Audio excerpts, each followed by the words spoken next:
Only Time Will Tell by Susie Tamim. Read by Rania Kurdi. Chapter 1. Adversities and Opportunities. I couldn't have been more than 10 years old when I had my first psychic insight. It wasn't an unusual or scary occurrence, at least not for me. My mother, by whose side I stood waiting in line at the butcher shop, must have thought otherwise. "You know, Mummy, when I'm big, I will live in the Holy Land." I could see it clearly. Hilly landscape, white houses, olive trees, and for some reason rocks. Lots and lots of rocks. My mother, who was only slightly taller than me at the time, I was growing fast, turned from staring at the pork sausages to looking at me with great concern. A while later, this concern turned to alarm when, sitting side by side with her on the bus, I came out with yet another prophecy. "Before I die, I will take a ride on a bus all the way into space." It was the late 50s, and even though Laika had orbited the Earth, it would be 2 more years before Yuri Gagarin would be sent up there for a quick spin. 42 years after my prediction, while on a visit to Dublin in the beginning of the new millennium, I discovered that my mother had discussed my strange prophecies with one of my cousins. "Please, make sure you take care of my Susie after I die. She worries me, you know." My mother didn't live long enough to see at least the first of these 2 childhood predictions become a reality. I am blessed to be living in the beautiful, peaceful country of Jordan, part of the Holy Land, the cradle of civilization, and the birthplace of the 3 monotheistic religions. I have stood in so many sacred places that I would have wanted to share with her, like the spot where the Prophet Muhammad ascended into heaven, or the place where Moses is said to have died, or the manger where the newborn Christ slept peacefully, and the hill where 3 decades later he was nailed to the cross. As for space travel, you have to admit that the space shuttle looks strangely like a bus. And I'm still young. All sorts of things can happen before I reach the end of my lifetime. Who knows? Only time will tell. November 22nd, 1963 will remain forever etched into my memory like a deep, agonizing scratch that never heals. No matter how large the expanse of space and time that accumulates between that fateful day and the present, my recollection of the events that played out is just as sharp now as it was in the weeks and months that followed. My family and I lived in a lovely house with a beautiful garden in Hartlepool, a coastal town in the northeast of England. Our corner of Durham was a peaceful one. My father, Thomas Cuthbert Smith, a civil engineer, had grown up in a rich Protestant family in the Irish town of Bray, 12 miles south of Dublin, and he could trace his ancestry all the way back to Irish royalty. My twin sister Tudie and I often speculated whether it had been Daddy's regal demeanour that had first attracted Mummy's attention, or had it simply been his strong physical likeness to Errol Flynn, making him a very tall, handsome man with a thin, elegant moustache. Either way, when she first laid eyes on him, the course of Mummy's life was changed forever. Her name was Susan MacArthur, and she was a petite, bespectacled woman who had seen her dancing career ruined by a broken toe and had lost all hope of becoming an accomplished ballerina. After this sad turn of events, she appealed to God and her Roman Catholic faith for support and decided to enter a convent. Both her mother and father, successful auctioneers in Dublin, supported her decision. Nonetheless, before taking her final vows, Mother was encouraged to go out into the world to ensure her decision to become a nun was right for her. She met Thomas Cuthbert Smith that very same day, and her vows were never spoken of again.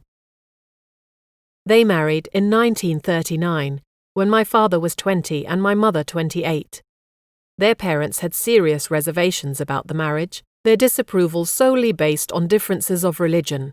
Protestants and Catholics simply didn't marry.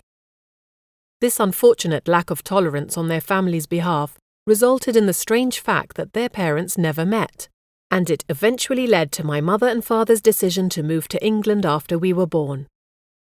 My sister Anne entered the world in 1943, followed a year later by my brother Reginald. In 1949, my twin sister Tudi and I joined the family. The precursor to the tragic events that were to take place that November day of 1963 was a bizarre incident involving our pet hamster Sammy. He was a complacent little golden white creature that lived in a corner of our living room.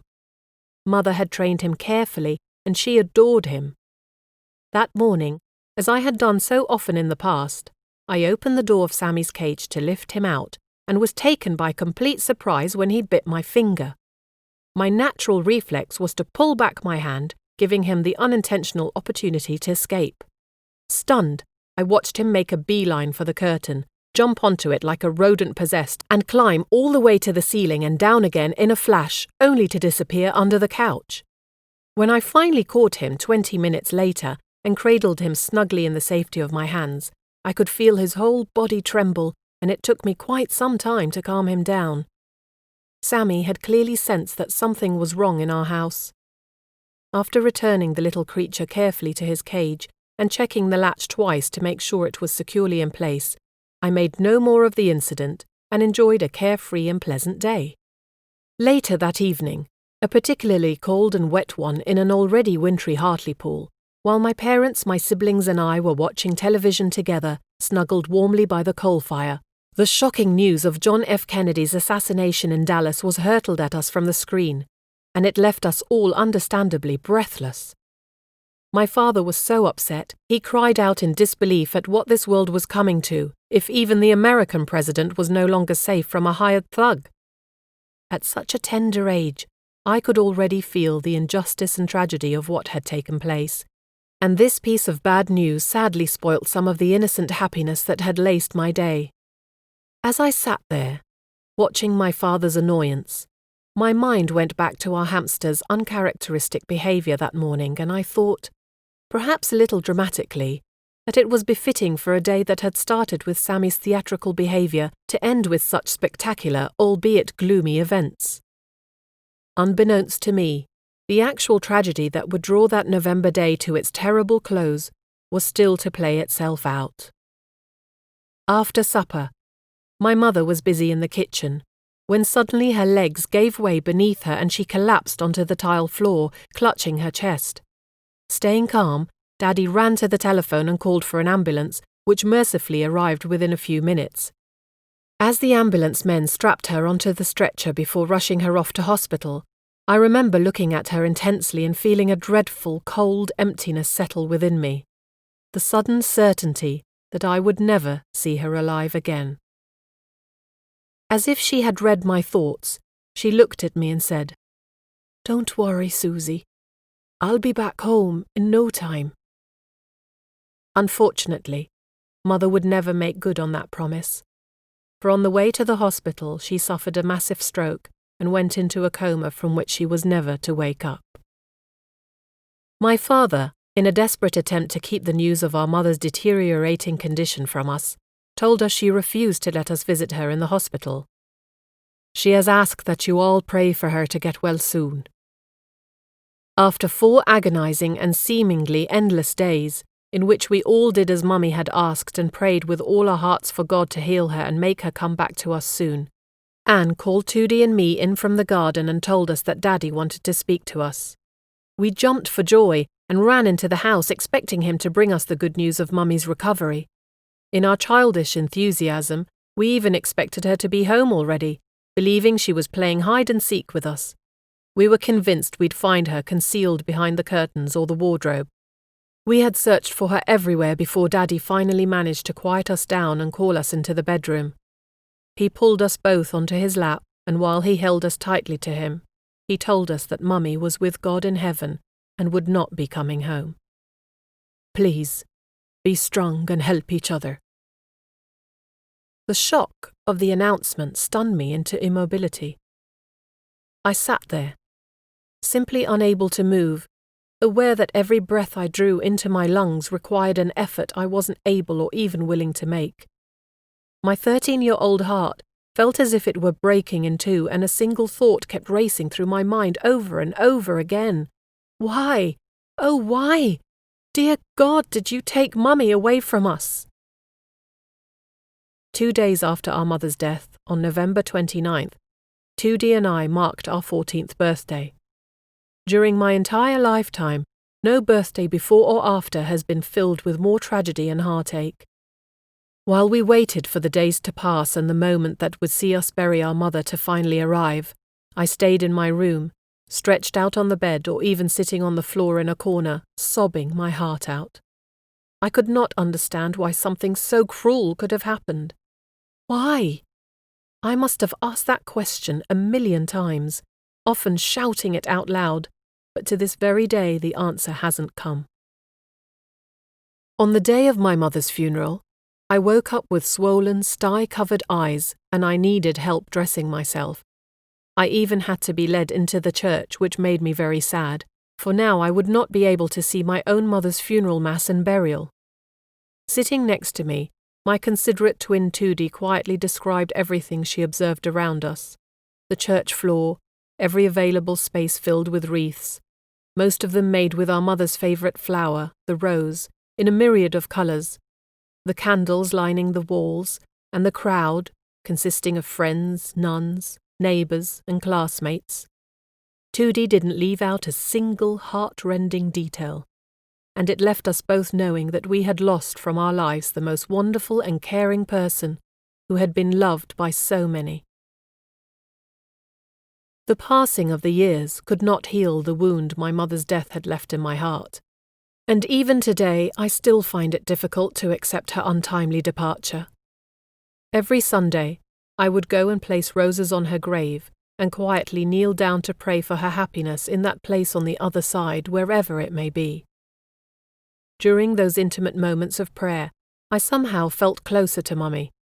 Addressing her directly, I would experience a restful inner peace that I couldn't find at any other time. It was as if Mummy herself was extending a silent hand to me during my visits to her graveside, simply to comfort me and lift my feelings of loneliness. 2 years went by, and adjusting to Mother's absence had become a little easier with time. Even though as a maturing young girl I missed her love and guidance almost continuously, I did have the opportunity and freedom to delight in most of the pleasures teenagers in the mid-60s enjoyed. One of my biggest passions was attending folk concerts with friends every week, as I adored country and western music. At these concerts, it was expected that members of the audience would jump up on stage and sing a song now and again. One day, in Yorkshire, a shortage of people brave enough to get up and sing prompted one of my friends to grab me by the arm and literally drag me to the front, pushing me onto the stage and urging me to have a go. Nervous as I was, I sang a ballad entitled "It's a Lesson Too Late for the Learning," and was taken by complete surprise when I received a loud round of applause from the people in the audience. They were shouting for more, and I loved it. This unforeseen act of bravery gave my life new direction. Not long after I came down from the stage, a manager approached me and inquired if I would like to join a semi-professional group who were in search of a female vocalist. I couldn't believe my luck. The very next day, I met Jill, Bruce, Richard and John, the other band members, during an audition they had set up for me. I was so nervous, knowing that ad hoc singing in front of a crowd was not the same as being scrutinized by a qualified music manager, but immediately after it was over, everyone was in agreement that my voice had a lot of potential and that with rigorous training I could become a real professional singer. They gave me the job as the band's lead vocalist, and my career as a singer was underway. Every day of late 1965 and early 1966, I was only 16 then, we practiced in the house of one of the band members, and even though it was much harder work than I could ever have imagined, little by little, both my voice and confidence improved. The others were a lot of fun to be with, and we quickly became very close friends. I was amazed at how easily I had fit into their little group, and even more so at how I had almost effortlessly picked up the songs they had been practicing before I joined. My on-stage debut came when we performed our first concert together in Durham Prison. When we were given the job, we all felt rather anxious at the thought of performing for the prisoners, but to our relief, we were to hold a private concert for the chief warden and his guests, who applauded us enthusiastically when we were done. After the successful conclusion of our first performance as a complete band, we decided to find a name for ourselves. Up until that time, we had not been able to agree on anything suitable, but after the prison visit we all settled on the Fettlers. We became professional performers, who found many opportunities to be on stage thanks to the tireless efforts of our manager. We covered just about all of the northeastern night spots.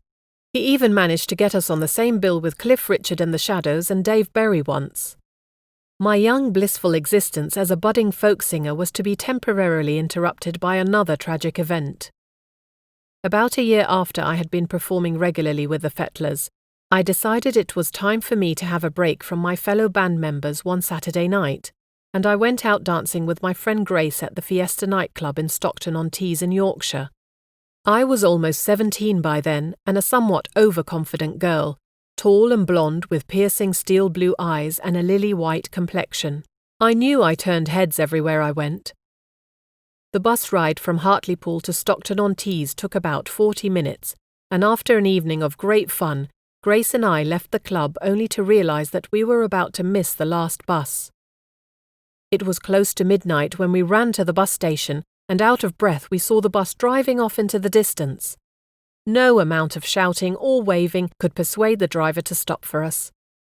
A taxi seemed like the next best thing, even though it would be more expensive and we might not have enough money left to make it all the way back to Hartlepool. We figured we could always tell the cabbie our hard luck story and he might take pity on us.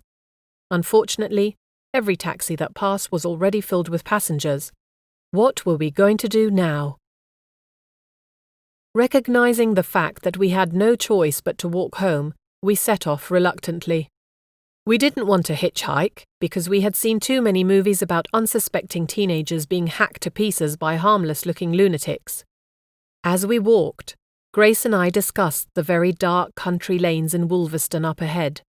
In each other's company, we felt braver than we would normally have, and we were extremely relieved when we crossed the obscure and isolated area without incident. After nearly 2 hours of walking, we reached Grace's house safely, and when we got there, she asked me in for a cup of tea. She even suggested I stay at her house for the night. I didn't want to stop there, not even for a breather. I just knew that if I sat down, I would not be able to get up again, so I assured Grace that since the pitch darkness of Wolverston was behind me, I felt safe enough to walk the rest of the way home by myself. The mistake I made then was to give me the single most violent experience of my life. I decided to take a shortcut immediately after leaving Grace's house, knowing that it would considerably shorten my remaining walking time. By so doing, I unknowingly fell into the trap of an evil predator. I hadn't been walking for more than 5 minutes when I felt as if someone were following me. Needless to say, I was too scared to look behind me. I started praying that I was only imagining things. A man's voice called out to me, asking me what time it was, and my heart started pounding violently against the inside of my chest. All I could think of was escape. At first I walked faster, but I could hear his footsteps getting closer and closer. Then I broke into a panicked run, not really knowing where I was going, blindly scampering straight ahead, tripping over things as I went along. It didn't seem to take more than a few seconds before my assailant was upon me, grabbing me from behind, putting a knife on my throat and marching me to his car. The sheer terror that went through me, combined with the exhaustion of an evening's dancing and 2 hours of rigorous walking, meant that I was unable to put up even the semblance of a fight. The last bit of adrenaline that had rushed through my body when trying to run away in fear only moments before gave me a small surge of energy, enough to scream, and I began calling out for help. My screams almost burst my lungs, piercing my chest like ice-cold blades, but in spite of my efforts to attract someone's attention, no one came rushing up the street to save me from this madman. How could it be that nobody heard my desperate cries for help? "Stop screaming, you stupid cow, or I'll slit your throat." He pushed me violently into his car and drove to a deserted part of Wolverston. When he stopped, he tried to jump on me, grabbing and fondling me everywhere. Extreme panic took hold of me again, and I started screaming for someone to save my life. My shouts and frantic punching made my attacker furious, and suddenly I felt his clammy hands go around my neck, strangling me. He was squeezing all the breath out of my body, and as I was struggling for air, I began to see stars. The world quickly faded, and I suddenly blacked out. A merciful turn of events that saved my very life. When I came to, it was early morning. A farmer had found me in his cornfield, cold and frightened, hardly able to move because of all the scrapes and bruises on my body, especially my neck where my attacker had tried to strangle me. When the police arrived, they decided to take me to the station first, hoping that if they acted swiftly, the trail of my attacker would not run cold and they might be able to catch him within the next few hours. Sitting in a chair, wrapped in a blanket and shaking like a leaf, I looked at photos of criminals, but I could not find the monster who had assaulted me. The police officer told me that they were looking for a man who had attacked several other girls over the past months, and that I was very lucky to have lost consciousness. Afraid he might have actually killed me, the assailant must have decided to dump my lifeless body in a nearby field. Even though I understood what the policeman was telling me, I didn't feel all that lucky. I was crying continuously and wanted my father to come and put his arms around me and make it all go away. When he came, Daddy went crazy. He was ready to grab one of the officer's guns and go out there to track down and shoot the son of a bitch who had done this to his little girl. The policeman restrained him and told him it was their job to find criminals. "We'll catch the bastard," one of them assured my father. "You just thank God your daughter is alive." I was taken to hospital to be checked out and treated for shock. I was very badly bruised, and it was only after a couple of days, when for the first time since the assault I tried to bring myself to say something, I realized I couldn't speak at all. The strangulation had severely traumatized my throat, and my voice took a very long time to get back to normal. Physical healing came much faster than the recovery of my inner person. I was severely shaken by this experience, plagued by terrible nightmares. I needed all my strength to regain my confidence and joy for living. I couldn't sing for a long time and barely even left the house. About 5 weeks after the assault, I was asked to look at some more mugshots. My assailant was again not among them. The detective suggested I should go out with the plainclothes policeman to restaurants, bars, clubs and coffee shops in the hope that we would eventually come across my attacker. One day, after we had done this for a couple of months, I saw his old white Ford in the parking lot of the Swan Country pub in Teesside, a town not far from Hartlepool. Accompanied by 2 detectives, I walked into the pub, keeping myself hidden from view. When I spotted him, I was shocked. "That's him," I whispered. There was no doubt about it. There, sitting at the bar with another young teenage girl, was the monster who only weeks ago had tried to rape and kill me. When the detectives went to arrest him, he first became irritated and then tried to fight them off aggressively.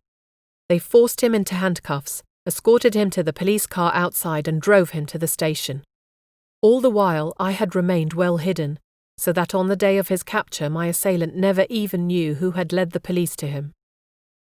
The next morning, I was asked to go to the station and identify him in a lineup of about 10 men. As I walked into the room, I was introduced to 2 other girls who had been attacked by him in previous months. Identifying him was not difficult. All 3 of us had tried in unsuccessful desperation during the past weeks and months to forget his ugly face.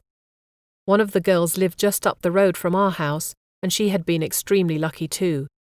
When he had tried to drag her into his car in broad daylight, the buckle of her school bag had scratched him in the face during the struggle. She succeeded in pulling away from his grip and fled into a nearby house. We were all relieved to finally see this maniac behind bars.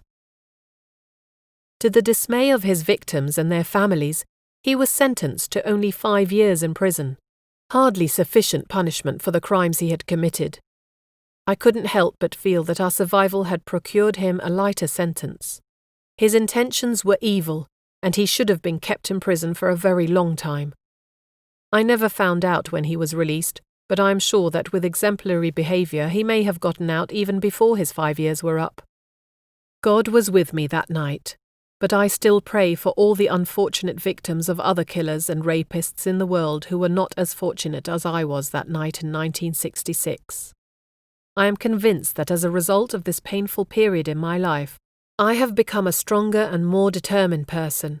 I could have let it undermine my self-confidence and wash away my trust in humanity, as experiences of this nature often do. But I realized early on that I had a choice.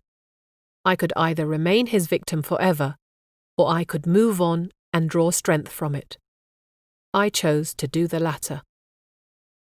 Chapter 2. Witnessing the Supernatural. When my voice had completely recovered and I felt strong enough to perform again, I returned to my singing with the Fettlers. One day, we were offered a chance to compete on British television's hugely popular talent show Opportunity Knocks, and finished in second place. As a result of our participation, we were presented with a contract to go on tour around the whole of Europe. We could not believe our luck. Fate, however, had other plans for me entirely, and I inevitably dragged the Fettlers in my wake.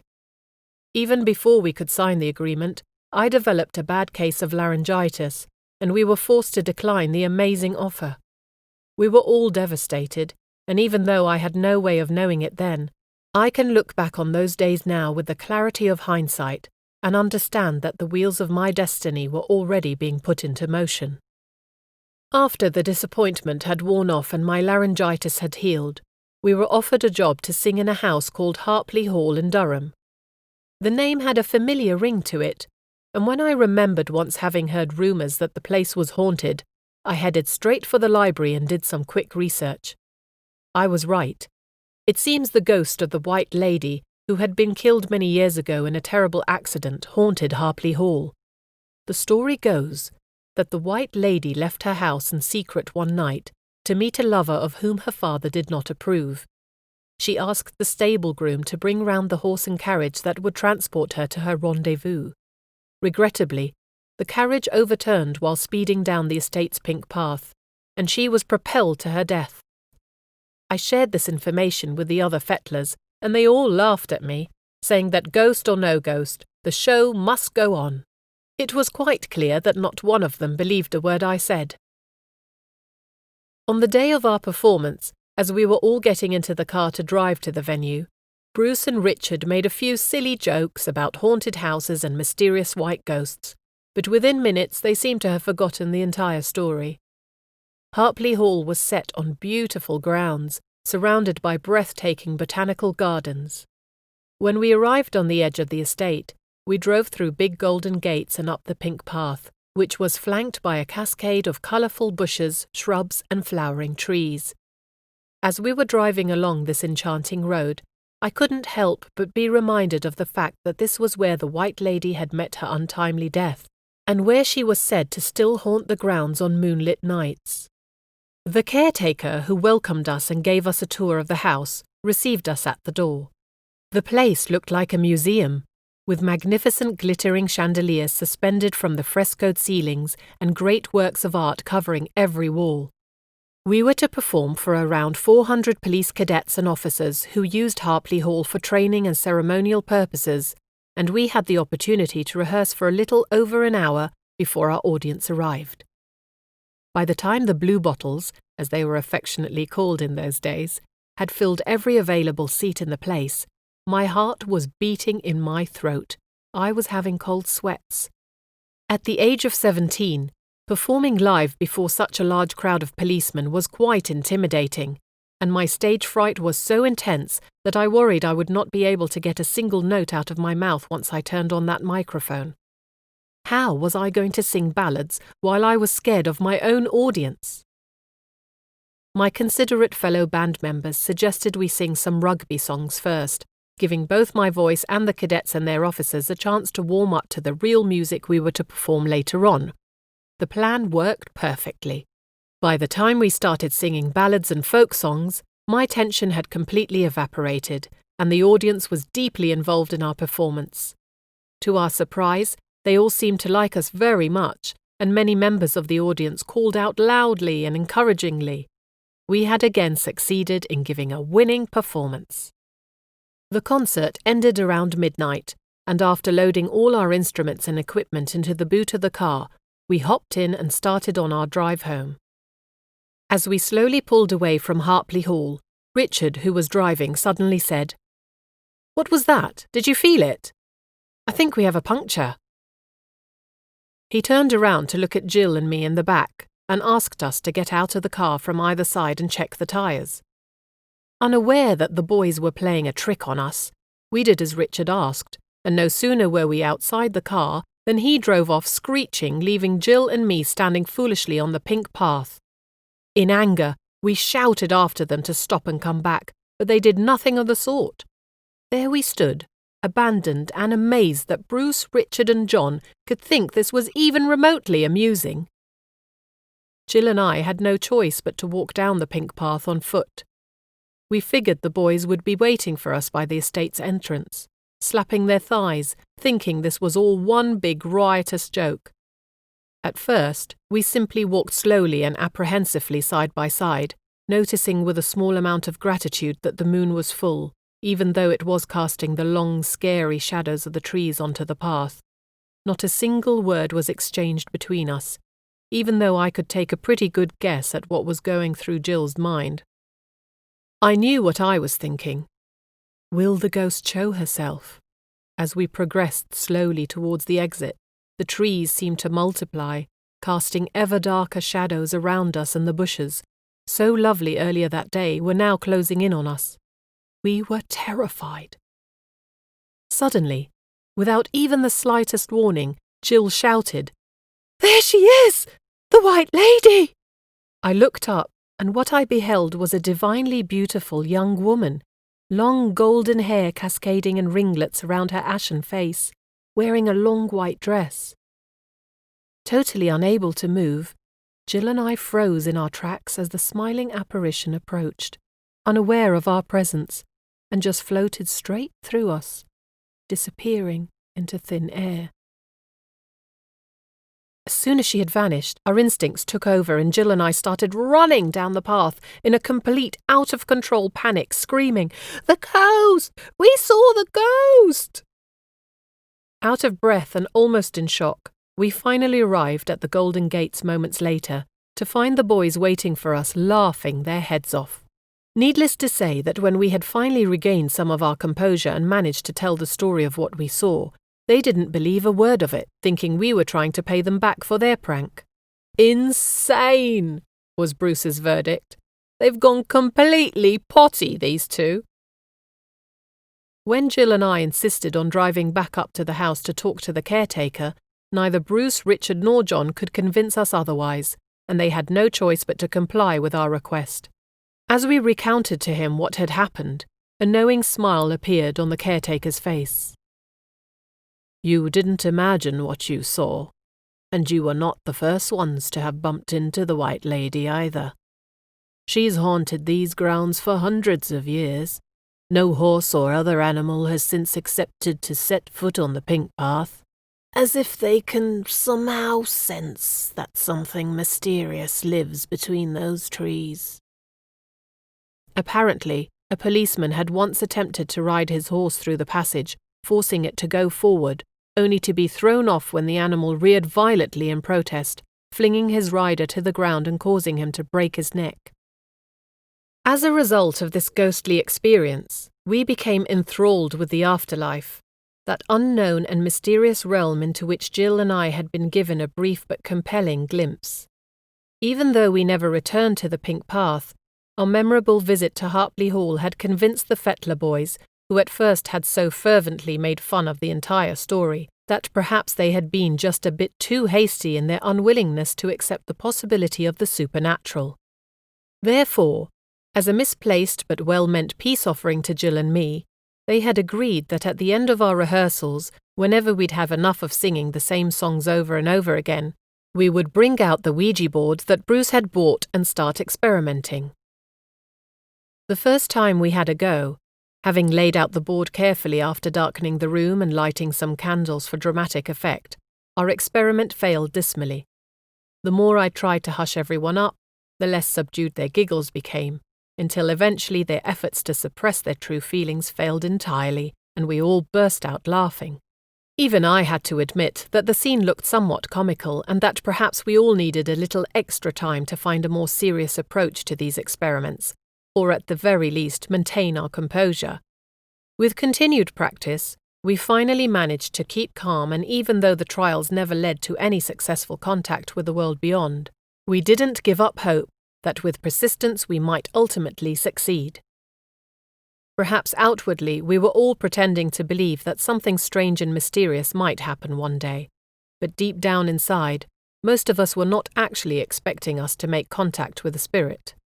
With the possible exception of Bruce, who after months of practicing had become so obsessed with the game that he would bring it out every possible or impossible occasion. One night, after wrapping up another rehearsal at Jill's house, we had all gathered around the Ouija board, sitting in our usual positions around the dining room table, unaware that we were finally to become witnesses to an unusual occurrence. For unexpectedly, the glass we had used so often and that had never before given us a straight answer, let alone pointed to a single letter, started moving around the board with accurate precision. There wasn't a question we asked to which the glass could not respond.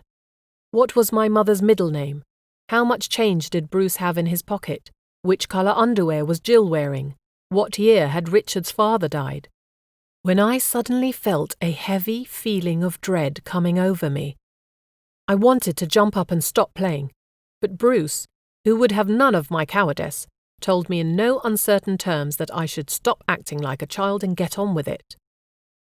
As the glass moved frantically from letter to letter, composing words, even sentences, we soon got to the point where every one of us was overcome by a deep feeling of foreboding, and we could not continue with the game. As if someone blew a whistle, we simultaneously broke the heavy silence with bursts of hysterical shouting. We were shocked, panic-stricken, scared out of our wits, and as if to bring us to our senses, the glass suddenly propelled itself off the board and smashed into 1,000 pieces when it made contact with the wall. Jill screamed, and with the lingering vibration of that piercing sound in our ears, we fell silent again, and later agreed that we had all felt the room was filled with a suffocating evil force. We were paralyzed. At first, none of us was able to move. Then I jumped up from my seat, attempting to run from the room, but a strong, unexpected force threw me to the ground.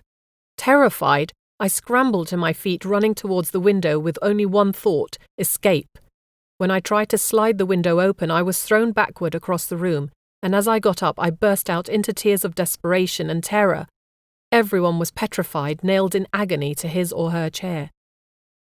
Richard was the first one who managed to compose himself, enough to order the rest of us to take a deep breath. His trembling voice seemed to reach me from miles away, but I did as he instructed, and with the renewed flow of oxygen in my system, I seemed to regain some of my ability to think. "Pray!" Richard shouted, "and fight against this evil force! Say anything! Do anything!" As I started uttering words I could no longer recollect, only vaguely aware that the others were doing the same, I could feel the atmosphere around me starting to clear and slowly return to normal. Still severely terrified, but able to at least stand on our legs and walk, we ran from the house confused and in a great hurry. I got in the car with Richard and even Jill, who refused to stay in her own home.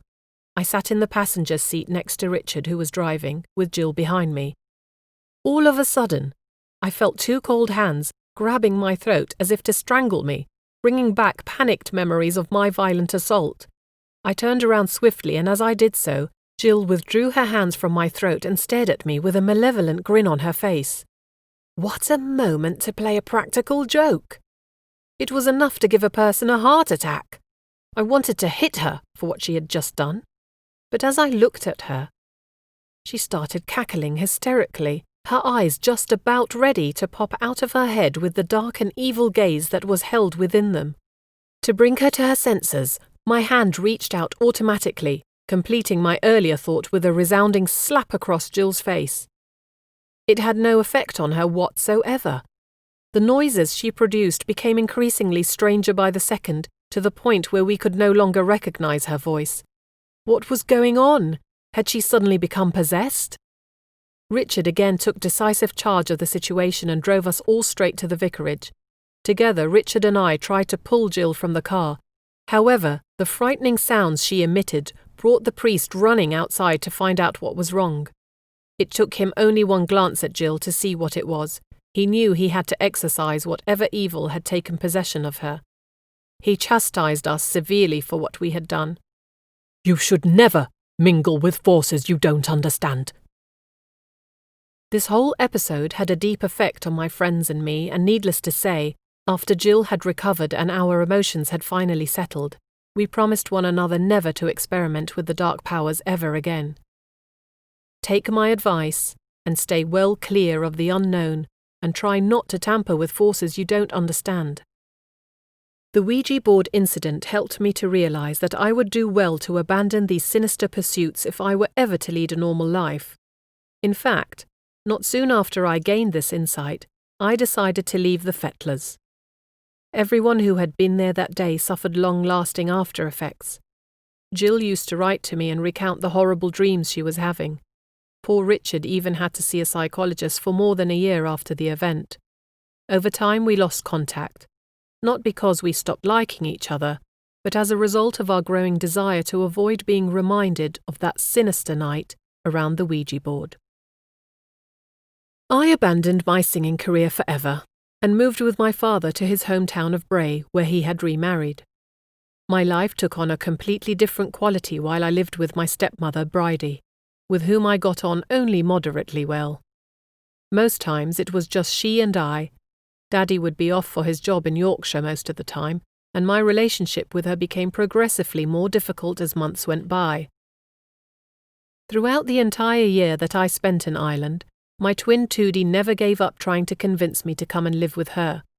At the young age of 18, Tootie had married her childhood sweetheart Dave, and they had settled in the Yorkshire town of Billingham. Just before our 19th birthday, her continuous nagging got the better of me, and because I missed her more than I had ever imagined possible, I let her convince me to move in with them. At first, the arrangement seemed almost blissful, but before only a couple of weeks in Tootie's house, I became restless. Even though I loved my sister dearly, I knew I needed to start looking for my own path in life. Besides, I didn't want to lean on their hospitality for too long. They were a young married couple. I felt like an intruder. An inner voice told me the longer I stayed, the harder it would become for me to leave. So after an agonizing few days, I came to the extremely painful decision to leave for London on my own. Since I was worried Tootie might manage to convince me to change my mind if she caught wind of my plans, I wrote her a goodbye letter, which I left on the kitchen table before I snuck out of her house in the middle of the night. Chapter 3. Living with a Lost Soul. Stepping onto the platform at London Victoria Station the next day, I felt a terrible emptiness within me. I sat down on my suitcase that held the few worldly possessions I could call my own, and in my pocket I had the total sum of £20. As I sat there, I thought, "Oh, Mummy, please help me.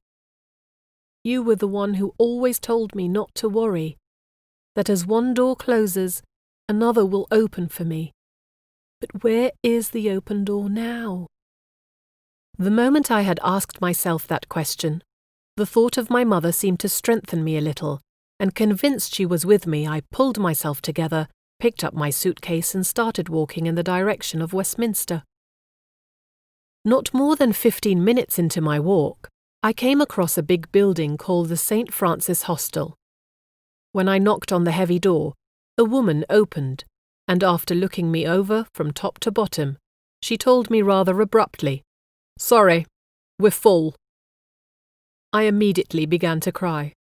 "Please," I begged her. "I've nowhere else to go. I've just arrived in London and don't know anybody.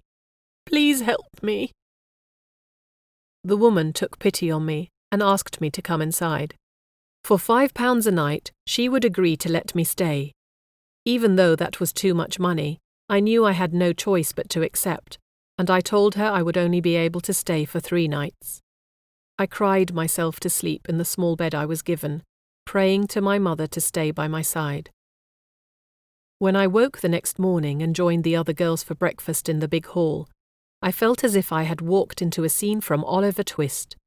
Long rows of tables and benches, a wooden bowl and spoon in front of everyone. After I had found myself a place to sit, a bit of lukewarm porridge was ladled into my bowl, and even though it looked anything but appetizing, I threw myself on it like a hungry lioness on her prey. With 4 spoonfuls, I polished off the entire serving. I was still starving, but unlike brave little Oliver, I didn't dare ask for more. When I had finished scraping up the very last morsel of my meagre breakfast, I walked out into the street.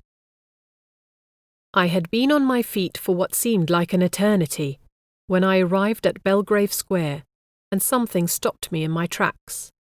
Uncertain of what to do next, I looked up and discovered that I had halted in front of a big white building on which was written in gilded letters, mounted under a beautiful crest, the Spiritual Association of Great Britain.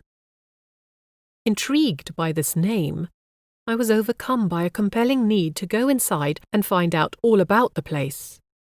Behind a reception desk, I found a lady willing to explain to me in a few words what the association was all about. She told me it had been founded in 1872, and having found its permanent home in Belgrave Square during the 1940s, dedicated itself to the service of the spiritualist movement. The association held sessions regularly with well-known mediums, during which people could come and receive messages from their deceased loved ones. "If you'd like, dear," the receptionist kindly informed me, "you can attend a session that is just about to start. And you're in luck, because today's medium is Miss Anne Holmes, one of our very best." It wasn't only curiosity that drew me into my first séance with a medium. Even as a small child, I realized I knew things that other people didn't seem to know. Where the knowledge came from is not entirely clear to me even today. The only plausible explanation is that I had some psychic aptitude when I was little, and that I had channeled it somehow, very much like Anne Holmes would be doing. On that afternoon in London, I felt great relief at the fact that I had enough money to pay the fee, which allowed me entrance into a large room where the session was to be held. At the front, on a raised platform, stood a single chair facing a large crowd of people already seated and waiting for the medium to take her place. Curious and justifiably apprehensive, I found an empty seat at the edge of the room and slid quietly onto it. Then Miss Holmes arrived. A middle-aged woman, with short grey hair and piercing blue eyes, she made a brief introduction to the assembly and seated herself comfortably on the chair provided, while draping her long, colourful skirt in a neat circle around her. She went on to explain the procedure of the session, which was fairly straightforward. She would point her finger at someone, and that person was to stand up and answer her questions in a loud and clear voice, for it would help her to communicate better with the spirits in the hereafter. Her finger first found a young man sitting in front of me, who, upon being singled out, promptly stood up. "I have a Mary here. She's asking me to tell you to stop blaming yourself for her death. It was the other driver's fault. She didn't feel any pain." Hearing these words, the young man broke down crying. As it turned out, Mary was the name of his young wife, who had broken her neck and died in the car accident that he had survived. After regaining his composure, the man expressed his heartfelt thanks to the medium and told her he was greatly relieved by the words of the message. Miss Holmes further relayed to him that his wife wanted him to consider remarrying because he was only 29 years old. The young man laughed with surprise because that was exactly how old he was. Miss Holmes shifted her attention and asked for the girl in red to stand up. I looked around to see who she was talking about, when the lady seated next to me prodded me with her elbow. "Well, stand up, ducky. She means you." Realizing I was wearing my red jacket, I stood up, flustered. "I have a Susan here," the medium told me. advising you to pull yourself together. Stop feeling sorry for yourself and get on with your life. She's very happy on the other side and glad that you were the one among your sisters to have chosen the ring with the 5 sapphire and diamond stones. She's showing me ballet shoes and saying something about the dying swan. Almost in shock, I wondered how Miss Holmes could have known that my mother's name was Susan and that she had been a ballet dancer. My mind flashed back to a photograph I had of her dancing the lead role in Swan Lake just before she broke her toe. The ring was one that my mother had bought for herself only a month before she passed away. When Miss Holmes went on to say that she could see my mother holding a bouquet of roses for me, the air suddenly filled with their sweet scent and even the people sitting around me could smell it. After the session was finished, Anne Holmes thanked everyone in attendance and left the room, followed by her crowd of admirers. Alone, I stayed behind, glued to my chair and numb from what I had experienced.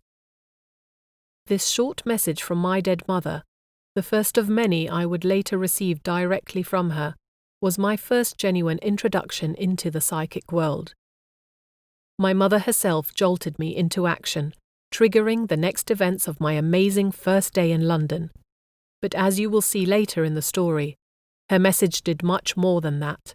It served as the prelude to what would later become my lifelong quest for the teachings and better understanding of all things spiritual. After regaining my calm, I did as my mother had told me. I walked out into the street, determined to find myself a job. While I was wandering down Oxford Street, I spotted a sign in one of the large shop windows of the C&A department store. The sign said in clear and bold letters, "Sales Girl Wanted." Inside, I asked to see the personnel officer, and to my amazement, she gave me the job on the spot. Perhaps she too felt sorry for me. When she asked me if I could start working first thing tomorrow morning, I felt a little awkward telling her that I needed to go apartment hunting first, since I had only just come to London and didn't have a place to live yet. "Hold on a minute, dear," she said. "I think my secretary Nina's looking for a roommate." Nina turned out to be a nice, conscientious girl who offered to take me over to her place after work. I met up with her at the Oxford Street tube station later that day, and we rode the 9 stops to Totteridge together. Totteridge, as it turned out, was a lovely area. The house was a pleasant-looking structure, surrounded by a small, well-kept garden. Inside, Nina introduced me to the rest of the people who lived with her. There were Mary and Ivan, a young married couple, and 4 other girls my age. They seemed like a merry crowd, and since they all insisted I should take the last empty room in the house, I agreed to move in the next day. This is a miracle, I told myself. Thanks to my mother's direction and strength, I have found a job and a place to live all in the course of a single day. It was 1968. I was 19 years old, and I was living in one of the most bustling cities in the world. Life couldn't get any better than this. After I had been living in Totteridge for a couple of weeks and had settled into my new life, I began to sense something was wrong in the house. I would consistently wake up at 3:30 in the morning with the eerie feeling that someone was watching me. Every time I got up to go to the bathroom, the sensation of being stalked intensified. When I was busy using the toilet, it had happened several times that someone knocked on the door. "Just a minute," I would shout out, but the knocking continued undeterred. No matter how often I opened the door, I never found anybody on the other side of it. Thinking I might be imagining things, I never discussed these strange happenings with any of my housemates. 6 months into my stay, it was now the spring of 1969, I was peeling potatoes in the kitchen when a fan, sitting on the windowsill, mysteriously turned itself on.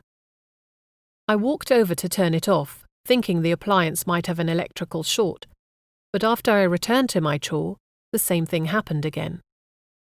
What was going on? First nightly knocking on the bathroom door, now a fan turning itself on. This time, I felt I could no longer stay quiet, and recounted the incident to Nina, who laughed and assured me my imagination wasn't playing tricks on me. "There's a ghost in the house, Susie," she told me with an almost undetectable hint of smugness in her voice, as if she expected me not to believe her. "This girl shows herself once a year, but in between she likes to tease us all a little. Apparently, she was only 16 years old when her own father strangled her, poor thing. Right here, in this very house. When you see her, she seems to grasp her neck with both hands, whimpering and moaning to herself." To give emphasis to her story, Nina acted out the scene in front of me, shuffling around the room while half bent over, emitting sorrowful little sobs and holding her neck. "The day she appears must be when she was murdered. And you know what? That's going to be next week." Suddenly, my blood ran cold, for I was convinced I could feel the ghost girl's presence in the room as we were discussing her tragic death. I wondered if she was trying to communicate with me, or if I just felt her presence more than the others because somehow I was more receptive. Why did I keep having these encounters with the spirit world? A week went by, and finally the day came when the ghost was to appear. As we were all extremely apprehensive about what would happen, we gathered in the kitchen at midnight. No one spoke a word or dared move from the room for fear of missing out on the experience. We barely even blinked. At 3:30 a.m., the temperature around us began to drop rapidly, and with steaming breaths we stared at each other in amazement. Suddenly, as if it were the most natural thing in the world, the girl simply materialized, floating on the very air we were breathing. She looked so young, with her hair in long dark curls and her pale skin contrasting sorrowfully with the black robe she was wearing. Whimpering softly, she was indeed holding a bruised and painful neck. The apparition came and went within a matter of seconds, and when it was all over, the temperature in the kitchen returned to normal. We were dumbfounded, not nearly as much by the girl's appearance as by her uncanny and blood-curdling resemblance to Ivan's wife Mary, whose jaw had dropped while staring at the place where the ghost had disappeared.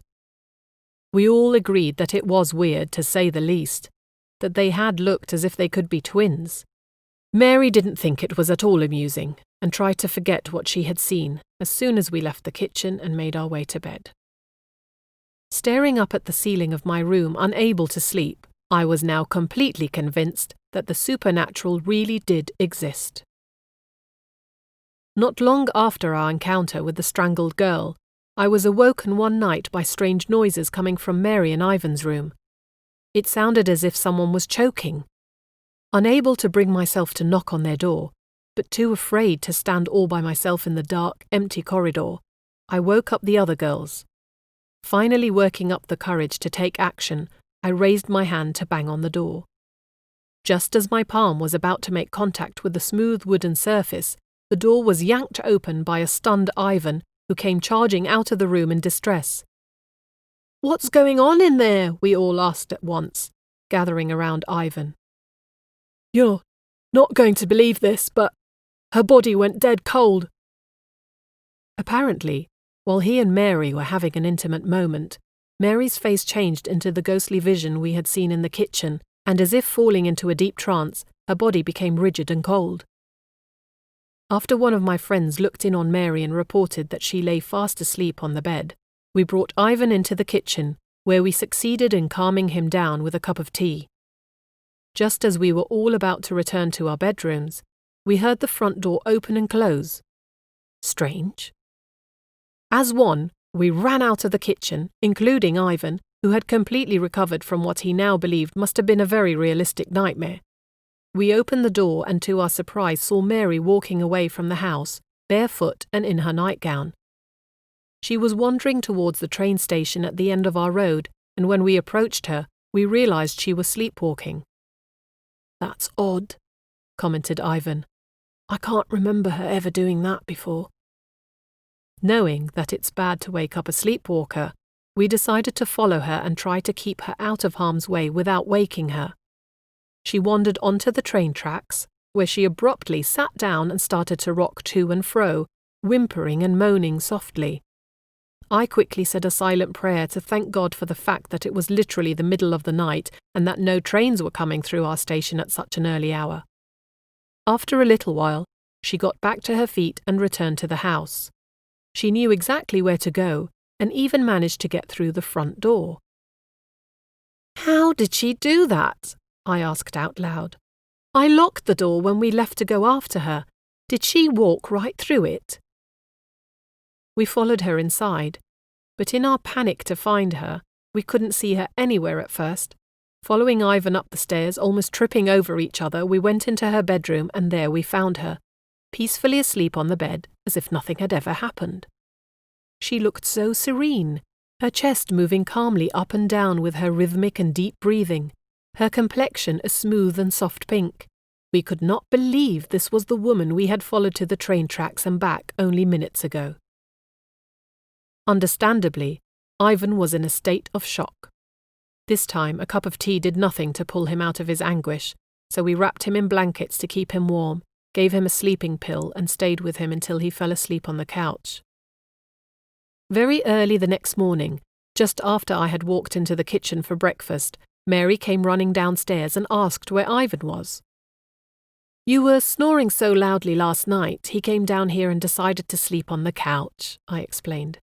Satisfied with my answer, Mary sat down at the kitchen table and began telling us about the terrible dream she'd had. "You tried to strangle me, Susie," she said with feigned affront, and then burst out laughing. "Charming," I said, thinking to myself that it was a good thing she didn't know the truth about what had really happened. The poor girl would have had a terrible shock. Mary looked at us sitting around the table and asked, "What's wrong with the lot of you this morning? Is nobody going to work?" "Course we are," Nina quickly replied. "We were just chatting and lost track of time." Since she was already dressed and ready to go, Mary walked into the living room where she gave her sleeping husband a peck on the cheek, and to our collective relief, she left the house. "Do you think it's a good idea to find a priest who can bless the house?" I asked. When everyone nodded in agreement, I said to Nina, "Let's go and find somebody to do it then." We walked to the nearest church and knocked on the main doors. When they turned out to be locked, we went around the back, to where we figured the priest lived. His maid let us in, an old woman with bad teeth and untidy hair, and even though she made an underhanded comment about our early arrival, she agreed to inform the priest of our presence. When he came out to the front room where we had been asked to wait, he took one look at us and exclaimed, "Good heavens, ladies! You both look as if you've seen a ghost. What brings you here so early?"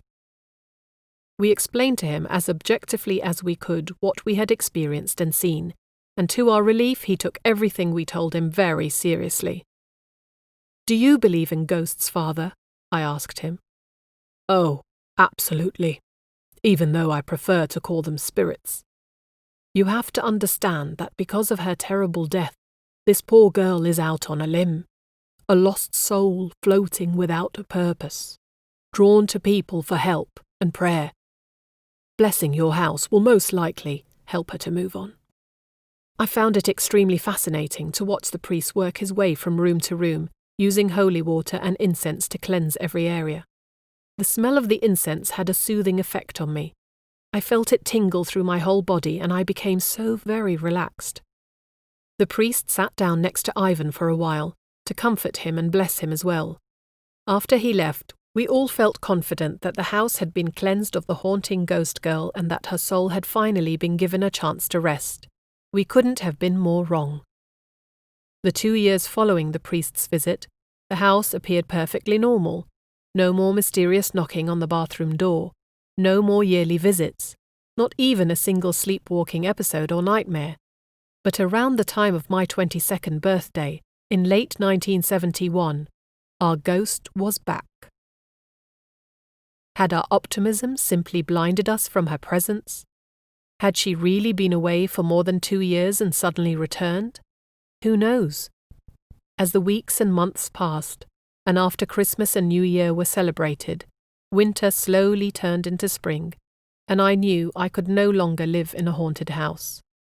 After almost 4 years of living with Nina, Ivan, Mary and the others, I decided it was time for me to move on. I lost touch with them almost immediately after I left, and to this very day have no idea what became of any of them. I returned to the Totteridge house only once, perhaps a year or so after I had left. The very first thing that struck me as I walked from the train station up the street was the condition the garden was in. It had gone to ruin. When I looked at the house, I was stunned to find all the windows boarded up. The place looked deserted and neglected.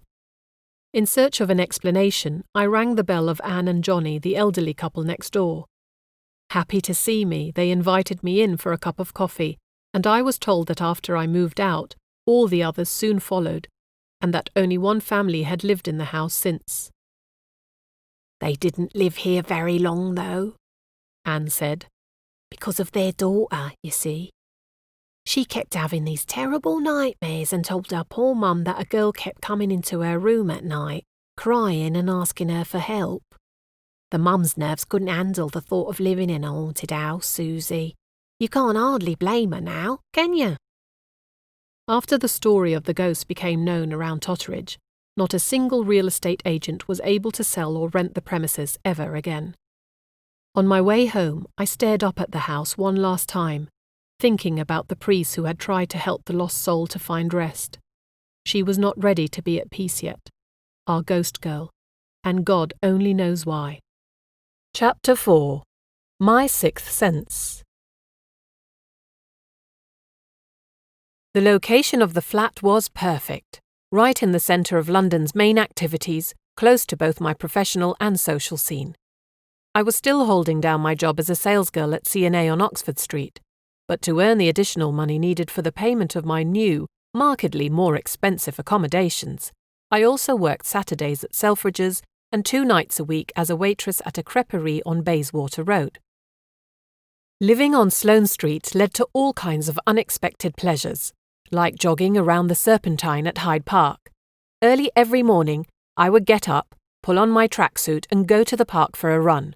My favourite part, besides the actual workout, was watching the Queen's horses being exercised by their grooms. It wasn't long before I knew both the horses and their soldiers by name and stopped for the occasional chat. At Selfridges, I became close friends with Rose, one of my co-workers. She was a charming, half-English, half-American woman who was 4 years my senior. One Saturday night after work, we went to a nearby pub, and Rose told me that her mother, the American half of her parentage, was a medium and fortune-teller with an impressive celebrity following. She was in fact so good at what she did, Rose told me proudly, that she was occasionally consulted by Scotland Yard to help with some of their unsolvable crimes. Apparently, she had uncovered accurate clues and found trails that might have otherwise simply gone cold. Eventually, Rose managed to persuade me to pay a visit to her mother. I had at first been somewhat reluctant, due only to the fact that all encounters with the supernatural I'd had in recent years, with perhaps the single exception of my visit to the Spiritual Association of Great Britain on the day after my arrival in London 4 years earlier in 1968, had bordered on the traumatic, to say the very least. But my introduction to Mrs. Collins would mark yet another turning point in my life. She lived in a large, rather austere-looking apartment block in Westminster and held office in a room where every inch of the walls was covered with signed photographs of her royal and celebrity clients, and letters and cards from people all over the world who had written to her out of gratitude for her true, life-altering predictions. As we talked, Mrs. Collins, who was a warm and friendly elderly lady with a touch of violet in her white hair, looked at me with an intensity that after only a few minutes made me feel uneasy, even penetrated. But when she started recounting some of my most intense past experiences with an extraordinary amount of detail and accuracy, I stared back at her with a rapidly growing sense of awe. As she sat there, with a graceful and natural ease, talking about details of my life I had not discussed with anyone for a long time, I could not help but understand that I was in the presence of an exceptional woman. "You moved out of a haunted house not long ago," And you got out in the nick of time. Something bad might have happened to you had you stayed there much longer. A young girl met a horrible death in that house, and her soul is still not at rest." She abruptly stopped talking, threw her hands together and started to pray. As I sat there watching her in silence, I could not help but be impressed by this remarkable skill she possessed. How could she have known about the house in Totteridge? How had she developed the ability to know details of people's lives merely by looking at them? Had she been born a clairvoyant? Is that how these things happen? When we were about to end our visit, Mrs. Collins surprised me, almost to the point of shock, by answering the questions I had asked myself silently while she had appeared to be deeply entranced in prayer. "Listen to me, Susie," she said in the Southern American drawl she had not lost even after more than 40 years in England. "You are a psychic. You have within you a gift that you should cultivate and nurture. And there's more. You have a gift for healing, too. You might not know it now, honey, but later in life this gift will develop in you naturally, and with it, you'll touch the lives of many people." A week after my visit with Mrs. Collins, I called the Spiritual Association. If I was ever going to discover what she had meant by the statement that I was a psychic, I figured the association was the best place to find out. I was very relieved to hear that Anne Holmes, the medium I had seen at work during my first visit there and who had passed on the message from my mother, was still in their employ and that I could have a private sitting with her. This time, Miss Holmes was not contacted by my mother, but by a man named Jack. He passed on a message saying that I was to take good care of myself and always look twice. "He says he's with your mother," Miss Holmes added. Jack? Who was Jack? And what kind of a message was that? Always look twice. It didn't seem like much of a clue to the mystery I had come here to unravel. While I pondered both the messenger and his somewhat laughable message, I suddenly remembered that Jack had been the name of our next-door neighbour in Hartlepool, who had died of throat cancer only 3 months after my mother passed away. He had been a kind man, who lived all by himself and had always been willing to do a good deed and was ready to hand out a piece of good advice whenever asked. So what did it mean? "Don't look so disappointed, dear," Miss Holmes said with a smile on her face. "Sometimes the answers we are looking for don't come from the direction in which we are searching, and sometimes the message does not become clear to us until later." When I told her what I had come to find out, she explained that if I was seriously interested in developing my skills as a medium, there were many ways to go about it. The best and most direct path is finding someone in my line of work who would be willing to take you into her circle of followers and students within the privacy of her home. She recommended I buy a magazine called Prediction, which listed names and contact information of famous and infamous palmists, astrologists, mediums, and numerologists. Visit the ones who appeal to you, and then select the one person with whom you feel most comfortable. After leaving the Spiritual Association that afternoon, I did exactly as Miss Holmes had advised, and bought a copy of Prediction. I sat down on a bench in Belgrave Square and started searching through the list of names. "Visit the ones that appeal to you," she had said. Appeal to me in what way?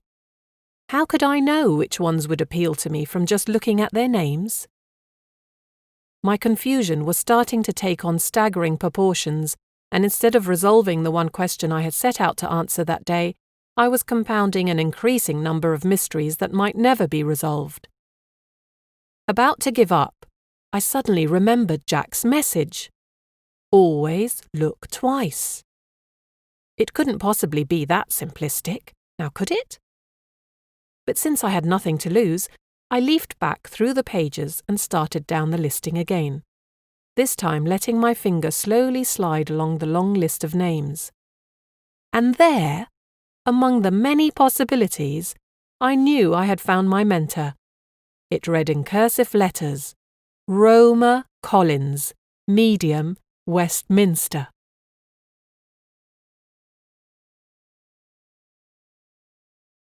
When I joined Roma for my first sitting, I was introduced to her followers, the other people who considered themselves her students. There were 2 men and 4 women of various ages and nationalities. They appeared to be an unlikely assortment of individuals who had nothing much in common other than their actual presence in Roma's house. While they began meditating, sitting with their eyes closed, taking deep and regular breaths, I eyed everyone suspiciously and needed to make a conscious effort to fight first my skepticism and then a sudden sense of comedy at seeing these solemn strangers working so hard at relaxing their minds and bodies.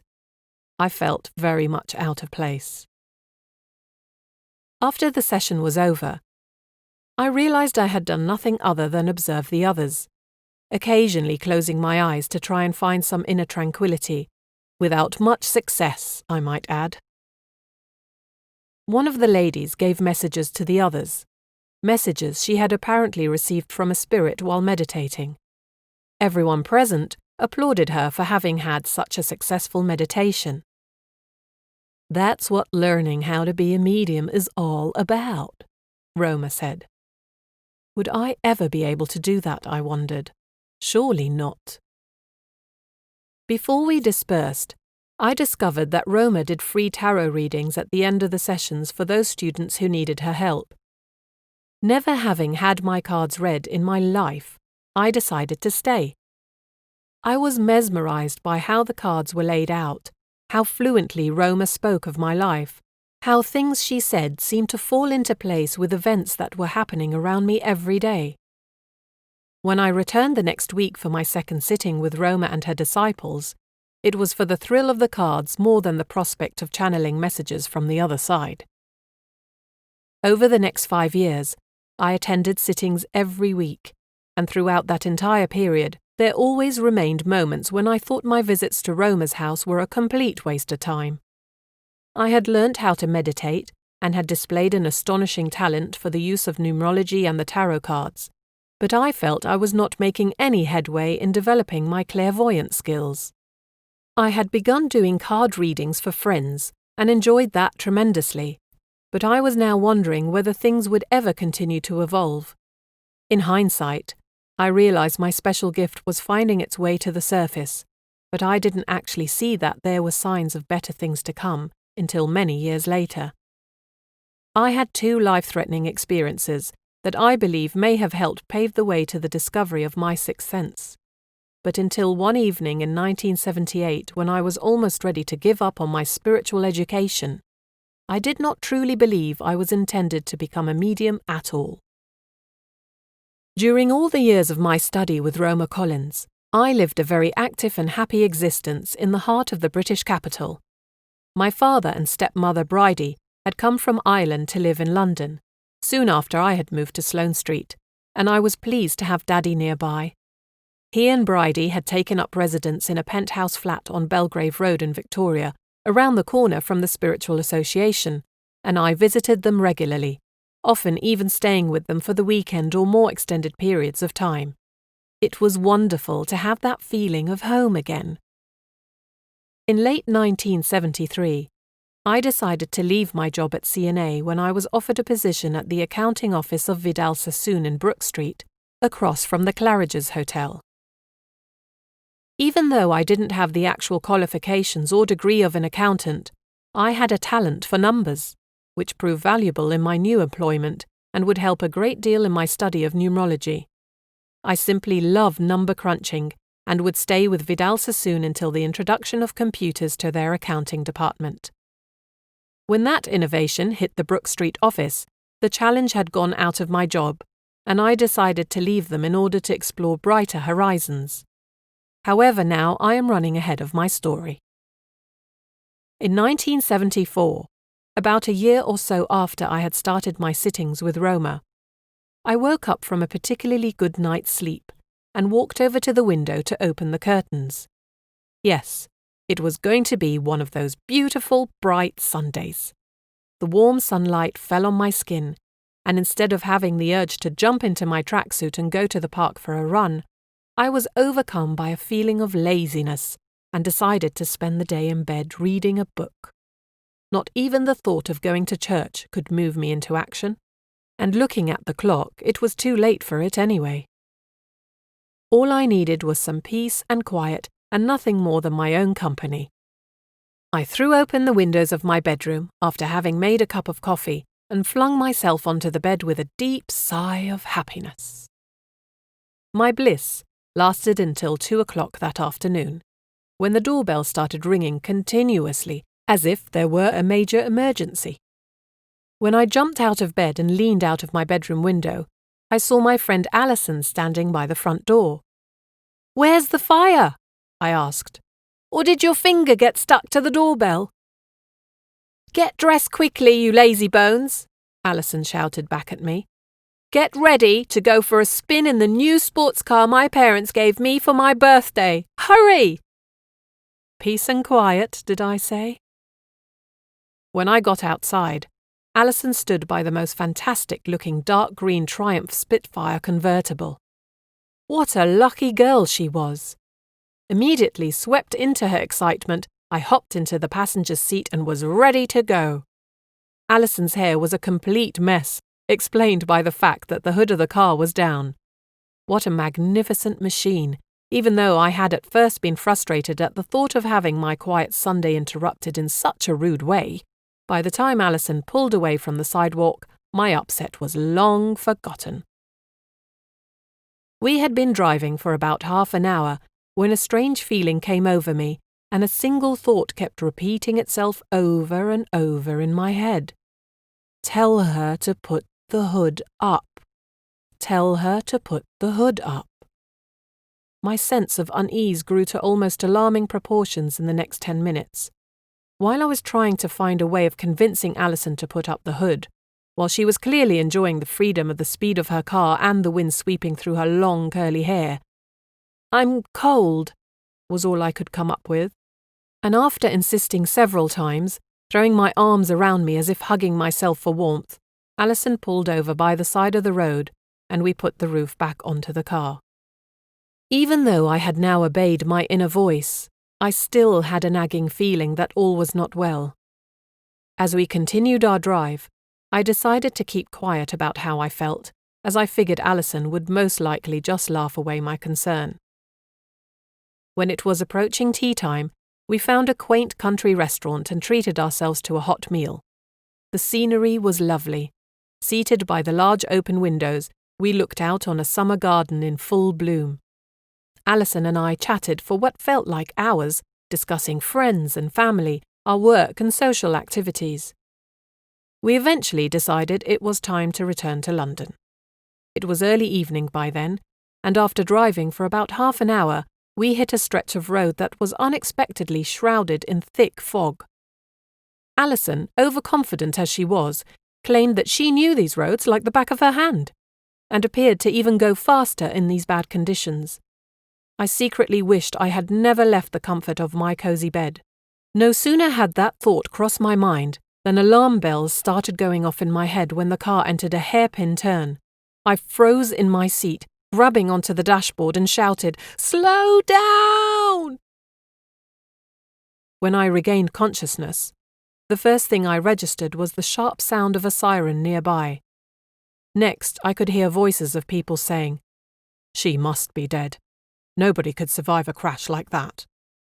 These words obviously triggered my auto-protect mechanism, because even though I was unable to open my eyes, I found my voice as soon as I drew in a big breath of air, and I started screaming for help. As the painful sounds of my own desperate screams were cutting through me like blades, I started seeing images in my mind's eye of the car catching fire with me trapped inside and being burnt alive. The panic that swelled inside me had a strange metallic taste, and I didn't stop screaming until they finally cut me free and pulled me from the overturned wreck of Alison's brand new Spitfire after what seemed like an eternity. Within minutes of my rescue, the car burst into flames, exactly as the vision had predicted.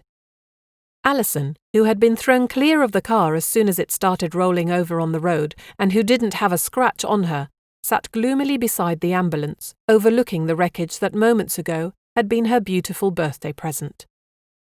I began laughing hysterically. The contrast between the relief at my own dramatic survival and Alison's childish pout over the loss of her new toy almost got the better of me. When the paramedics looked me over, I was diagnosed with an understandable case of shock and a slight graze of the knee. When I got home, I was still shivering with shock, so my flatmate Jennifer put me to bed with a hot water bottle. Later that night, my twin Toodie rang to tell me she had been to the cinema with her husband that afternoon and had suddenly fainted. When she came to, she told Dave her knee hurt. Looking down at it, they discovered it was bleeding, even though she had never left her seat during the entire episode. I could hardly believe what I was hearing, and when I told Toodie about the accident, she too was dumbfounded. Somehow, she had felt my pain. That summer's day in 1974 remains a mystery to me for many reasons. I clearly found my inner voice that afternoon, and who knows what might have happened if I had not listened to it. The point is that I did listen, and I did survive. Every now and again, however, I cannot help but wonder how I came out of that car crash entirely unscathed. My strong desire to put the hood up must have had something to do with it. Although I came much closer to death several times in the years that followed, especially during another much more violent car accident more than 20 years later. I thank God for watching over me that day and for helping me to listen to my inner voice. A couple of years had passed since the car accident, and even though the vehicle had been a total loss, Alison and I had not suffered any ill after effects as a result of the crash. The only real casualty had been our friendship. Rose, who thank God was still my best friend, asked me one day if I felt like going shopping in the West End. The sales were on, and we both agreed to spend some of our hard-earned money. After we were done shopping, I decided to accompany Rose to her flat in Victoria, after which I would go visit Daddy, who lived just around the corner. As we were riding the Underground, I was suddenly overcome by severe abdominal cramps, and after getting off the tube and walking up the stairs, I suddenly doubled over with unbearable pain and almost collapsed onto the pavement when I made it to the street. Not knowing what else to do, Rose grabbed all the shopping bags in both hands, told me to climb onto her back, and she gave me a piggyback ride to my father's flat. People were giving us weird looks when they saw two women acting like children on the street. Despite the pain, I could not help but laugh at the absurdity of the situation. After Rose had delivered me safely into my father's care and gone home, I went to bed. At 3 o'clock in the morning, I woke up drenched in sweat, entangled in soaking wet bedsheets, having the most excruciating pains. "Daddy!" I shouted. "Daddy, I'm dying! Call a doctor! Help me!" My father called for an ambulance that appeared within minutes. Since there was no lift in the building, the ambulance men had carried the stretcher all the way up the stairs, and when one made to grab me under the armpits and the other wanted to get hold of my legs, I kicked at them violently, shouting, "Get away from me!" Not understanding my behaviour, they asked if I didn't want them to help me, and I said, "I saw my mum go out on a stretcher and she never came back. I'd rather walk down using my own 2 feet." Under strong protest from both my dad and the ambulance crew, I put on my coat and walked down all those flights of stairs to the ambulance and was driven to St. George's Hospital. I can still see the ceiling lights passing overhead as I was wheeled from the emergency room where a surgeon had diagnosed me with a burst appendix, all the way to the operating theatre. Dazed by the strong cocktail of painkillers I had been administered upon arrival, I observed the flurry of activity around me as if from behind stained glass, watching doctors and nurses prepare for the operation that would save my life. When the anesthesiologist inserted a needle into my left hand, I felt a sharp pain shoot through it, and the eerie thought crossed my mind that this could very well be the last sensation I would ever have. I attempted to fight back my panic by concentrating on the low and comforting timbre of the man's voice as he spoke softly into my ear and asked me to count back from 10. I felt myself slide into a smooth and welcome blackness. and I never reached further than the number 5. My next memory is one of looking down onto the scene in the operating theatre. At first, my cognitive senses were unable to register exactly what I saw, but slowly it dawned on me that I had somehow taken up position close to the ceiling of the room and was observing my own body being operated on by a team of surgeons. God, I remember thinking, that's me down there. And look at all that blood.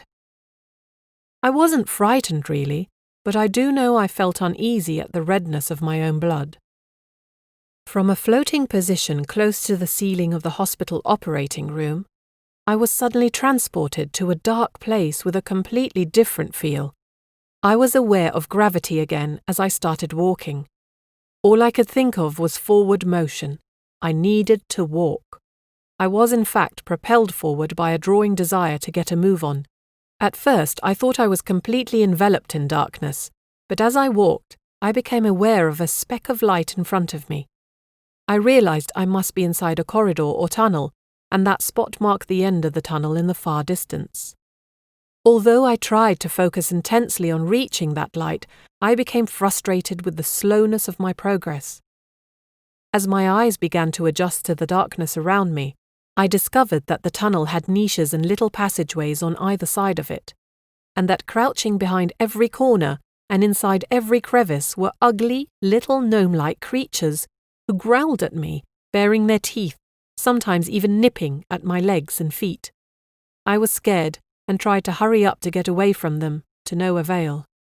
"God help me!" I exclaimed, and as soon as I had uttered God's name, the creatures appeared to shy away from me. I prayed out loud, rushing forward until I finally reached the opening at the end of the tunnel and stepped out into the bright, welcoming light. No sooner had I left the tunnel than a wonderful feeling of complete bliss settled over me. The sensation defies description, as does the scene upon which I was now looking. It was a pure and peaceful world. Every colour was more vivid than I had ever seen. The scents were sweeter than any I had ever smelt. The air moved in a soft, cool breeze, and all sounds were music. Lovely, cleansing energy washed over me. Had I entered another dimension? I saw men, women, and children, all dressed in white robes, walking or sitting in small groups, talking or simply enjoying one another's company. When they saw me, their beautiful smiles and open arms beckoned me to join them. Right in front of me, I now suddenly noticed a flowing river. Had it been there a moment ago? From the other side of the bridge that joined both banks of the river, I saw a woman walking towards me, holding out her hand as if expecting me to grab it and be led to the other side. A strong desire to run towards her overwhelmed me, and as I started going forward, I already stretched out my hand in anticipation of her touch and the bliss into which I knew she would lead me. Just as the tips of my fingers were about to touch hers, I was jerked backwards by a powerful force. "No," a deep male voice said. "It's not your time. You have a mission to fulfill." With the echo of those words resounding in my head, I felt myself being sucked backwards through the dark tunnel. "Oh no," I thought. "Please don't send me back. I don't want to go back. I want to stay in this beautiful place." When I opened my eyes, I saw the concerned face of the surgeon looking down at me. "We thought we'd lost you," he said. I had come close to dying that day. Thinking back to the moment on the bridge, I know that if I had touched that woman's outstretched hand, I would have made it across to the other side and never woken up from the anaesthetic. Sensing the joy of the place I had almost entered, I wouldn't have minded it a bit. I would have become an eager and contented resident. Even though there is a lot of skepticism in the world toward people who have experienced near death, I know that for me my short trip to heaven, if that is where I went, has taken away my every fear of dying. When my time finally comes to stand in front of my Creator, I will be happy to make the journey to a place much better than this earth. Sitting here behind my keyboard at a time far removed from the 70s, I can clearly see that the premonition I had before the Spitfire crash and my trip to the other dimension during the surgery at St. George's were preludes to the moment when I was to finally receive confirmation of my psychic powers. One evening in 1978, during a routine meditation in the living room of Roma Collins, I felt myself slowly rising from my chair. It was as if gravity simply lost its grip on my body, and I floated up without the slightest effort to the ceiling of the room, from where I was able to look down on the congregation. I had never felt more relaxed in my life. Not a cell in my body, not a molecule of my brain felt a hint of apprehension or fear, as if I had entered the most natural state imaginable to man. Not long after I had floated up, I felt myself return to my seat. I snapped my eyes open in total surprise. "What happened?" I asked as everyone clapped. "Congratulations, Susie," Roma said. "You finally got in touch. You have given every one of us a message from deceased friends and relatives." No. Had I really? Remembering my trip to the ceiling with uncanny clarity, I could not recollect having spoken during the entire meditation. They did nonetheless all confirm that I had relayed messages to each and everyone present in the room. I had become a medium. For a while after my first channeling experience, I worried greatly that it would remain just a one-off freak accident, that I would never be able to repeat the occurrence. That fear soon proved to be completely unfounded when I began receiving messages more frequently. I started to trust my abilities and soon felt a confident and well-deserved sense of pride in the fact that I really had clairvoyant skills. Chapter 5. My Flying Days. For a few years after my breakthrough as a medium, I lived my life as intensely as I could. My job at Vidal Sassoon gave me great satisfaction. I had even been offered a position at their Los Angeles office, which I declined without too much hesitation. I still visited Roma Collins regularly, having meditations with her, perfecting my skill with the tarot cards, and even learning the art of palm reading. Within my ever-growing circle of friends and acquaintances, I found more people willing to have a reading of both cards and palm almost every week, and I became increasingly more confident in my skills. During the fall of 1981, I was suddenly overcome by an acute desire for change. As if a tidal wave was sweeping through my mind, I felt unable to concentrate on my work or find enjoyment in my social life. An almost desperate restlessness took possession of my heart. By now I had lived in London for 13 years, of which I had spent the last 9 in my Sloane Street apartment, and I knew it was time for a drastic change. When I finally took the conscious decision to search for a new direction in my life, I would soon be swept up in an adventure that was to take me far away from London, my family, and everyone I knew and loved. In October, I saw an advert for flight attendants in the Evening Standard placed by Alia, the Jordanian airline company. On an impulse, I picked up the phone and arranged for an interview. As it turned out, the interview was to be conducted in an office on Regent Street, which was within walking distance from the Vidal Sassoon accounting department. Without even needing to take time off from work, I managed to conveniently schedule the meeting during my lunch break, and since it turned out to be an unusually bright and sunny autumn day, I walked out into the street with a feeling of optimistic anticipation.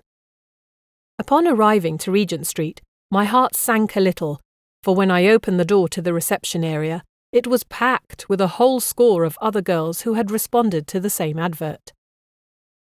Even though it was the first time I was subjected to this kind of job interview, and despite a severe case of nerves, I believed that all in all the talk had gone very well. At the start I had felt interrogated, cross-examined and dissected as a result of the nature of the questions they asked me.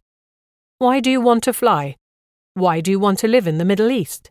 Can you live in a Muslim country? Can you live with different cultures and traditions? My goodness, what were all these questions? I just wanted a change of scenery. I wasn't planning on spying for MI6. I felt as if they already suspected me of ill behaviour before I'd even set foot on Jordanian soil. As the interview progressed, however, I began to understand that the interrogation was solely based on their concerns for the long-term commitment of the newly hired staff, rather than on a worry for national security. They wanted to make certain I would not get homesick and run away from the training program a month after it started. I responded in a positive way to all their queries, as I explained that from a young age I had lived on my own in many different parts of the country, and that I was quite capable of taking care of myself, that I loved meeting new people and visiting new places, and that I was always respectful of other cultures and different ideas. 3 weeks passed before I received a letter asking me along for a second interview, which I attended feeling a lot more confident. They must like me, I thought, since they asked me back. That thought proved to be right, because they told me I had the job and 6 weeks to prepare for my departure. They offered me their standard 2-year contract, and I was ecstatic. When I walked out into the open air, I realized the time had come to tell my employer, Philip Rogers, that I would be leaving my job at Vidal Sassoon. Asking me into his office, Mr. Rogers was extremely nice to me, saying how much he had valued me as an employee during the 8 years I had worked for him. He was very sceptical about what he called my rash decision to leave for Jordan on such short notice, and he told me he would be more than happy to keep my job for me in case I decided to come back after my 2-year contract was up. I have always been grateful for his kindness, even though I never took him up on his generous offer. A few days after my 32nd birthday, I boarded the Royal Jordanian flight that would carry me to my new life abroad. About 10 other women were on that plane, who, like me, were on their way to a new job. Even though I would have liked being a part of their apparently cohesive group, I felt too shy to walk up to them during check-in and was seated several rows behind them, next to a very unpleasant man. He appeared to have been drinking heavily before getting on board and continued his boozing while in the air. The simple fact of sitting next to him made me extremely apprehensive about the adventure I had embarked on that morning, because in his drunken stupor, the man frightened me terribly with stories of how barren and unfriendly Jordan really was, just a desert full of primitives. No statement I have heard before or since has ever proved to be more wrong, but in my fear of the unknown, I tended to believe what he said. What was worse, my fear appeared to be confirmed when during landing at Marca Airport, I looked out of the window and saw nothing much more than brown, dry soil and a lot of bleakness. In the airport terminal, all the passengers were picked up by their family and friends. Not knowing exactly what I was expected to do, I stood to one side all by myself and suddenly felt goosebumps all over me. Had I really done the right thing by coming here, or had I gone completely mad? Me, a tall blonde woman with blue eyes, living in the Middle East? Hollywood was playing tricks on my mind, the Cloak and Dagger movies, and I started imagining all kinds of disastrous scenarios. What if someone kidnapped me and put me in a harem? I jumped when somebody touched me on the shoulder. Spinning around on my feet, I saw the smiling face of a Jordanian man in uniform, my welcoming party. "Come this way," he said, and together with the other women I was taken by Alia minibus to the Jerusalem Hotel in Amman. It was only upon arrival that I finally began to relax enough to start a conversation with one of the other girls. Her name was Susan as well, and we decided to share a hotel room. Unbeknownst to us, this straightforward decision would lead to a mutually supportive relationship throughout all the years that we worked for Alia together, and eventually to a lifelong friendship. While we attended the training course, the first 6 weeks of our acquaintance, Susan and I shared the same hotel room. Having arrived to the hotel after dark, I jumped out of bed early the next morning, impatient to find out what I would see outside of the window. I eagerly pulled open the curtains, only to be disappointed by the sight of run-down buildings and dusty streets, and I was reminded of the statements the drunkard had made on the plane. What if he was right? I soon discovered, however, that the idea that I had arrived in a primitive, dusty and hostile city was a complete misconception. Amman is mostly a clean, contemporary metropolis with all the accompanying luxuries and facilities a modern city provides. The climate in Jordan is Mediterranean, and the scenery has very little in common with the images of the dry, sandy deserts people often imagine stretch across the entire Middle East. The country has a wide variety of fauna and flora, and a geological mixture of high mountainous regions intermingled with a large number of rivers and wadis, valleys of breathtaking beauty. It would, however, take me a while to discover all these Jordanian natural treasures, since I was stuck in a training program for the next 6 weeks. The 16 trainees were all from different parts of the UK. Knowing we had signed a 2-year contract and accepting the fact that we were now pretty much stuck here and might as well get on with it, we proceeded with our training with as much enthusiasm as we could muster. Every morning at 7, we were picked up and taken to the training school, where we were taught all about aircrafts, from Boeing 747s to TriStars, 7 different types altogether. At first it looked as if I would never be able to learn it all, but needless to say, I was determined enough to make sure that my seemingly endless hours of study proved fruitful in the end. The other women all had some flying experience, but since it was my first time as a cabin attendant, I needed more hours of study to retain all the information that was thrown at me. I could barely wait for the 6 weeks to pass, counting the days for the final exam to come round and praying that I would memorize all the procedures by that time. Those 6 weeks were not all sweat and tears, however.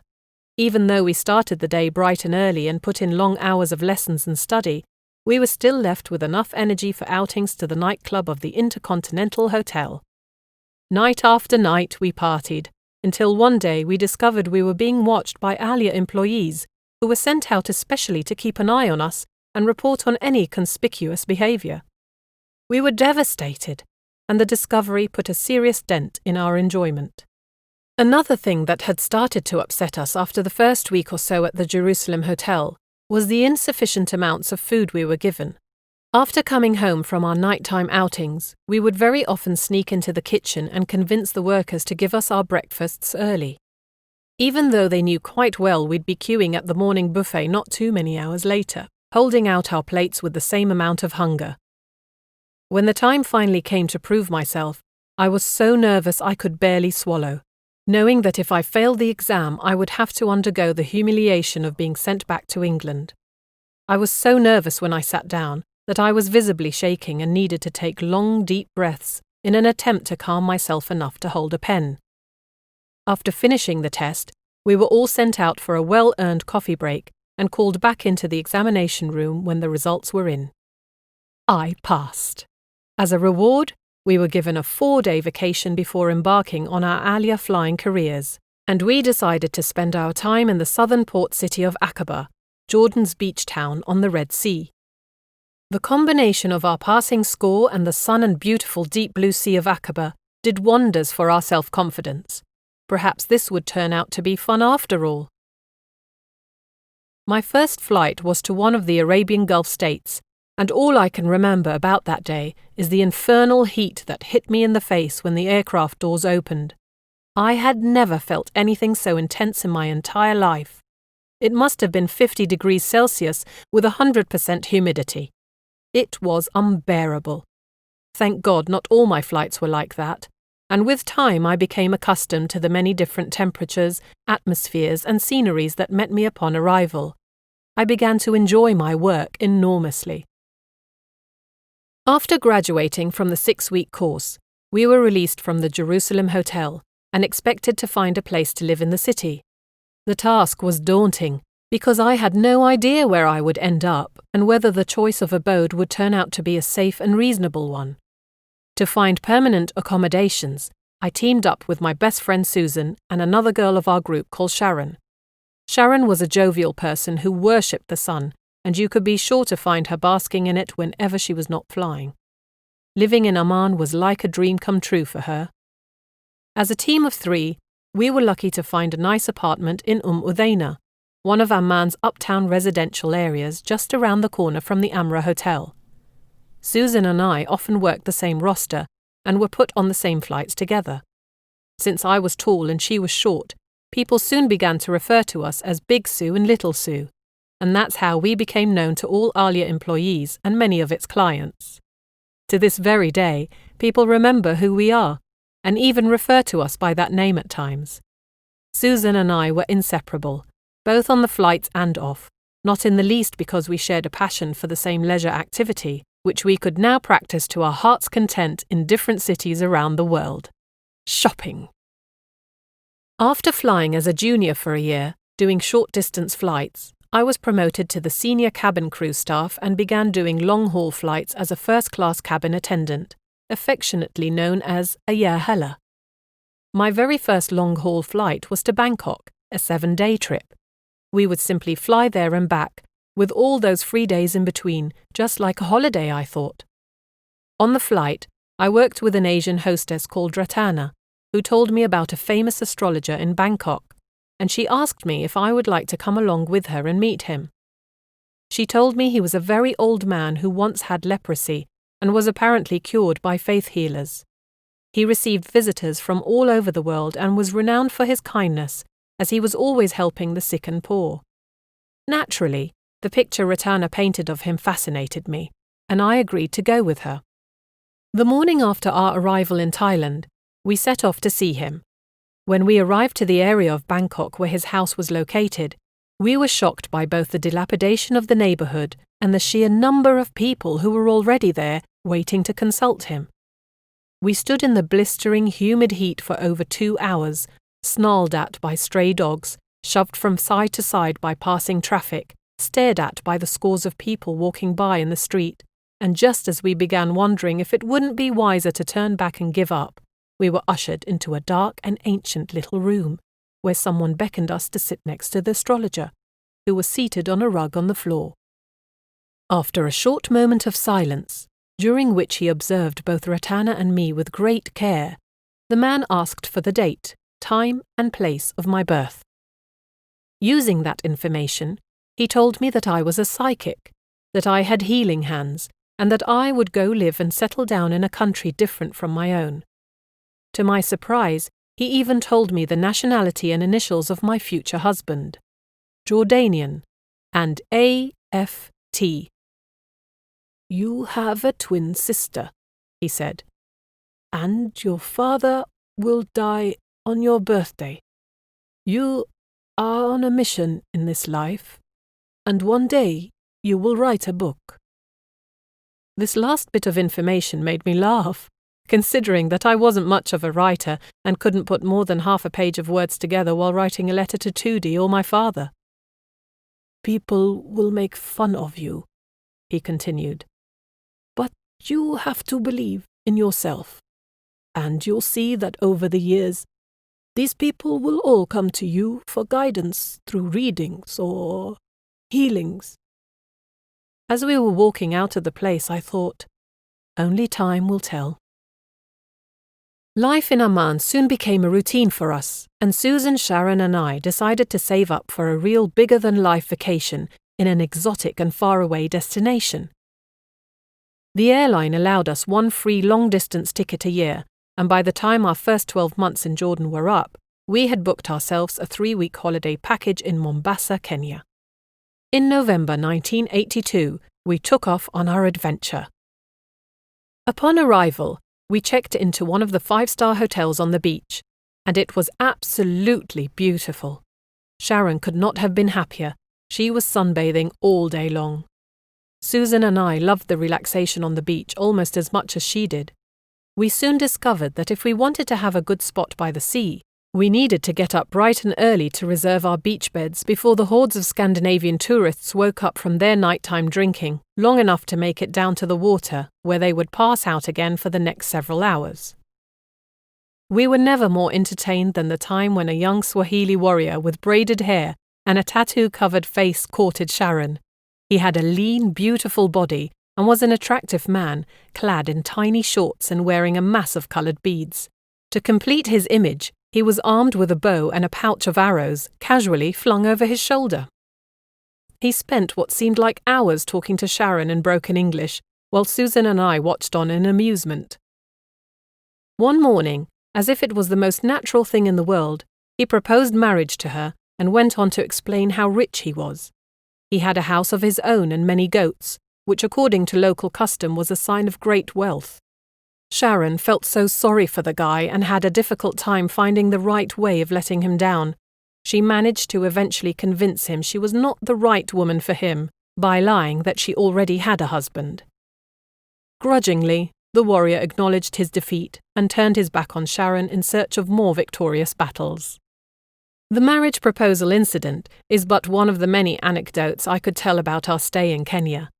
But our funniest adventure must have taken place on the day we went on safari.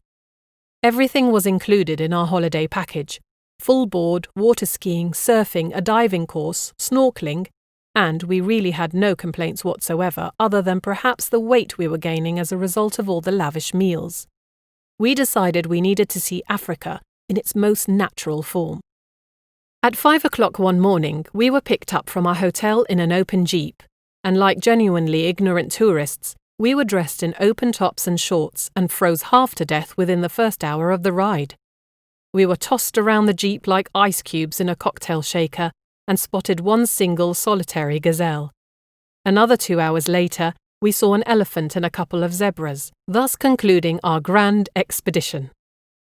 Upon our return to the hotel, thoroughly disappointed and exhausted, and covered in layers of red African dust, we vowed never to go on another safari again, and true to our word, we stayed on the beach for the remainder of our vacation in Mombasa.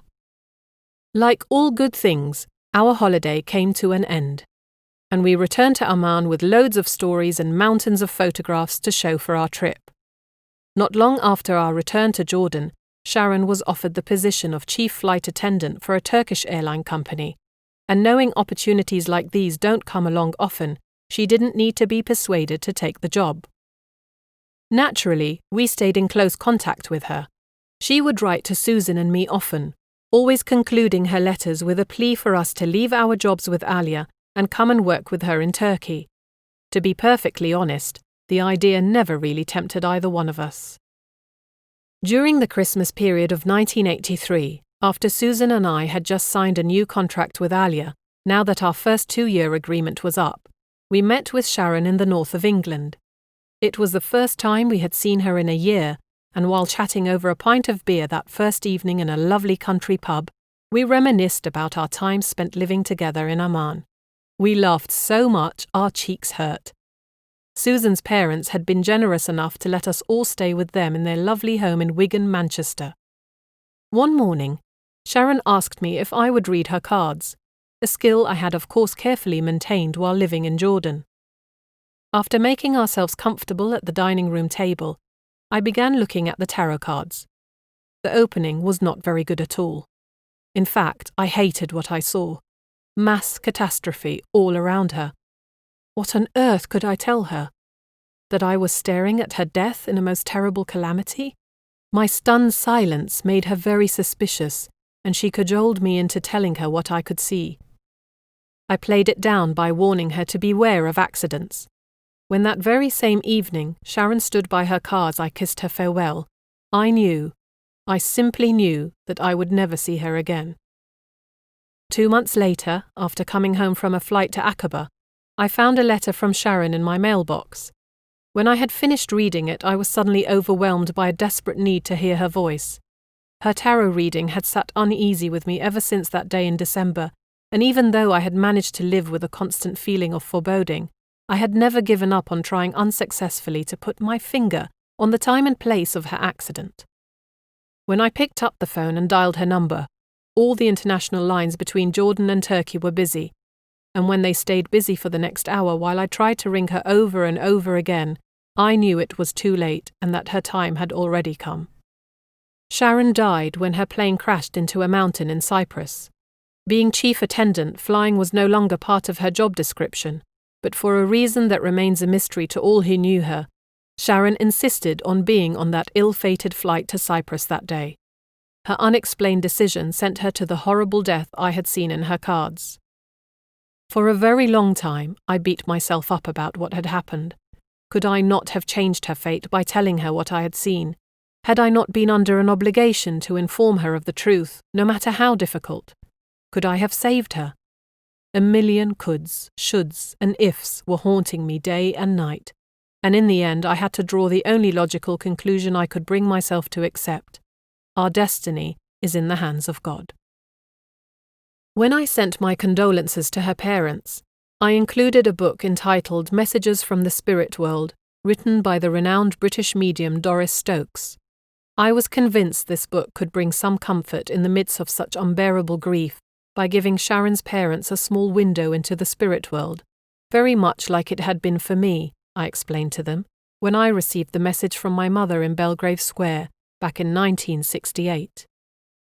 A few months later, I received a long letter from Sharon's parents, telling me how much I had changed their lives by introducing them to the spiritual association, of which they were now members. While on a visit there, they had received a message from their daughter, who explained to them that the accident in which she was killed had not been caused by human error, but rather by a technical failure. She told them that she was taking care of small children now, and that they were to stop mourning her death, since she was happy on the other side. Her bereaved parents eventually found peace of mind. Chapter 6. The beginning of my healing power. For Susan and myself, the loss of Sharon was a major blow, and as a result of our grief we became even more grateful for each other's companionship. Using my talents as a medium, I started acquiring a reputation as a fortune teller in Amman, and more people asked me for readings. There was an enormous amount of skepticism associated with what I did, and I was often not taken seriously or even made fun of. But nevertheless, my determination to keep practicing my skills never left me during all those years. There were people who took me very seriously, however, never more so than during the time when I predicted a serious incident with an Alia aeroplane in Lebanon. It was early June 1985, when one morning I woke up bathed in sweat from a very vivid and disturbing dream. I had seen an Alia Boeing 727 blown up by terrorists. I clearly remember seeing the letters AFW painted on the side of the aircraft before the explosions. During my flight that day, I shared the story of my dream with my fellow cabin attendant Leslie. She didn't comment, and to be honest, I almost forgot about the whole thing until my supervisor called me into the office a few days later. "Sit down, Susie," he said. "A lot of cabin attendants are not showing up for work, and I think you have something to do with this." "What do you mean?"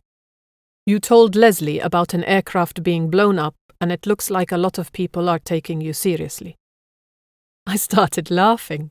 It was only a dream, but my supervisor looked worried and definitely not amused. "I'm so sorry," I apologized. "I will make sure to keep my dreams to myself in the future." The shock came on June 11, a week after I'd had my dream, when the Alia Boeing 727 en route from Lebanon to Jordan was hijacked before departure by 5 terrorists with automatic weapons and explosives. They demanded to be taken to Tunis.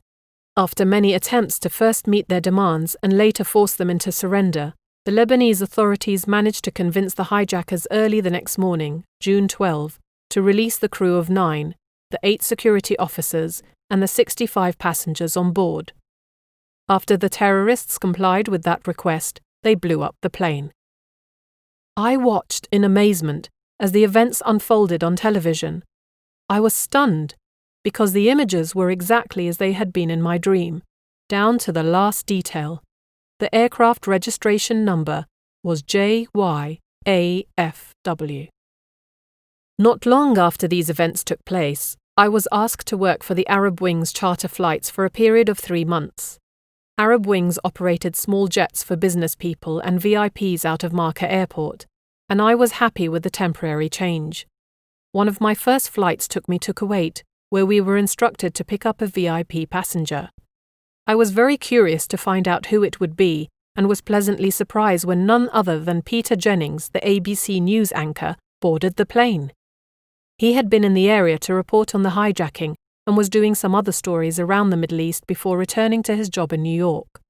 Mr. Jennings looked very nervous, and since he was my only passenger, I seated myself next to him in an attempt to ease his discomfort.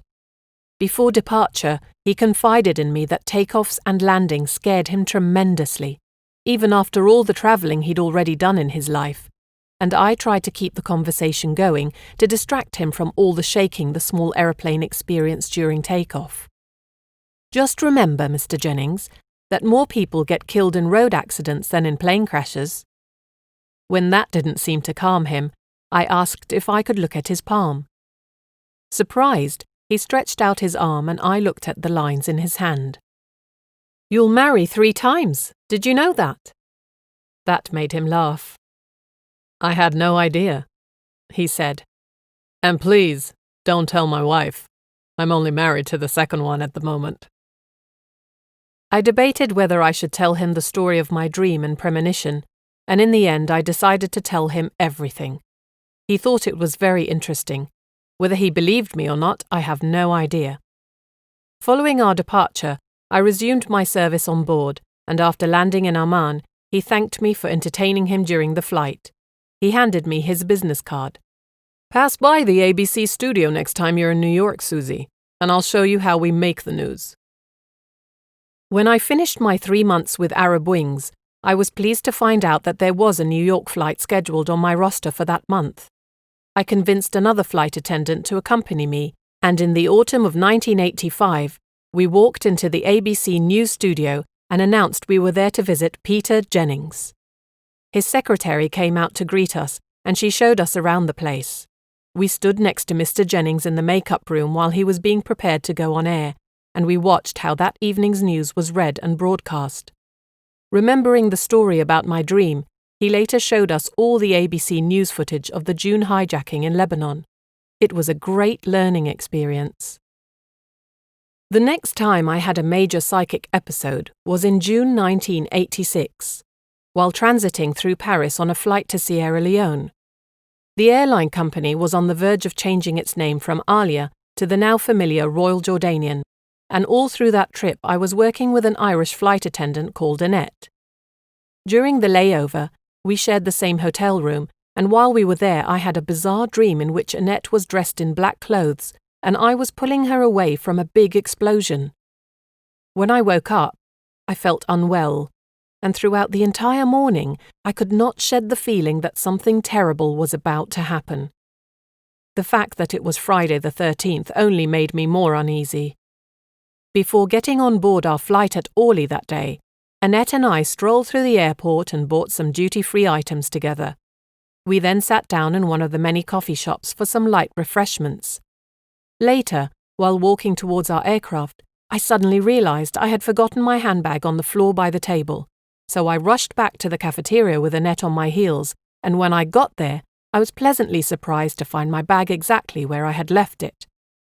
As I reached down to pick it up, an explosion ripped through the airport.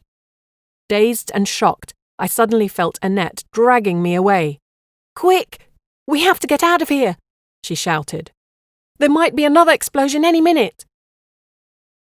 Later that day, I remembered my dream, and even though in reality it had been Annette pulling me away from the explosion instead of the other way round, I concluded that I'd had another premonition. During the course of my life, I have believed that there is nothing we can do to influence our destiny. Ever since I lost my mother at the age of 13, I knew that God's reasons don't always make perfect sense to us.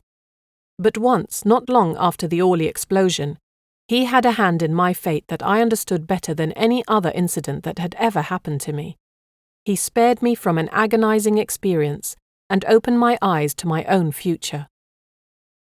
Susan and I were to go on one of our very last flights together.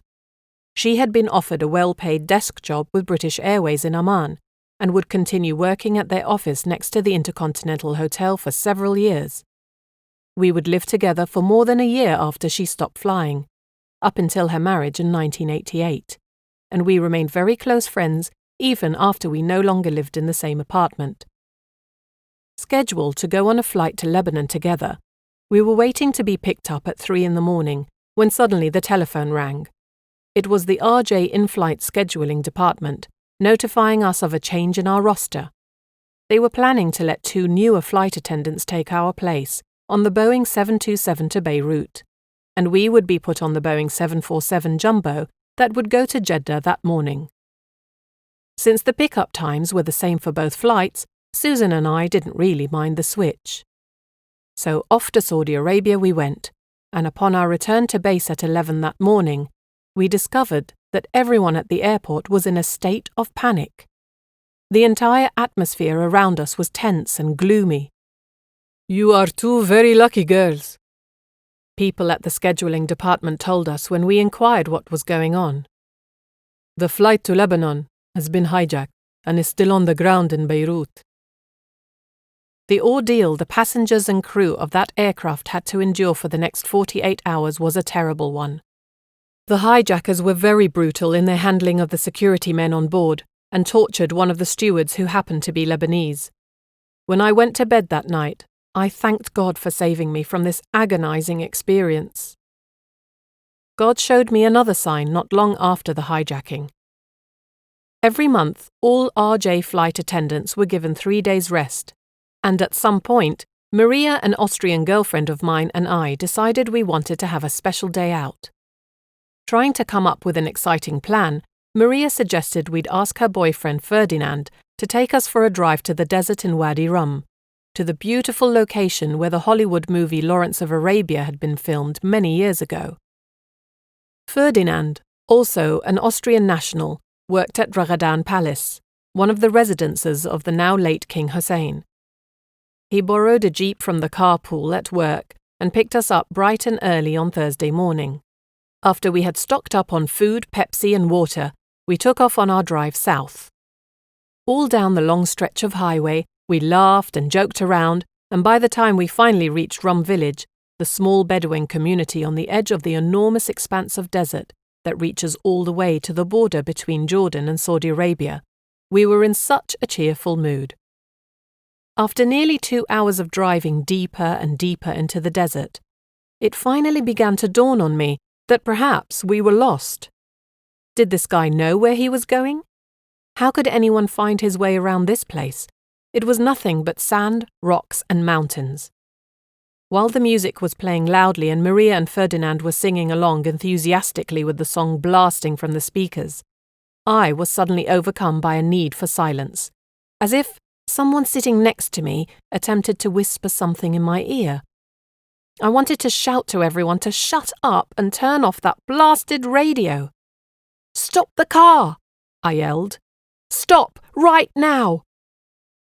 I had realized what the whispering voice was, and when it sunk in, I also understood its message. "What's wrong with you?" asked Maria in surprise, as Ferdinand brought the jeep to a halt, dust clouds enveloping the car and blocking out the breathtaking view around us. "We have to turn around and drive back the way we came," I said. My inner voice had told me to stop the car, and the only explanation that occurred to me was that forward was the wrong direction. "Something's not right. I just know it. Let's go back." Immediately, Maria and Ferdinand burst out laughing. "Susie's having one of her psychic episodes again," Maria made fun of me.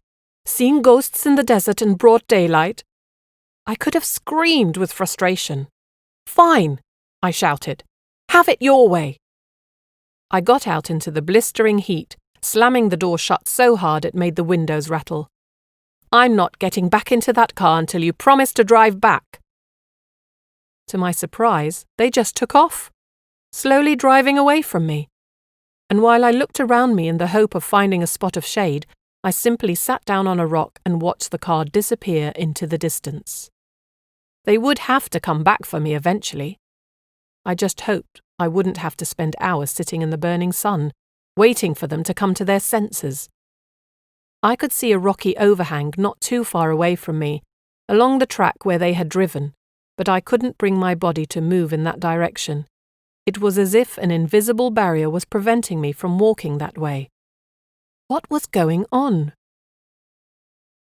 When the car was almost completely out of sight, a mere speck in the distance, I realized that it had stopped, and while squinting to try and bring what I was seeing into sharper focus, I noticed that I could distinguish not just one, but 2 cars. I was beginning to feel faint because of the heat and wished I had grabbed a bottle of water before getting out of the jeep. What a stupid situation.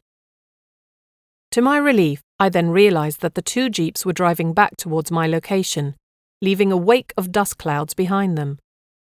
When they finally reached me, I saw instantly from the pale, terrified look on Maria's face that something was very wrong. Her eyes were the size of saucers, and she was close to tears. Ferdinand, too, looked as if he had seen a ghost. The jeep accompanying them belonged to the Saudi Desert Police. We had wandered so far off course that Ferdinand had driven right into Saudi Arabian territory. "Do you know where you are standing?" He almost choked on his words when he asked his question in a heavy Austrian accent. "Right on the border, between Jordan and Saudi." Imagine that, I thought. My sixth sense had tried to warn us not to go on, but in their childishness, my friends had not taken any notice of the warning, and now we were all in serious trouble. Very serious trouble. The desert police instructed us to get back into the car and follow them to their station. For more than 2 hours, we drove through a desert landscape that to my untrained eye did not change in recognizable features during the entire ride. On the way, Ferdinand explained what little he had managed to ascertain from the men in the other vehicle, who had treated them with hostility and had shouted at them in Arabic. We had unknowingly wandered onto a drug trafficking trail, used to smuggle narcotics from Jordan to Saudi, and as far as these men were concerned, we were just another bunch of smugglers trying to get their goods across the border. When we arrived at the police station, we were ordered out of our vehicle and told to line up against a wall. We watched in dismay as the policeman emptied our car of all its contents and ripped apart every potential hiding place. They opened our bags, emptied out the Pepsi cans into the sand, and ripped the film rolls from our cameras. They searched everywhere for the drugs we were suspected of smuggling across the border. As all this was going on, one of their vehicles was parked right in front of us, a heavy machine gun mounted on its roof. While one of the officers was shouting questions at us, attempting to make us admit to our crime, the soldier behind the machine gun kept pointing the weapon in our direction in an attempt to scare us. I was petrified with fear. My entire body went numb, as if it was tensing itself against the bullets the gun could be firing at any given moment. There was no doubt in my mind that my end had come, that I would be gunned down by a bunch of crazy Saudis in the middle of the desert, and that my body would disappear without a trace under the hot, all-consuming sand. But I don't want to die, I remember thinking. I'm on a mission. I didn't really know what I was saying, but when those thoughts crossed my mind, I suddenly relaxed. Of course I wasn't going to die today. How ridiculous. After they finally concluded that we weren't smuggling drugs, the men escorted us inside the building, where we were put into an office and given some water to drink. We were anxiously waiting for the next phase of our ordeal, unsure of what was going to happen. Maria, Ferdinand, and I were simply too scared to exchange words.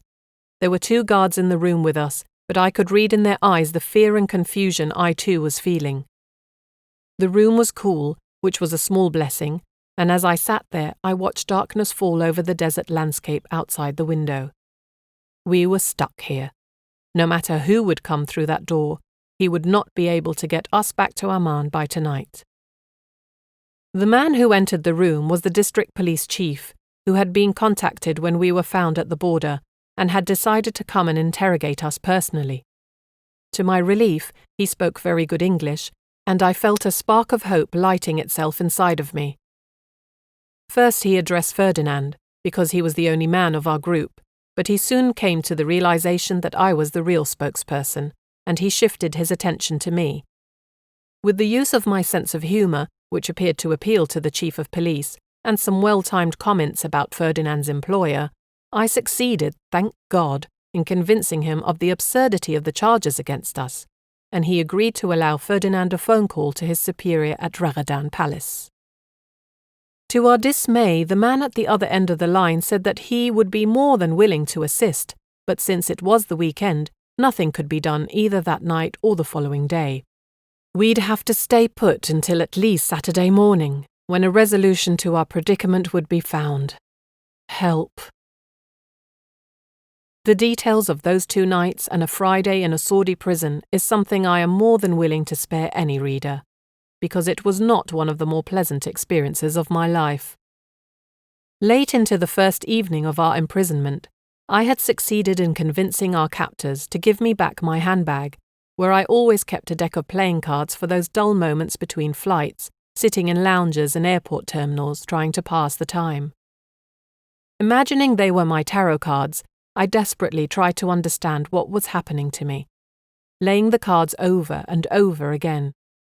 To my relief, I couldn't see any real disaster befalling me in the near future, but there was a warning to beware of an accident. The more I thought about my predicament, the more I began to agonize about my job with Royal Jordanian. Surely, if anyone ever got wind of my arrest, rumors would fly all over the place that I was involved with drugs, and I could risk losing my job. I had 3 days off, and by the time I would be out of this mess, God willing, it would only be Saturday, the 3rd day of my break. I'd be all right, wouldn't I? When Saturday morning finally came, the chief of police returned to the station to inform us that the palace had agreed to send someone to meet us at the Saudi-Jordanian border just south of Aqaba. After retrieving our empty cameras and other belongings, we were given a driver for Ferdinand's jeep and an escort of 2 more police vehicles. In convoy, we made the trip to the Jordanian border, where we arrived safely in the early afternoon of Saturday and were handed over into the care of the man who awaited us on the other side. The relief to be back on Jordanian soil was overwhelming, and we all gave each other a long hug. Even though we were now within the safety of the city of Aqaba, our ordeal was not over. There would be more interrogations, this time by the local head of the Mukhabarat, military intelligence, who was on his way down from a weekend with his family in Amman to cross-examine us on how we had landed ourselves in this outrageous situation. Ferdinand's employer, who would later require an explanation of his own, booked us into the Aqaba Hotel for the night, where we would finally have a chance to take a decent shower and recover from our ordeal in the Saudi desert. I knew I would have to tell in-flight scheduling the truth about my situation, knowing what the possible consequences would be, but I decided to postpone the call until later. After a bath and a hot meal, we at long last felt human again and decided to go for a walk along the beach, where we began joking around, jumping, laughing and playing catch in the sand. It was utterly exhilarating to be free again. But my exhilaration soon turned to agony when I tripped on a beach chair and fell over backwards, knocking my arm hard against the side of a small wall. I heard the bone inside snap like a dry twig. I was rushed to the hospital, where after an X-ray I turned out to have broken my lower arm in no less than 3 different places. When they set my arm and put an enormous clumsy cast on it, I simply knew they were doing a lousy job, but in my pain there was nothing much I could say or do to remedy the situation. After returning to Amman and checking with another radiologist, I would be given the painful news that the bone needed to be set all over again, since they had failed to do it properly in Aqaba. I didn't sleep that night, not being able to find a comfortable position to rest no matter how many pillows I used to support the cast. During the long hours of lonely suffering, I found reprieve in only one unexpected insight. I would have a good excuse not to be at work the next morning. I would be able to call in-flight scheduling, telling them I had fallen and broken my arm while in Aqaba on my day off, and none of it would be a lie. When we were finally driven to the Mukhabarat office the next morning, I knew I must have looked as miserable as I felt, and before the colonel who was about to interrogate us had even asked his first question, I started weeping and moaning in agony in the hope that they would let us get into our car and drive back to Amman. The plan, however simplistic, worked like a charm. During the 4-hour drive back to the capital, I had a chance to reflect on my desert ordeal. Why had it all happened? What was the lesson to be learnt from this weekend in hell? For a while during the drive, I was convinced that God had put this obstacle in my way to make me lose my job with the airline. Perhaps I was meant to leave Jordan. No, that couldn't possibly be right, because breaking my arm had saved my job. Breaking my arm had ensured that I would stay. And that's when I knew God had indeed intervened in my life again. That He had saved my job and shown me that I was to stay in Jordan, that this was where my mission lay. And thinking back to my cards in the prison cell, I knew they had been right too. Beware of an accident, they had warned, even though the accident had turned out to be a benevolent sign from God. An undeniable power reinforced my faith in my special mission through a revelation I received a few months after my arm had healed and I had started working normal hours again. During a 9-day stopover flight to Chicago, I had again teamed up with Annette, who had taken Susan's place as my regular flying partner. One Sunday morning, a group of us, members of the crew including the captain, decided to have brunch at one of the big hotels where the meal was accompanied by all-you-can-drink champagne between the hours of 11:30 a.m. and 1:30 p.m. As one of the crew members had tipped the waiter more than generously, the champagne kept coming to our table well after the 1:30 deadline. While everyone was filling up on alcohol, my thoughts began to drift to Fatima, a Jordanian flight attendant who lay in a nearby hospital. After arriving to Chicago on a flight a month before, she and another girl had been run over by a car while crossing Michigan Avenue. The other girl had only broken her leg and had returned to Jordan soon after the accident, but Fatima was still in a coma after sustaining a life-threatening head injury. Leaving my colleagues behind at the hotel and without telling them what I was doing, I decided to go visit her at the hospital. I managed to convince the nurses to let me visit with her for a while, even though she was in intensive care and technically couldn't receive any visitors who were not family members. "I am Fatima's best friend," I lied to the hospital staff, "and she is so far away from home. Please let me keep her company." The poor girl looked terrible. On one side of her head, all her hair had been shaved off. She had received about 40 stitches across her temple and face, and they had given her a tracheotomy to help her breathe. I felt it was a miracle she was still alive. Before sitting down by her bedside, I drew the curtains and felt a sudden and overwhelming need to assist her in some way. I bent down and whispered into her ear that I was a friend and had come to help. I then reached over and took both her warm, swollen hands into mine, and even though I knew she was in a coma, I asked her to give me a sign if she could hear and understand what I was saying. To my surprise, she squeezed and wouldn't let go. When after a while she finally released my hands, I placed them on her head and gave her healing energy all down her body. I wasn't entirely sure of what I was doing, but it seemed as if my hands were guided by my higher self, and I was convinced I was helping this poor woman in some special way all of my own. The healing took about 35 minutes, and after I left the hospital and made my way back to the Marriott, I found my colleagues where I had left them. We decided to go to the bowling alley around the corner, even though some of the people in the group were barely able to walk in a straight line. Annette accidentally dropped a bowling ball on the captain's foot, making him howl in pain, and he gave her a good telling off. One of the other girls thought the entire scene was so funny she nearly dropped her own ball, and while turning to hurdle it towards the bowling pins, she twisted her neck in a funny way and ended up hurt too. Despite all the aches and pains sustained during our bowling adventure, we had a great time and stayed well into the afternoon. Later that night, while in the crew lounge, we were informed by the flight engineer that an unexpected thing had happened to Fatima at the hospital. Apparently, she had come out of the coma. Because her prognosis had been quite bleak, the doctors declared her recovery something of a miracle. The hairs on the back of my neck stood on end. Had I played a part in making her better? Or was it just a coincidence that after I had spent 35 minutes with her, she had made a surprising and unanticipated recovery? How would I ever know? Who would tell me? I prayed to God right there and then, asking him to show me a sign, to help me know if I really did have healing hands.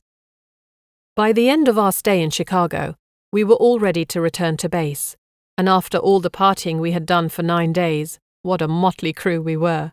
I had a huge sty on my right eye, while Annette's left eye had developed a temporary twitch, making it appear as if she were winking at everyone.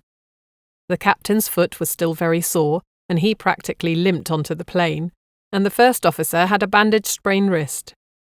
When it was time to work the food trolley, Annette and I couldn't agree on who should face the passengers. It was either making them look at my sty or letting them think Annette was flirting with everyone. In the end, we opted that I would face them, and I was all but pleased when one of the passengers became very upset and told me bluntly I should have worn sunglasses instead of ruining his appetite. What cheek, I thought to myself. Despite the great time we'd had during our stay in Chicago, and the rather comical trip home that could have been a part of a Tom and Jerry cartoon, I was very relieved when the flight came to an end and I was finally back home. A year went by, and during one particular flight to Baghdad, I remember boarding in a very bad temper. My mood was caused by the fact that I had been on standby, hoping to go home later that night and out to a party to which I'd been invited, when I was called in for a last-minute replacement of a sick crew member on the Iraq flight instead. The passengers were already on board, and the aircraft was ready for takeoff. I was assigned the first-class cabin and had full occupancy, which means hard work during a flight. The other first-class flight attendant suddenly caught my attention when I noticed she was still wearing her scarf around her neck. This was a violation of uniform regulations, and even a novice would have been aware that she needed to remove the scarf during service. When I told her, she replied in a deep but pleasant voice that she could not take it off and promised to explain to me why during the transit time in Baghdad.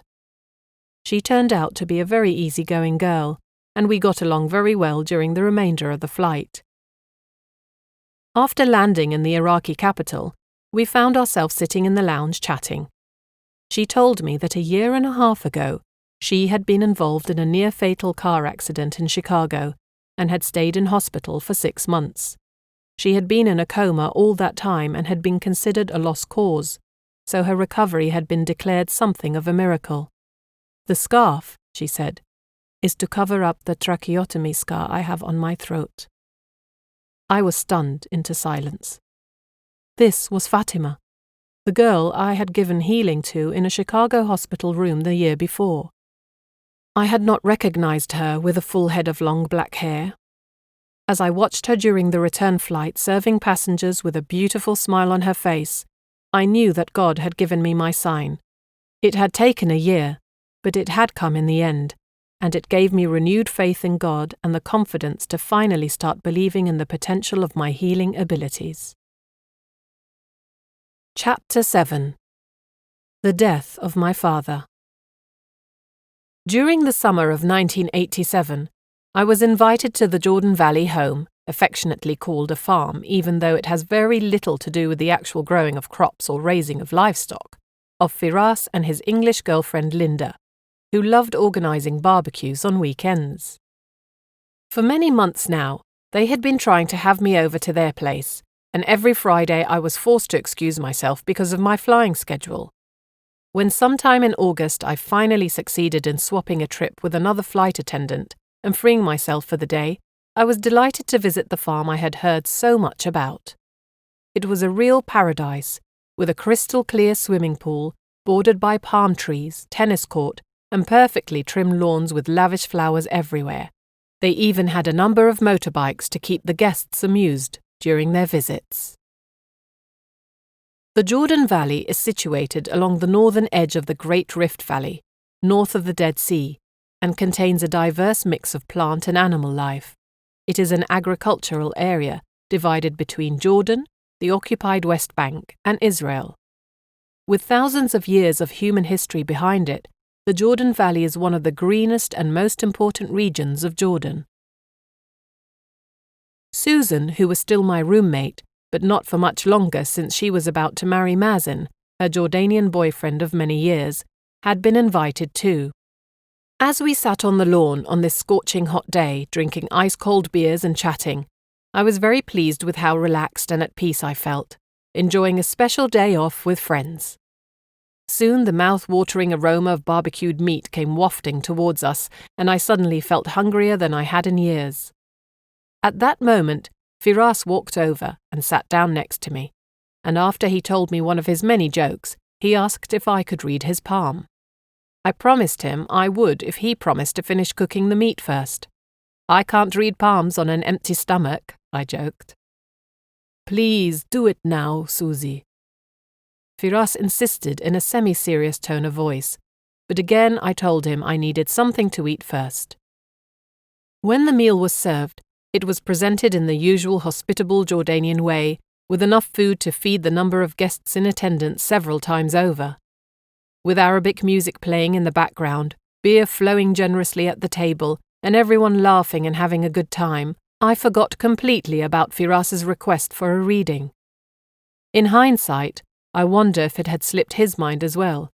We will never know, of course, because Firas was essentially lost to the world before the day was over. As the afternoon's strongest heat was slowly dissolving into early evening, we were served a cup of Turkish coffee by the pool.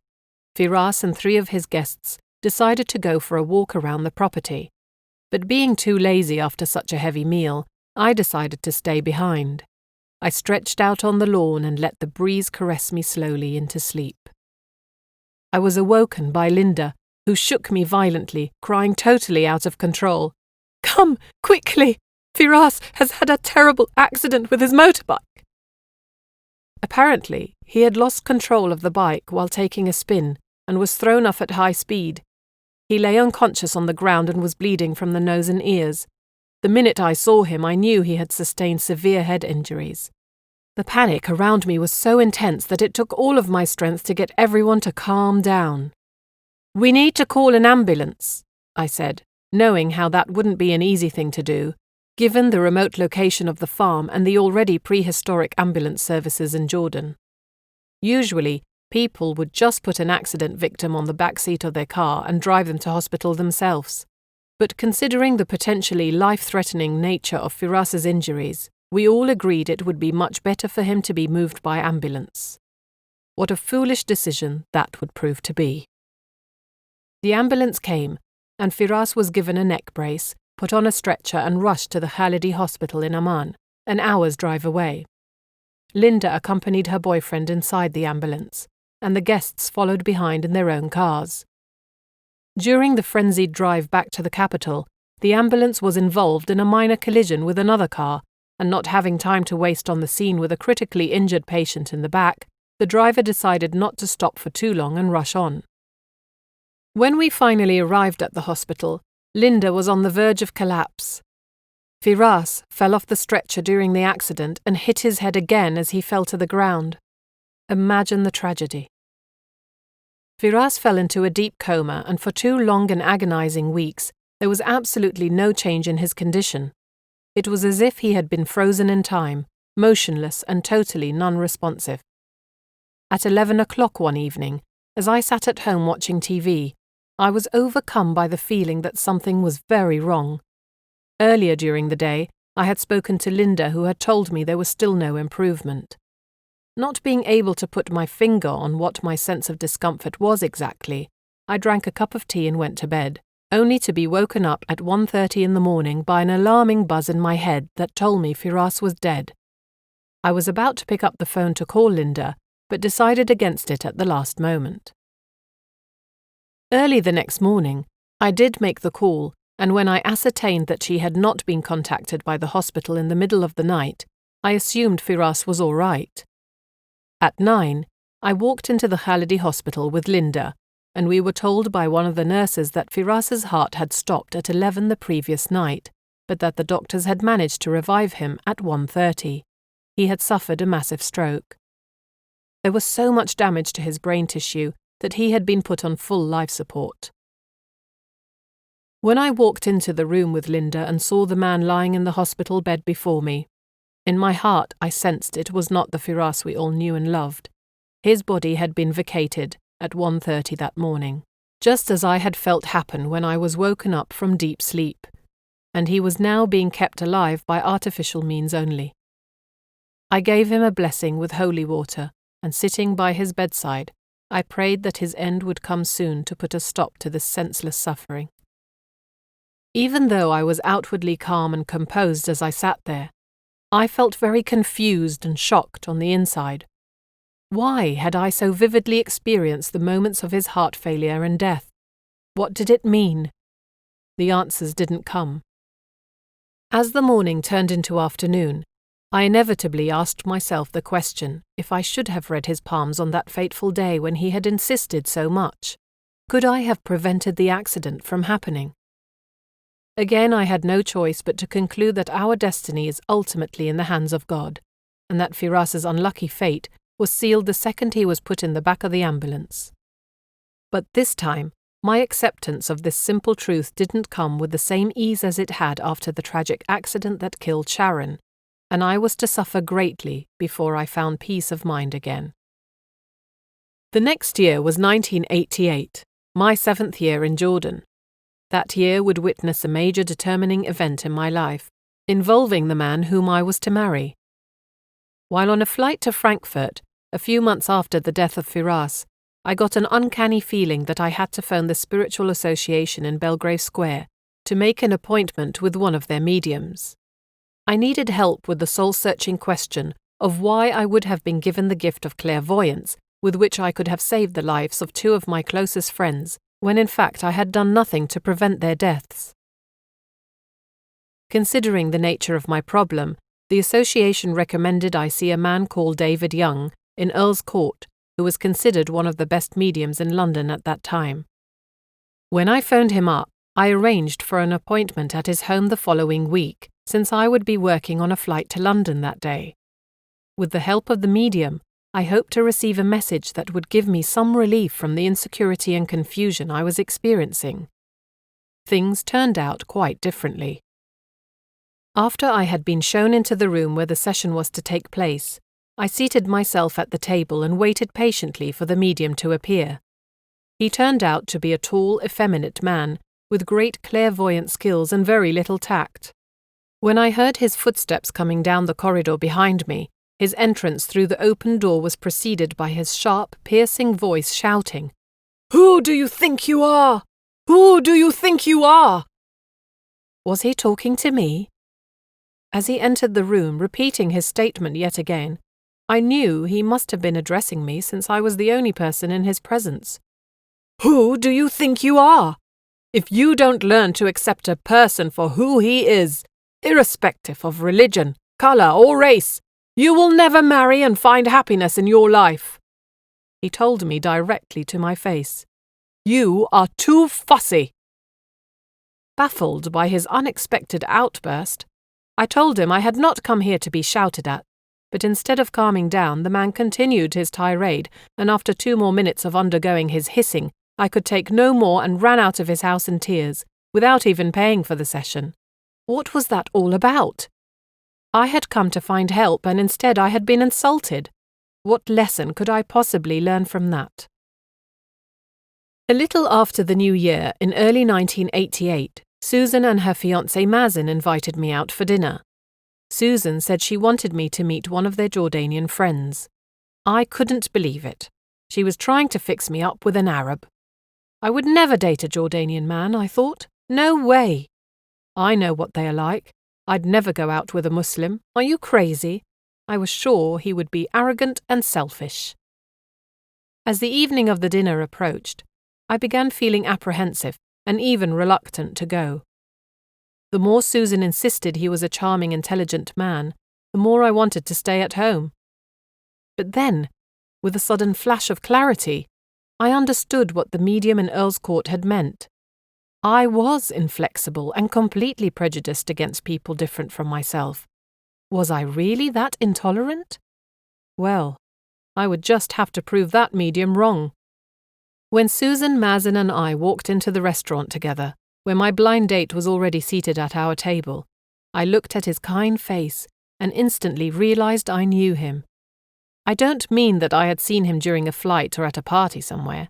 I had known him for centuries. Gazing into his eyes gave me my first and strongest ever experience of déjà vu. His name was Amin Susie Tamim, and I would marry him. The attraction between us was like the sudden fusion of 2 energies. As the evening progressed, I recalled my mother's words. "When you meet the right person, you will have no doubts," she once told me. She was right, because I knew I was in the company of my special man. While I lay in bed that night, staring up at the ceiling, unable to sleep, I relived the evening and thought back on the sequence of events that had led up to this encounter with Amin. Would I have seen him through the same eyes if I had not been to Earl's Court a few short weeks ago? 18 months later, in the late summer of 1989, we were engaged. My family asked me to come to England to attend the engagement party they were planning for us, but when September came and I was ready to leave, Amin could not take time off from work and I went on my own. It was a rather odd engagement party without my fiancé, but being with my father, my brother and sisters was a rare treat, and I enjoyed the evening tremendously. The next day, while talking to Daddy over breakfast, he told me he was so relieved I had come home when I did. "You never know," he said. "I might not be around at Christmas." He got up, walked around the table to where I was sitting and gave me a hug. "Stop talking silly, Daddy," I said. "Of course you'll be around. You have to meet Amin at Christmas." I was very uncomfortable with what he had said. They say some people know when they are going to die. On the day of my 40th birthday, November 29, I was not at all happy. I broke down crying for no apparent reason all day long. Why? Amin had arranged for us to go out for dinner with some friends. We'd have a nice, enjoyable time together, so what was wrong? All afternoon, I had felt a dull, empty feeling in the pit of my stomach and could not bring myself to do much more than hang around the house. When I looked at my watch, it was only 5:30. Lots of time still before Amin would pick me up. While I was bored and uncomfortable, I wished Susan were still my roommate instead of being married to Mazen. She'd be able to pull me out of my strange mood.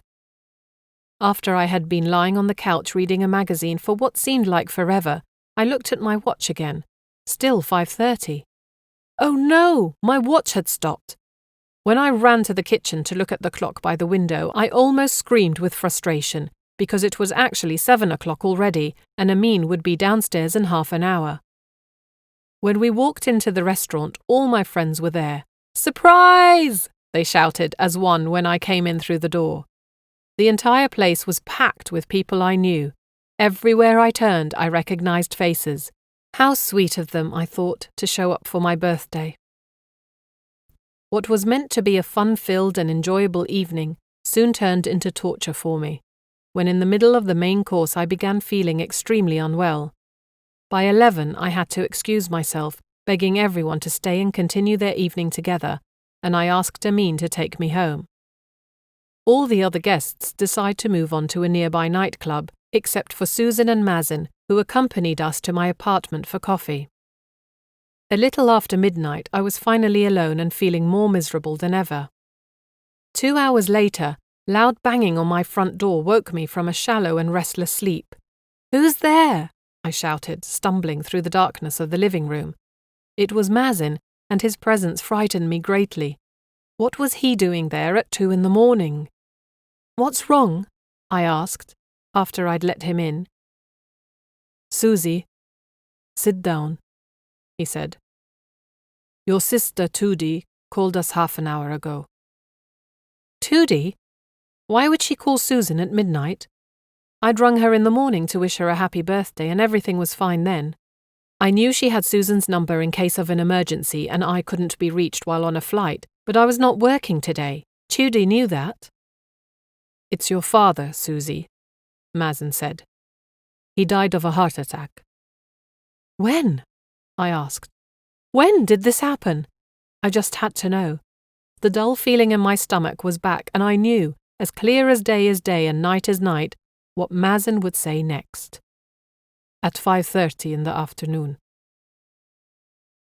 The following morning, after I had spent the night in shock at Susan's house, sitting up and unable to sleep, I phoned Tudi and asked her why she had waited so long before calling. "And why did you ring Susan instead of me?" I almost yelled at her. "Oh, Susie, Daddy wouldn't have liked you to be sad on your birthday," Tudi said. "And I knew you were out celebrating, so I didn't want to spoil your special night." After I hung up the phone, I finally broke down into unconsolable sobs of sadness. He had been right, my father. We would not celebrate Christmas together ever again. He would never even meet the man I planned to marry. The only relief I could find was in the thought that I had seen Daddy in September, when he had put his loving arms around me, and I had felt his love for me during our hug. Chapter 8. How the Gulf War Led Me to Suhaib. On a rainy February afternoon in 1990, Amin and I decided the time had finally come to set a date for our wedding. My father's death was still weighing heavily on my chest, and I felt a great need to lift myself above the depressing grief I had experienced all winter. Amin and I both agreed the best setting for the wedding reception would be the garden of his parents' house, and to be assured of warm weather, summer seemed like the most obvious season. During summer days, Amman temperatures can reach the mid to high 30s, but thanks to our desert climate, evenings are usually much cooler and very pleasant. August seems the best month, don't you think, Susie? Amin suggested. But as we were discussing the possibility of an August wedding, my inner voice suddenly told me to fix the date in May. Having just gone through the whole discussion of choosing a date in the summer to guarantee good weather, I now threw that entire argument on its head and attempted to convince Amin that I knew what I was talking about. In truth, I didn't know why I was being directed to a May date, because it could very well rain on my wedding day, but that reason would reveal itself in time. To my relief, my fiancé agreed. Even though I was a Roman Catholic, we were wed according to Islamic law. The signing of our marriage contract took place on May 1st, and the day of our wedding celebration was May 4th. I had never been happier in my whole life.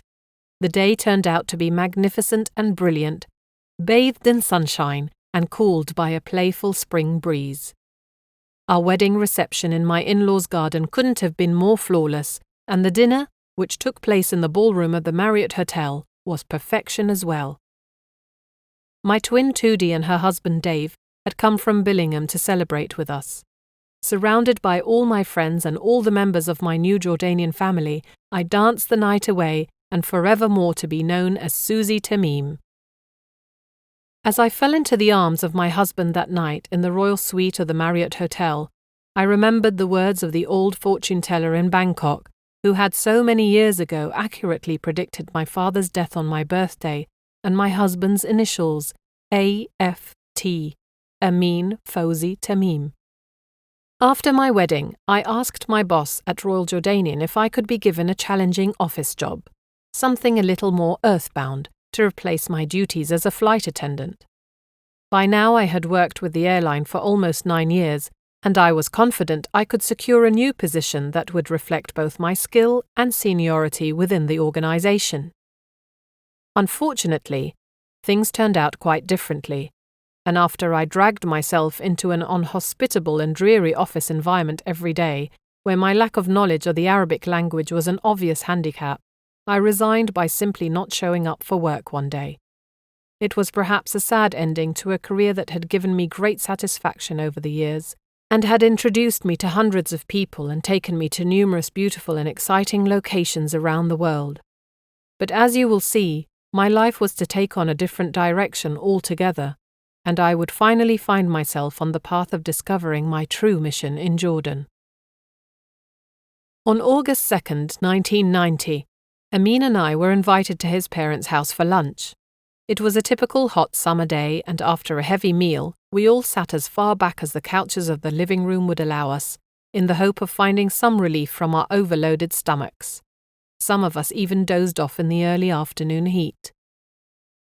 When my father-in-law turned on the radio, we heard, to our utter shock and consternation, the news that Iraqi President Saddam Hussein had invaded the small neighboring emirate of Kuwait, and in doing so had ignited the crisis that would ultimately escalate into the Gulf War.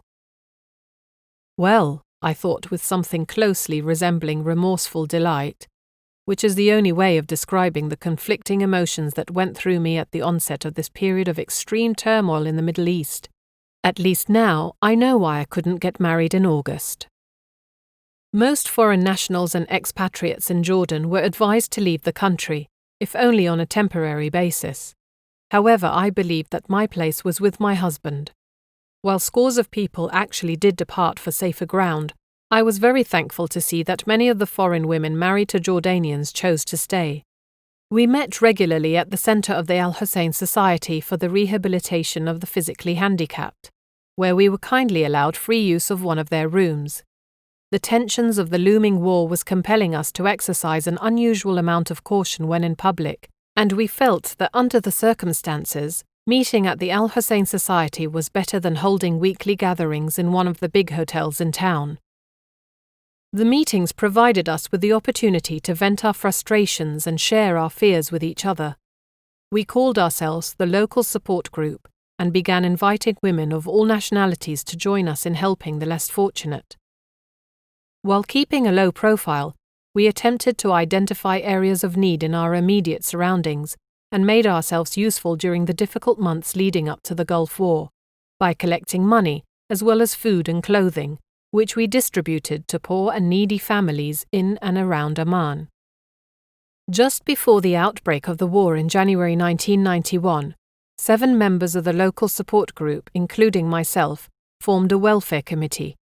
We met frequently to decide where best to distribute all the food and clothes that more and more people were willing to donate to our group. It didn't take us long to determine that supporting the work of existing charity organizations, such as the Franciscan Sisters, was the best way to help. Through our aid, they were able to free up what little cash reserves they had available to pay for the emergency medical needs of the people under their care. These cash reserves would otherwise have been used to purchase basic food supplies and very little else. Our efforts continued even after the war started, and we diversified our aid from food collection to a wide range of other activities. Like the time we built toilets for a Palestinian couple who cared for their 6 children, 2 elderly invalid grandparents, and the wife and 7 children of the father's brother who was imprisoned in the West Bank. When the bombing finally started, there were innocent casualties on all sides. Jordan was such a small country, but it did what it could by opening its borders to allow the influx of hundreds of thousands of refugees and returnees into the country. Night after night, Amin and I watched the tragedy unfold on our TV screen, and I came to the realization that, tragic as it may be, I was in the right place at the right time, and that Jordan was to be my destiny. Every little bit of help counted, and along with my friends of the local support group, we became even more dynamic in our efforts to help. Through the aid I brought and the few words in broken Arabic I exchanged with the people who received what little I had to offer, I saw a spark of hope ignite in the hearts of many. I knew this was a sign from God to take to heart the development of my gift to help people. When the U.S. Air Force bombed the civilian air raid shelter at Al-Amiriyah on February 13, 1991, a horrifying number of women and children were burnt beyond recognition. A profound wave of shock and revulsion struck Amman, as it did indeed the entire world, and as a result of this massacre, I developed an overwhelming feeling of shame. As a foreigner, I felt branded by association. I considered myself connected to the US soldiers who had fired the missile, and even though I was obviously not responsible for what had happened, I became reluctant to show my face in public. Whenever I did go out, I felt people in the street staring at me, judging me, and even though I later realized their stares were a figment of my overreactive imagination, my discomfort stayed for quite a while. War is a difficult experience, even when the fighting is not right on your doorstep. I remember walking out onto my balcony, observing the silence around me during those days. Not a bird in sight, not an animal to be spotted. Everything was still, as if holding its breath. People were on edge all the time, wondering if a Scud missile on its way from Iraq to Israel would accidentally drop out of the sky and hit Amman. A lot of Jordanians had taken precautionary measures against a possible outbreak of chemical or biological warfare, taping up their windows in the hope of keeping the worst of the disaster outside of their homes. After my short bout of initial paranoia had subsided, and even though there were many demonstrations in virtually all parts of town, I never really felt threatened in my capacity as a foreigner. On the contrary, my Jordanian friends and neighbours commended me on my courage and dedication to stay by my husband's side. One night, Saddam Hussein came to me in a dream. He was crying and asking me for guidance. "You cannot fight the world alone," I told him resolutely. "So you must withdraw from Kuwait." When I woke up in a sweat the next morning, I remember turning on the radio, and I could barely believe my ears when they announced that the Iraqis were pulling out of Kuwait. I'd had another premonition.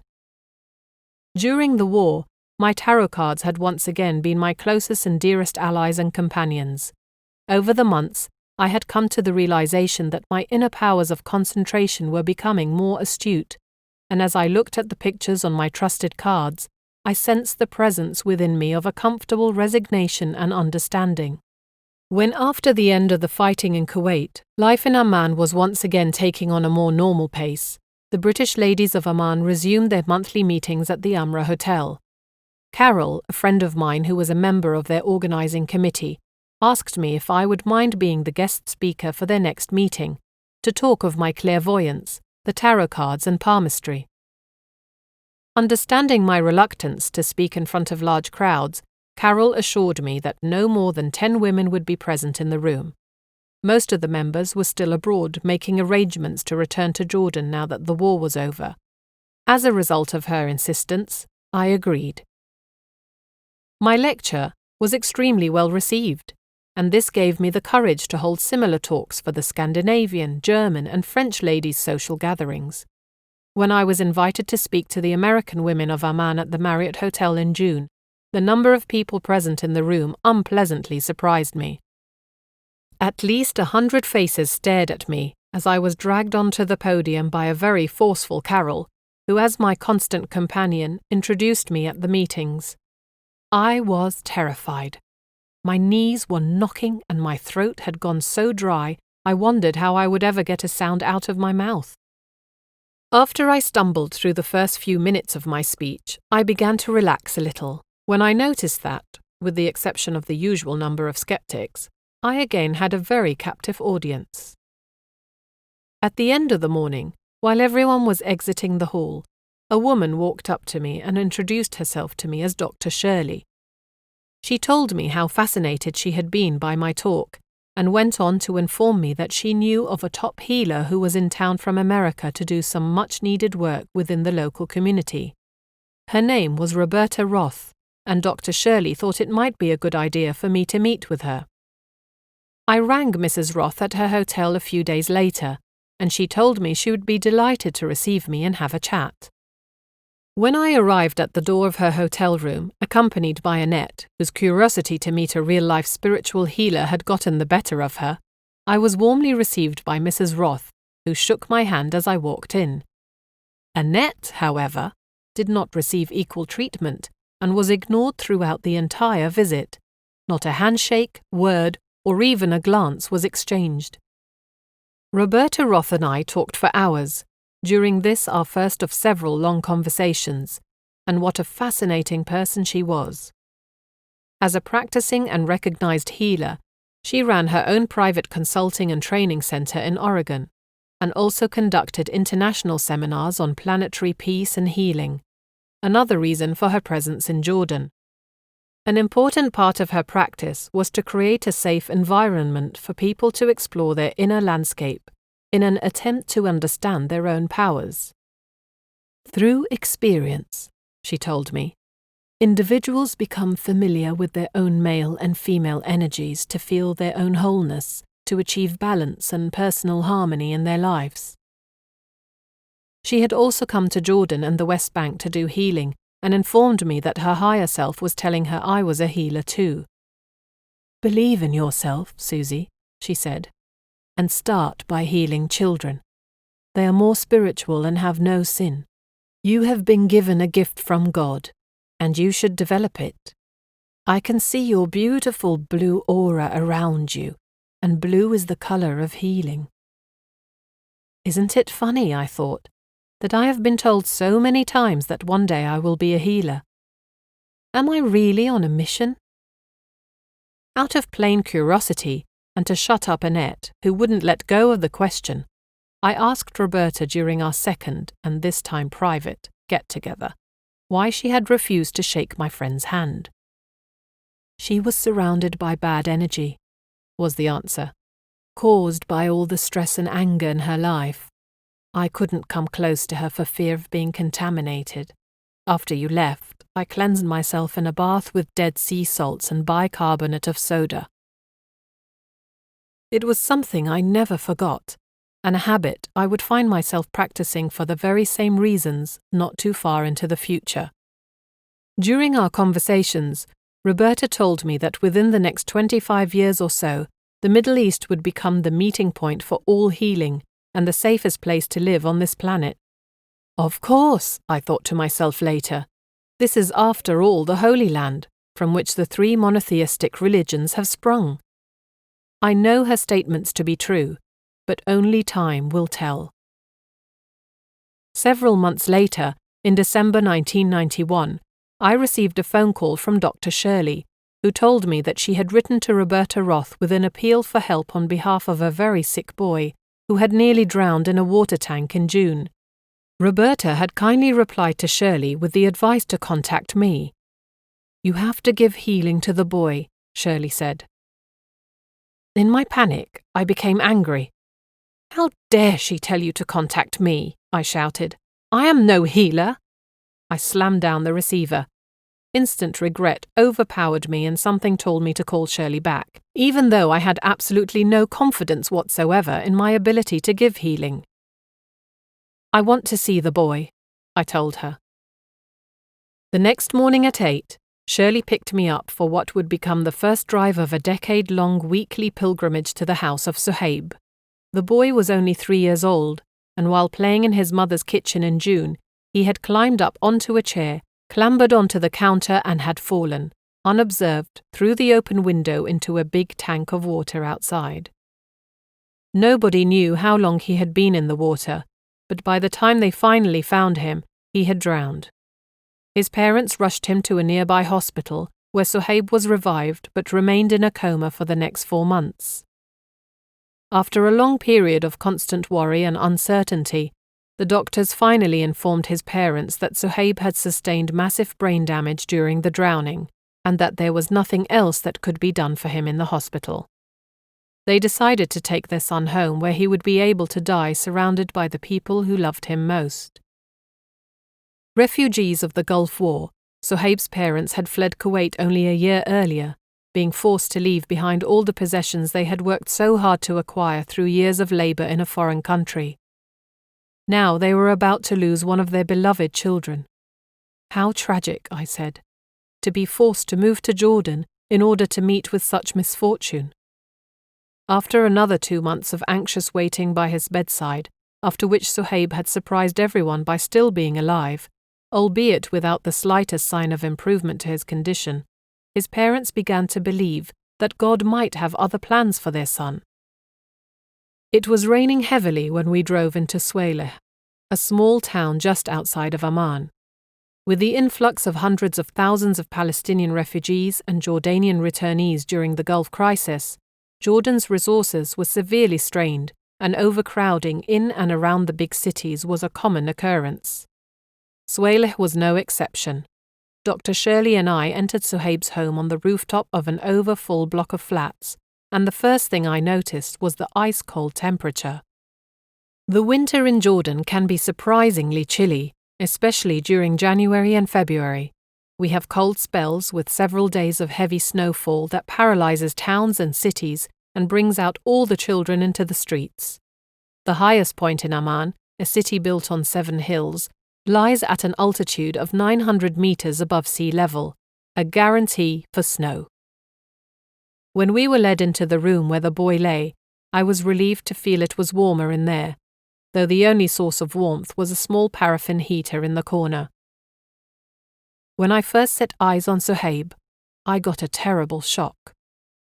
He was lying motionless on his parents' bed, so pale and thin it looked as if he were dead. Tubes were coming out of his stomach and throat, and every half an hour his mother had to drain fluids from him to prevent him from suffocating. I walked over to him and put my hand on his arm.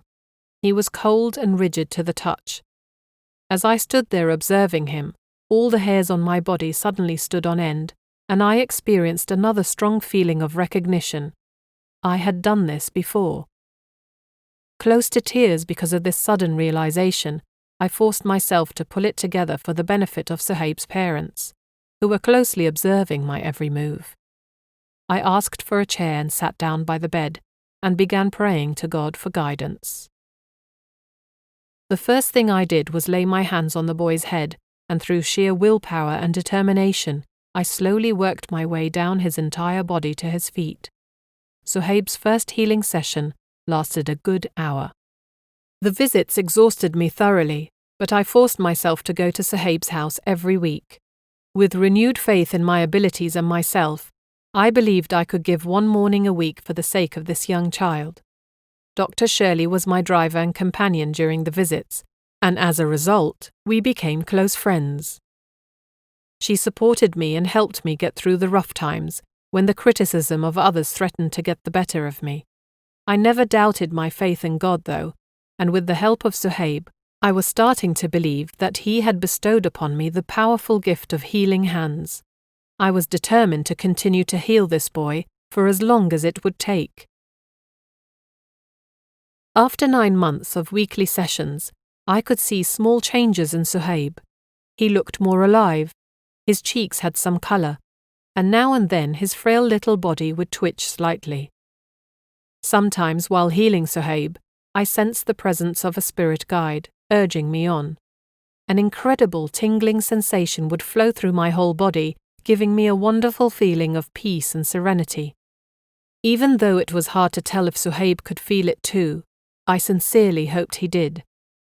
I often wondered why it was taking so long to heal him. Was it because he had been so near to death?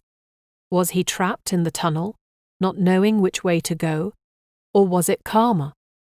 Perhaps this was a lesson in patience and humility for me, to acquire inner faith in my healing powers. His doctors said Suhaib was already dead, brain damaged, and that he was in a vegetative state from which he would never wake up. Was I to continue healing him forever? Miracles do happen, don't they? As I had done so often in the past, during moments of doubt or uncertainty, I prayed for God to give me a sign. This time, I wouldn't have long to wait. One Monday night, I dreamt that Suhaib was running around and playing. His auburn hair, a feature that had always surprised me considering both his parents and his 3 brothers and sisters had pitch black hair, shining brightly in the sun. A nun then approached me, touched my arm, and told me not to give up, that she too was helping. When I woke up and Shirley came to collect me, I told her about my strange dream. "Is this the sign you have been waiting for, you think?" she asked me. "Maybe," I said, "but it doesn't feel like it's enough of an answer. I need more." When we arrived at Suhaib's house, his mother seemed particularly cheerful and happy to see us. She asked Shirley in Arabic to tell me about the funny dream she'd had the night before. "I saw Suhaib running around and playing," she said, "and I was in the room with a strange woman dressed in a long black robe. This woman and Susie were both praying and healing my son, and I could see a brilliant red light coming from their hands." She had felt completely at peace while watching the healing, and the feeling had persisted after she woke up. Shirley and I were both shocked when she finished her story, and when we told her about the very same dream I had had the night before, we all looked at each other in total amazement, our faces slowly breaking into big smiles of understanding. I had received my sign from God. Chapter 9. Letting Universal Energy into My Life. On October 8, 1992, I received a phone call from a lady by the name of Tina, who explained how a friend of hers had attended one of my lectures at the Scandinavian Ladies' Club. Tina was Finnish, and since she was a healer herself, she wanted to get together with me for a chat. We agreed to meet the next day and spent a fascinating morning together, exchanging views and opinions, techniques and experiences. While living in Africa for several years with her husband, Tina had discovered her gift for healing, and she had later become a student of Aila Norlamo, a master in Reiki, who was fulfilling her mission in Finland. Isla was also an authority on past life regression. Reiki, Tina explained, is the Japanese form for universal life energy. Once you learn how to use Reiki, you will never get tired while healing.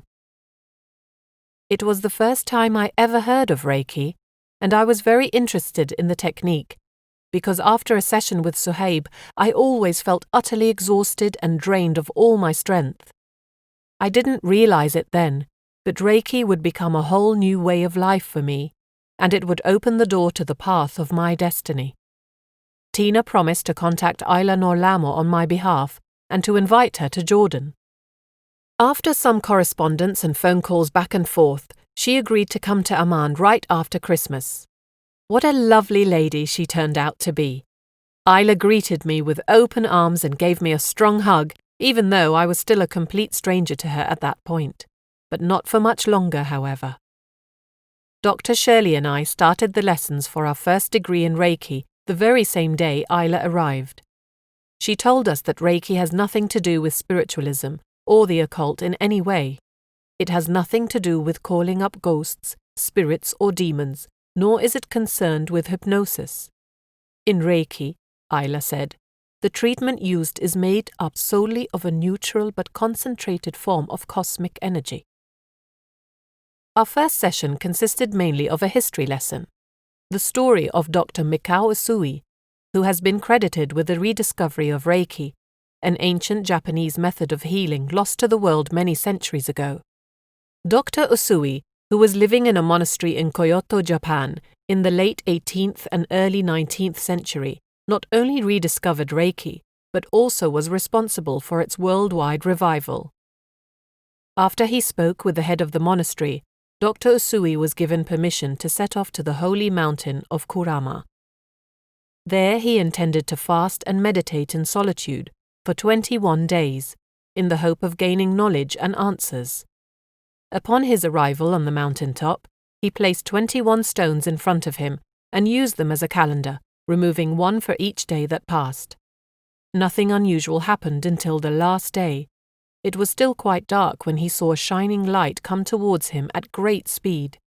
It struck him in the middle of the forehead, and Dr. Usui thought he was going to die. He suddenly saw Sanskrit symbols appear in front of him, glowing in shining gold, and instantly recognizing the meaning of these symbols as if the knowledge was buried deep within his subconscious mind, he said, "Yes, I remember." This was the birth of the Usui system of Reiki. When Dr. Usui returned to a normal state of consciousness, the sun was standing high in the sky and he felt full of strength and energy. He began to climb down the mountain, but in his haste he stubbed his toe on a rock. He held it with his hands for a few minutes, and to his surprise the bleeding stopped, and the pain disappeared. God gave him the power to heal, Isla concluded. This first introduction to Reiki had me glued to my chair with fascination. Isla explained that during the 4 days of the course she would give us 4 initiations, as she called them, 4 traditional tunings to open up an inner channel to attune us to the flow of Reiki energy. Undergoing these initiations was especially moving for me. I visualized myself walking through a gate of understanding, of acceptance. I had finally discovered my path.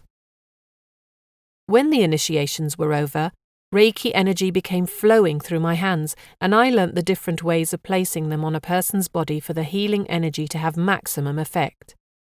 These positions were so much like the ones I had instinctively used during my healings of Suhaib, and I couldn't wait to try out my new healing skills on the sick little boy. Tuesday morning finally came, and Shirley picked me up bright and early to go to Suhaib's house.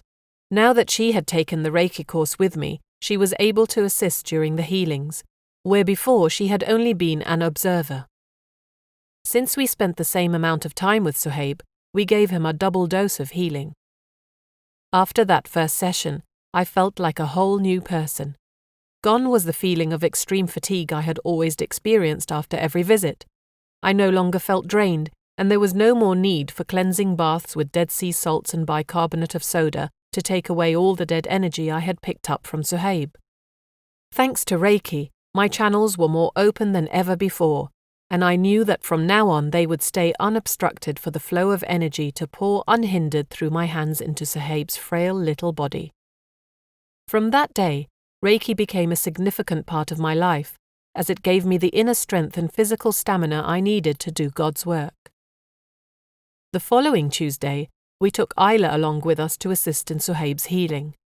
When she saw the boy, she told me that he was a very old soul. If he had died on the day of his accident, there would have been no need for his soul to ever return to the earthly plane. But he chose to stay, Susie, for your sake, because he was your husband in another life. He is giving you the opportunity to extend his life, to improve his quality of living, and to learn from the experience. I would never have believed her had it not been for the feelings of strong recognition I had felt when I first saw Suhaib, feelings of closeness and familiarity. It made so much sense to me now. Suhaib and I were soulmates. A year and 3 months after we began our visits to the house in Swaleh, it was now February 1993, Shirley and I decided it was time for the tubes that were inserted in Suhaib's neck and stomach to be changed. We worried that the intense summer heat in combination with his poor living conditions might cause infections in his already frail body. The tube change would require a surgical procedure, and the boy's family was in no position to pay the expenses.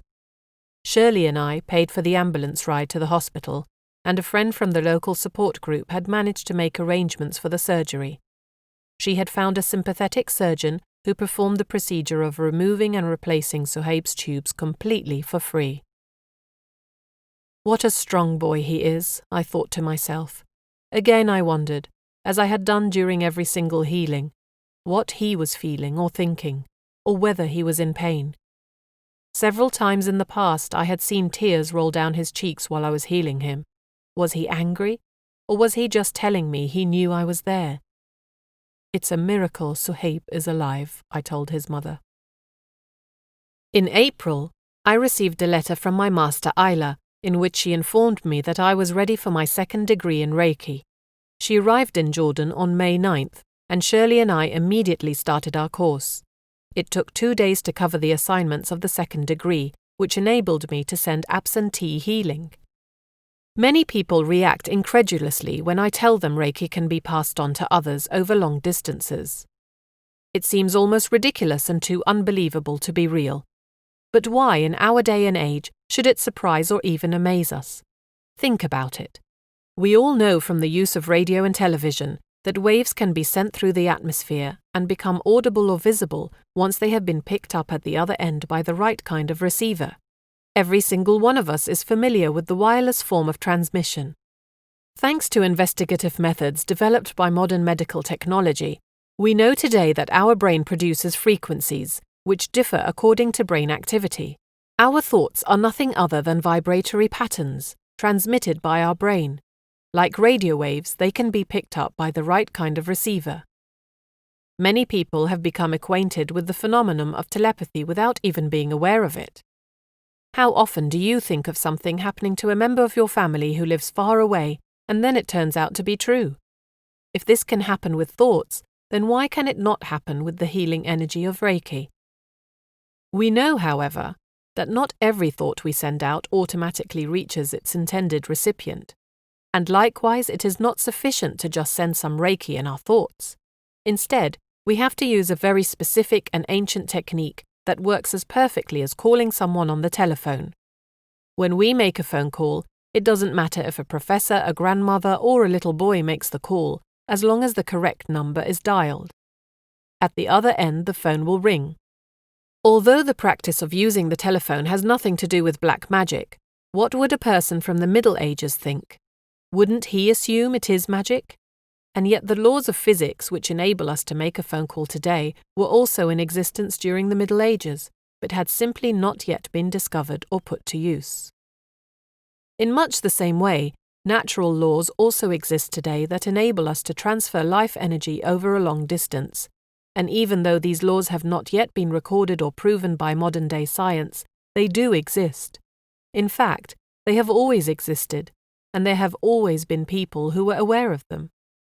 People who had even developed methods of putting them to successful use. The Reiki method of absentee healing is based on these natural laws. Dr. Mikao Usui discovered the key, Isla said. People who have never had a Reiki treatment will be skeptical about absentee healing at first, but once they've had a hands-on treatment, they are always more receptive to the idea. Now, I was not only able to heal Suhaib on Tuesday mornings, but also I had acquired the ability to send him absentee healing every day. My next level in Reiki, the master's degree, came more than a year later in March 1994, when again Isla announced in a letter that it was time for me to move another step forward. Once a master, I would have both the obligation to go wherever I was asked for a healing and the duty of teaching others the Usui system of Reiki. Was I really ready for such a big responsibility? This supreme gift would be a great honor, the beginning of a sacred trust, a promise to channel the divine will and universal energy for an entire lifetime. I was reluctant at first. Isla, my master and loving friend, believed strongly in my readiness, and I trusted her judgment. She told me I had shown great determination and belief in my mission by working hard, giving hands-on healing and sending absentee healing for such a long time, and doing it all free of charge. Reiki cannot be given a monetary value anyway, particularly as it is a spiritual gift from God, and the master is only the channel. But she told me my selfless dedication to Suhaib was the sign that I was ready. What price could I have put on it anyway, when I knew only too well that Suhaib's family could not afford to pay a penny? I considered myself blessed to be chosen as one of the people who bring spiritual enlightenment to the Holy Land, the birthplace of the 3 monotheistic religions. My initiation was to take place on March 21st, followed by a 2-day course, and I felt strongly compelled to go to Petra for the first phase of the course. A force was driving me, and I convinced both Isla and Shirley to follow me to Petra. Not that they needed much convincing, they were all too pleased to take advantage of my decision to have the day off in the beautiful surroundings of the ancient Nabatean ruins. Petra, the rose-red city located a 3-hour drive south of Amman, is filled with wondrous things to behold. The colours of the rock into which the tombs and monuments are carved range from pale yellow and white to rich red, pink and brown. The city was built by a people called the Nabateans around the 6th century BC and is considered one of the most spectacular ancient locations in the world. After we arrived, we went on horseback through the Seek, a narrow winding path through the rock face that forms the only natural entrance into Petra. We were met by the breathtaking view of the treasury, the first massive monument one encounters upon entering the city. Isla, Shirley, myself, and our guide, Birgitta, whose husband owned the hotel where we would be spending the night, wandered around for hours, and eventually made our way back to the treasury where our horses were patiently awaiting our return. Minutes after we mounted and were on our way for the climb out of the ancient city through the Seek, Shirley discovered that she had lost her purse, which happened to contain a large amount of cash. Immediately, Isla told us both to send distant healing to whoever found the purse so it would be safely returned to Shirley. To be perfectly honest, I had serious doubts that Reiki could be of any help in this particular case, and I was convinced we would never see the purse again. Not necessarily because of people's dishonesty, but because of the hardship they endured. The money would seem like a divine gift to the finder, a reward that would keep the children fed for the rest of the year. After a 20-minute search that yielded no result, Shirley was faced with the task of resigning herself to the loss of her cash. The owner of the horse I was assigned at the beginning of the trip had become impatient during the delay, knowing that he might miss out on more customers if we were to keep him for much longer.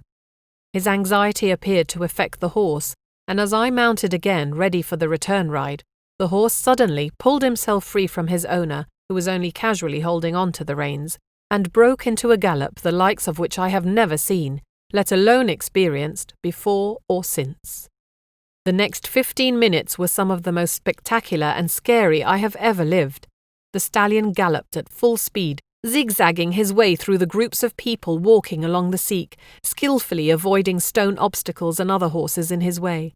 All people could see, apart from the clouds of white dust, was one frightened woman, yelling and screaming for help, hanging on for dear life, her arms thrown tightly around the neck of a beautiful chestnut-coloured Arabian stallion. Racing along the path, I could see and hear people laughing at the spectacle before them. What they were thinking was anybody's guess. I bet images of Indiana Jones and the Temple of Doom flashed through some minds. The horse knew exactly where he was going and came to an abrupt halt when we reached his final destination, almost throwing me off over his head, which would have added insult to injury at the end of this already embarrassing ordeal. I literally slithered off the horse and could barely stand on my legs. All I could do was collapse onto the dusty, rocky ground where I waited for the others to return, my horse standing nonchalantly by my side, nodding his head up and down. If I hadn't known any better, I could have sworn he was laughing at me.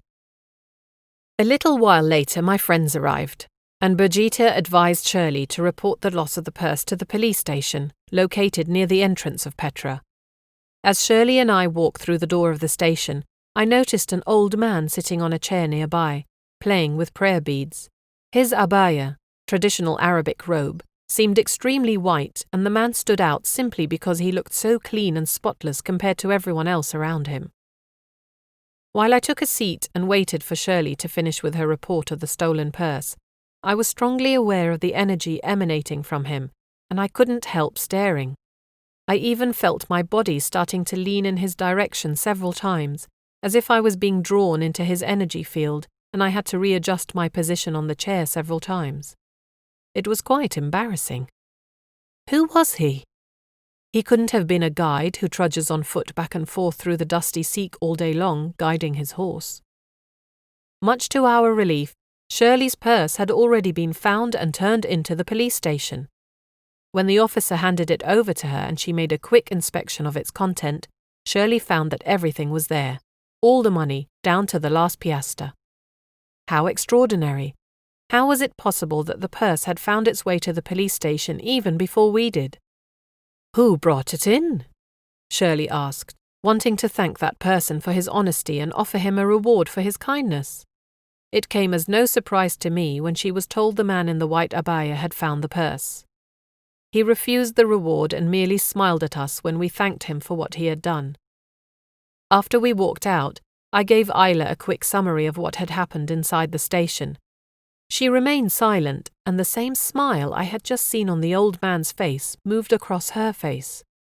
A short flicker of understanding flashed through my mind, and it came accompanied by a single short question. Could he have been an angel? Back at the hotel, Shirley and I spent 5 hours in my room together, where Isla gave us our master's degree initiation. The feeling of pride it gave me was almost overwhelming. I was floating on a cloud, elated. I could actually feel the universal life energy flowing from my every pore, the blessing of God's power of Reiki pouring over me for life. I knew then that I would always be protected. 2.5 years after my initiation as a Reiki Master, and 4 years into the healing of Suhaib, something remarkable happened. During the day, Suhaib would lie on his parents' bed, legs straight out, feet pointed in a continuous spasm, arms slightly bent at the elbows, with his father's socks placed in the palms of his hands to prevent them from cramping, and a few sponge pillows supporting his head. It was winter again, and a blanket covered his frail body. His pale face with pink cheeks, tightly curled auburn hair and wide-open staring eyes greeted me, as they did every week when I visited him. The blue tracheotomy tube that not only aided but also emphasized his labored breathing reassured me that he was still alive. Often he smiled, and even though his smiles appeared to come at random, I liked to believe they had a purpose. While Shirley and I were doing our healing, I had my hands on Suhaib's abdomen and she on his legs. I turned to face her and told her about the film I had watched the previous night called The Dead Zone. The film depicts the life of a young man who falls into a deep coma for 9 years as a result of a car accident, and who wakes up, contrary to everyone's expectations. After his recovery, he discovered that he has strong psychic abilities. Wouldn't it be wonderful if Suhaib woke up one day and was blessed with psychic powers just like that man? No sooner had I spoken those last words than a stunned expression of disbelief appeared on Shirley's face, as she stared at something right beside me. Her face was ashen and her jaw dropped. When I turned my head, I got the shock of my life. Suhaib had pulled himself up to an upright position, and his face was only centimetres away from mine, staring deeply into my eyes. The moment couldn't have lasted for more than a few seconds, and when the boy collapsed backwards onto the bed again, I felt a force step through my body as if Suhaib's spirit had floated right through me. The energy source stayed inside the room, and Shirley confirmed that she could feel it too. We were not frightened at all, even though the experience should have scared us to an extreme. In fact, it was a unique and almost soothing incident for both of us. We stared at Suhaib in amazement, at how he had used all his willpower and strength to actually pull himself up. It was miraculous. He gave us both a big smile, and I knew it was his way of asking us not to give up hope. His short awakening was a blessing, and I realized that through Suhaib's fighting spirit, God had reached out to me. Chapter 10. Crossing Borders. Together with my initiation as a master, I was given the duty of teaching Reiki whenever I was asked to do so. On April 4, 1994, not 2 weeks after Isla returned to Finland, I conducted my first Reiki 1 course. I initiated a woman into self-healing through the use of universal energy, and thus began my lifelong task of contributing to the well-being of humanity. Up until the present day, as I sit here and write down these words, I have taught a total of 220 people how to make use of Reiki in their lives, for their own personal benefit and that of others. It has been a hard but spiritually rewarding path, one that I will walk until I can no longer stand on my own 2 feet, and then again I might still be able to teach from a wheelchair or a hospital bed. In addition to the Reiki course and my weekly visits to Suhaib, I also began giving healings whenever I was requested to do so. As a master, one does not have the option to refuse. When I am asked, I oblige. It's as simple as that. Even though many of my foreign students have lived in Jordan for only short periods of time, I have collected around me a group of friends with whom I hold regular sessions in the healing room at my house, where we pray, meditate, and give healings to each other in order to maintain our spiritual balance and physical and emotional health. I feel a deep sense of pride and fulfillment in the fact that I was given the opportunity to bring Reiki to Jordan and introduce it into the lives of so many. Then there are also my tarot cards, palm and numerology readings, which still form a substantial part of my weekly activities. I know that many people ridicule the practice of fortune-telling, but for me it is simply a way of helping others, of reaching out, a form of counselling, if you will. For years, people have come to me from far and wide to consult on matters of the heart, to find insight into their financial troubles, or in an attempt to understand their own health concerns or those of loved ones. In fact, the reasons why people call on me vary almost as much as the people themselves. From prince to pauper, I have had the privilege to help men and women from all walks of life and from every corner of the globe. More often than not, all they need is a bit of kindness and compassion and a big warm hug. It makes me happy to see them leave with a spark of hope in their hearts. I am often reminded of the words of the astrologer in Bangkok, who told me that if God gave me this gift, I should use it to help people, regardless of the criticism it might draw. He was right. I feel protected by the divine light because I know I am doing the work that I am meant to do. During late November 1995, Amin and I were invited to spend 2 weeks with Susan and Mazen, who had married the year before us and had moved to Oman, on the eastern shores of the Arabian Peninsula soon thereafter. I would celebrate my birthday during the trip, and we expected to have a lovely time catching up with our closest friends. As coincidence would have it, that year saw the 25th anniversary of the reign of Sultan Qaboos, and for the occasion, the capital Muscat had been transformed into a true fairyland. There were lights everywhere. All around the city, trees, shrubs, and flowers had been planted in the millions, turning the place into an oasis of greenery and colours. Words could not possibly describe how beautiful and pleasing to the eye it all was. Early one morning, I was sitting on the beach of the Al Bustan Hotel, looking out over the magnificent turquoise sea, meditating. As I contemplated the serenity and the splendour around me, I had an inner feeling that my journey to Oman must have a larger purpose than simply holiday-making. I couldn't put my finger on it exactly, but I knew the reason would be revealed to me soon. As I had just finished my meditation and was about to leave the beach, a woman came up to me and introduced herself as Janice. We started talking, and I discovered that she was very spiritual. She noticed the gold medallion around my neck engraved with the word Reiki, and she inquired if I was a Reiki Master. As it so happens, I am. Is that why you are in Oman, to teach? No, I'm not here in my capacity as a teacher. I'm on holiday, visiting friends. I've always wanted to learn Reiki, but there are no masters in Oman, so I've never had the chance. Do you think you could give a talk for me and a group of my friends?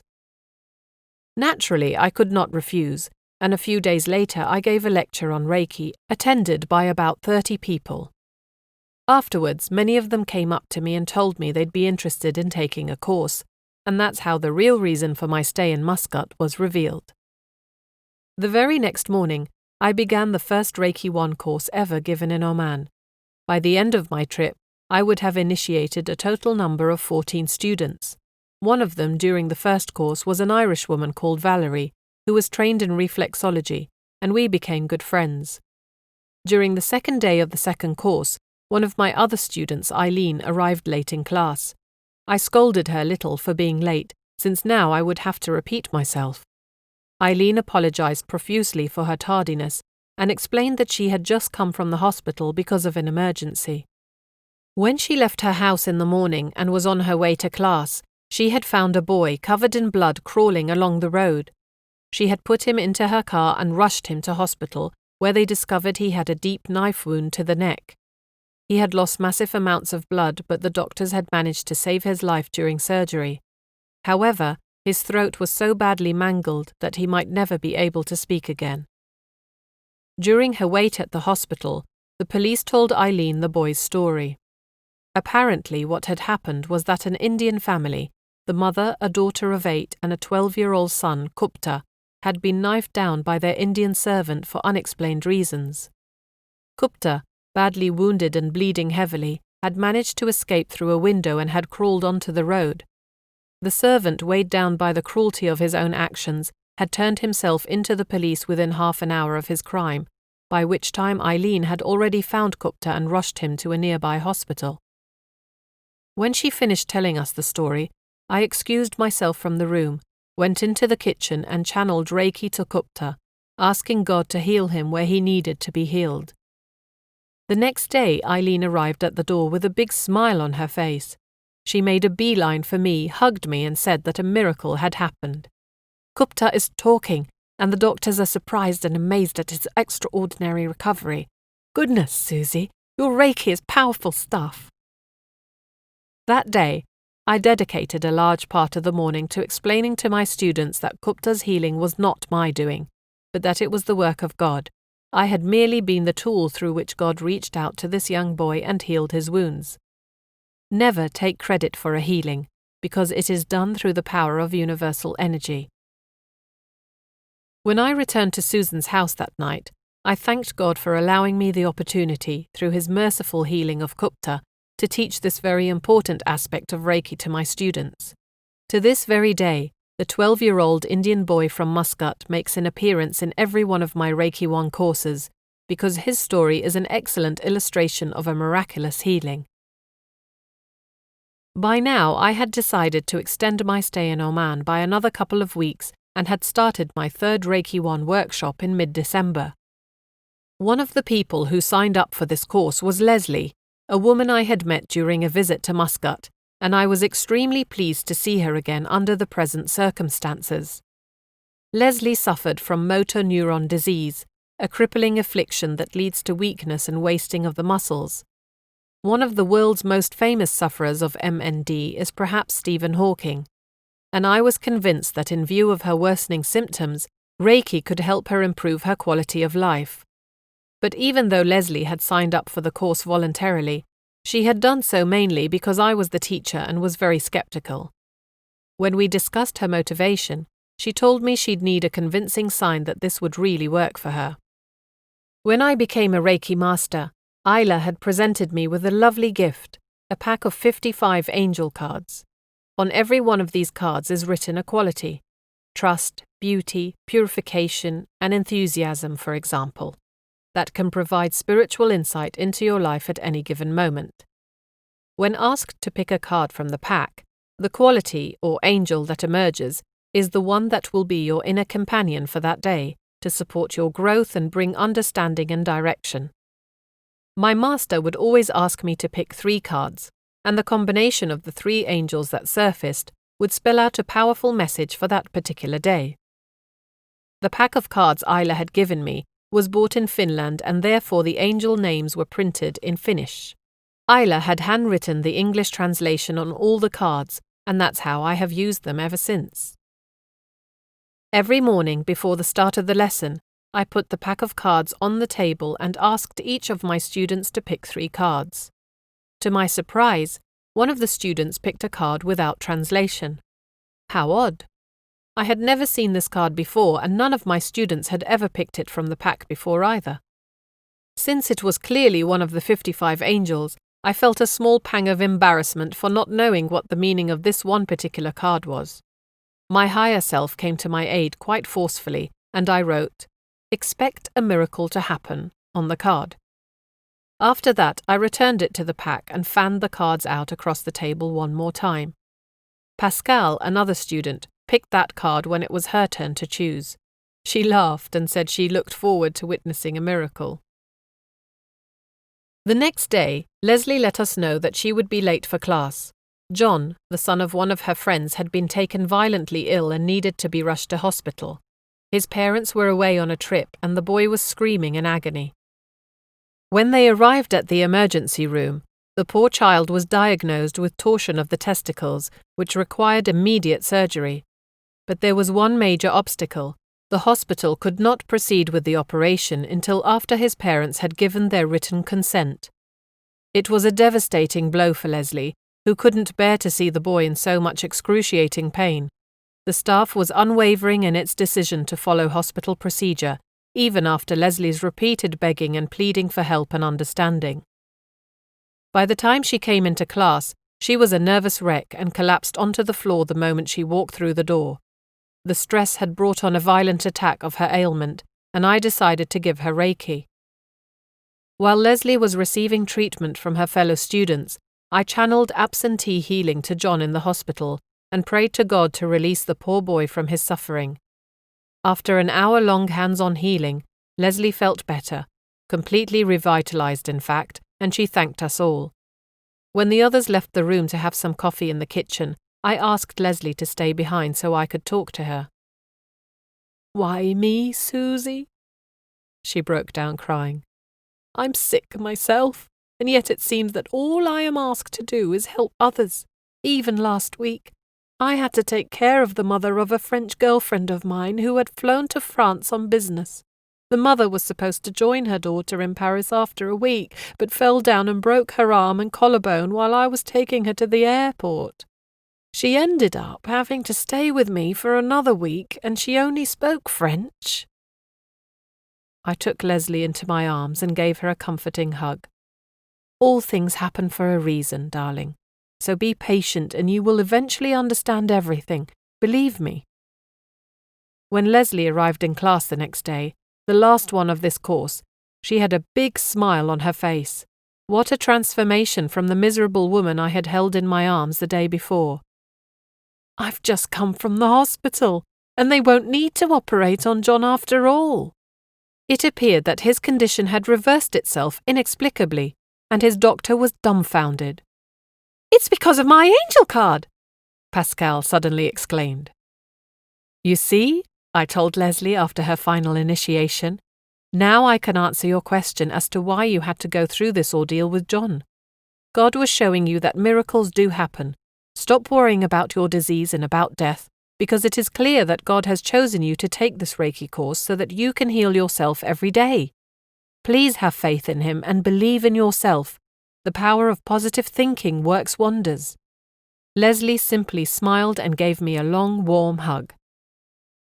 After I had initiated all the students, we decided to go out and celebrate. Emmanuel, one of the group, was dating the owner of the Indian Curry House, a popular restaurant in Muscat, and that's where we headed. The boyfriend's name was Ranja, and he welcomed us to the restaurant and later joined us at our table. During the course of the evening, my higher self came through and gave me a message for Ranja. Stop grieving for your mother and sister. They are happy on the other side. They felt nothing and they just want you to get on with your life. Stop feeling guilty and blaming yourself.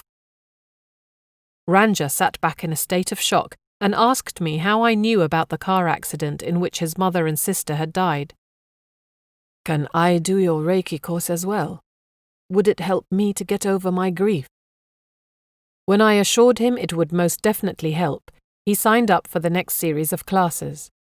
Out of gratitude for how Reiki had aided him in his mourning process, Ranja offered free use of a room above the restaurant where my group of students started holding weekly healing sessions.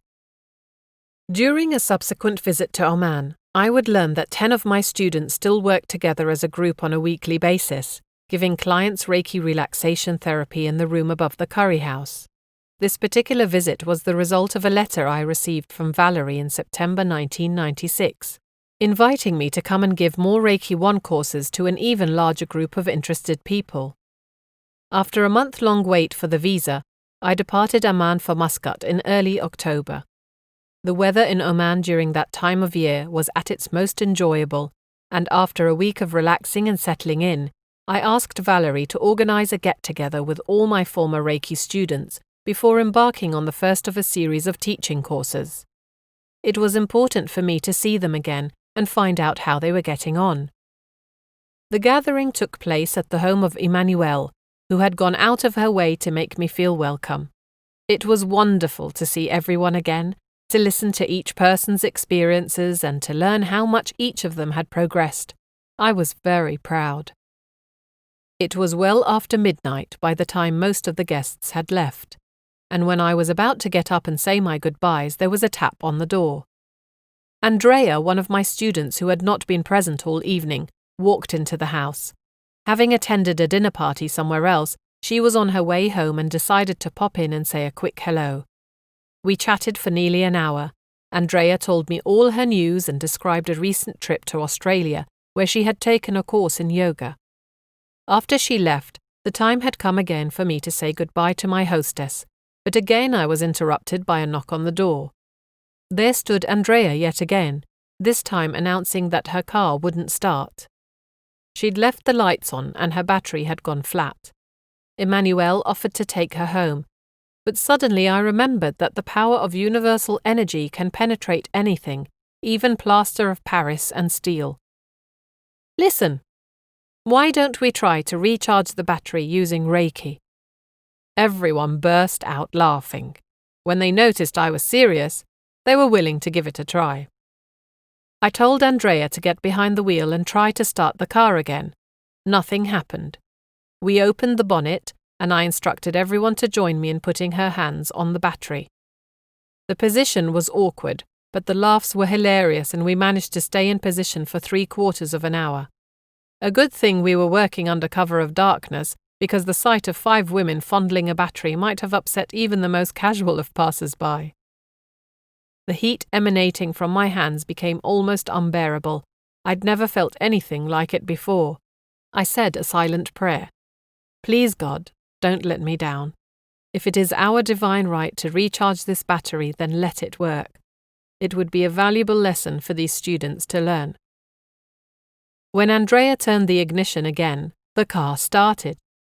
After we'd given it a strong shove down the hill, we shouted out to Andrea, "Don't stop! Keep going!" We all stood in amazement as we watched her drive off in the distance. Andrea phoned me the next day to announce the fact that not only had she arrived home safely after the recharging of the battery, but her car had also started up without even a hint of a problem that morning, and it had behaved normally ever since. I was so pleased that God had given my friends the opportunity to witness this unusual power of Reiki. Chapter 11. The Land of the Midnight Sun. During her last visit to Jordan, Isla had told me that in order to reach the next level in my development as a Reiki Master, it might be a better idea for me to visit her in Finland, the reason behind it being my need to meet other men and women who were accomplished Reiki practitioners. Perhaps it was a matter of observing others at work and exchanging experiences with people who were at the same level or a more advanced level of spiritual development, or perhaps Isla just wanted to show me her home country and introduce me to her friends. Both reasons suited me just fine, and I had started planning and saving for the trip to Scandinavia from the moment Isla had told me at the end of my last initiation. Shirley, who was still my partner in Reiki every step of the way, and I boarded a plane to Helsinki in June 1996 for a trip that would introduce us to more wonderful people and enchanted places than we ever imagined possible. Isla greeted us at the airport with her standard big smile and a huge bunch of flowers, giving us both a big warm hug. It was very touching.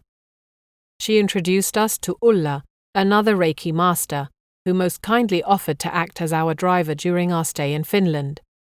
It was so wonderful to see Isla again. It had been 2 years since our time together in Petra, and even more so because I was finally seeing her in her natural environment. She took us to our hotel, very conveniently located in the center of the capital. I was grateful for all the careful arrangements Isla had made for us and wanted to spend time talking and catching up, but all I could think of was getting into bed and closing my eyes. I hadn't slept for even a second during the long trek from Amman to Helsinki, interrupted by half a day's waiting during a transit in London. Throughout the first leg of the trip, when I might have had a chance to rest, the boy sitting behind me on the plane thought it tremendous fun to constantly kick the back of my chair and run noisily up and down the aisles. Where did he get the energy? He looked like one of those wind-up toys. In my frustration, I still found admiration for the boy's mother, who was sleeping soundly through all of his antics. On the first evening of our stay, we visited Isla and her Reiki Master students at her apartment on the top floor of a building overlooking the city. The place was elegantly decorated in pastel colors, and I sensed a feeling of peace as I walked through the front door. A profound calmness engulfed me, and I could actually feel positive energy filling the rooms, especially the one where Isla had given all her Reiki initiations over the course of many years. We sat and chatted for hours, getting to know our new Finnish friends and poring over photos of Isla's trips to Jordan. While we sat there, I could feel a kinship with the other people in the room, simply because we had a strong common bond in Reiki. It was like being with family. We left the flat during the course of the evening and set off together to join a party in the street and watch the last of a huge bonfire, which had been lit to celebrate the summer solstice, the longest day of the year. Traditional music filled the streets. There were thousands of people everywhere dancing, singing, and having a good time. I had never seen so much festivity all in one place. Before midnight, we returned to Isla's flat and sat down to carry out the first part of the work we had come there to do. Isla gave us our initiation for the 4th and 5th degree in Reiki, the heart and throat chakra initiations. It was a most unique moment for us all, and not in the least because it was midsummer night. It gave that part of my life's journey an almost magical quality, a feeling that would be greatly reinforced by an encounter that was to happen the very next day in a forest, hundreds of miles away. The morning after our initiation, Isla, Ulla, another Reiki Master called Katrina, Shirley and I got into Ulla's car and set off to the northeast of Finland, to a town called Kusama, about 100 kilometers from Helsinki. During the drive, we saw many reindeer and even Santa Claus, who stood by the side of the road, dressed up in full gear despite the warm temperature, and waved at us enthusiastically as we continued our journey after having our photograph taken with him. We just laughed and laughed. What was he doing there on the second day of summer? Considering the length of the drive and the fact that we were after all on vacation, we made an overnight stop in the magnificent town of Punkahara, where Isla invited us to stay at a guest house of a well-known retreat. The grounds of the retreat were breathtaking, and we were virtually the only guests. Located on the shores of a crystal-clear lake, we were in the midst of a typical Finnish pine forest, and I had never seen so many shades of the colour green, nor had I ever heard so many animal sounds emanating from the stillness and tranquility of nature.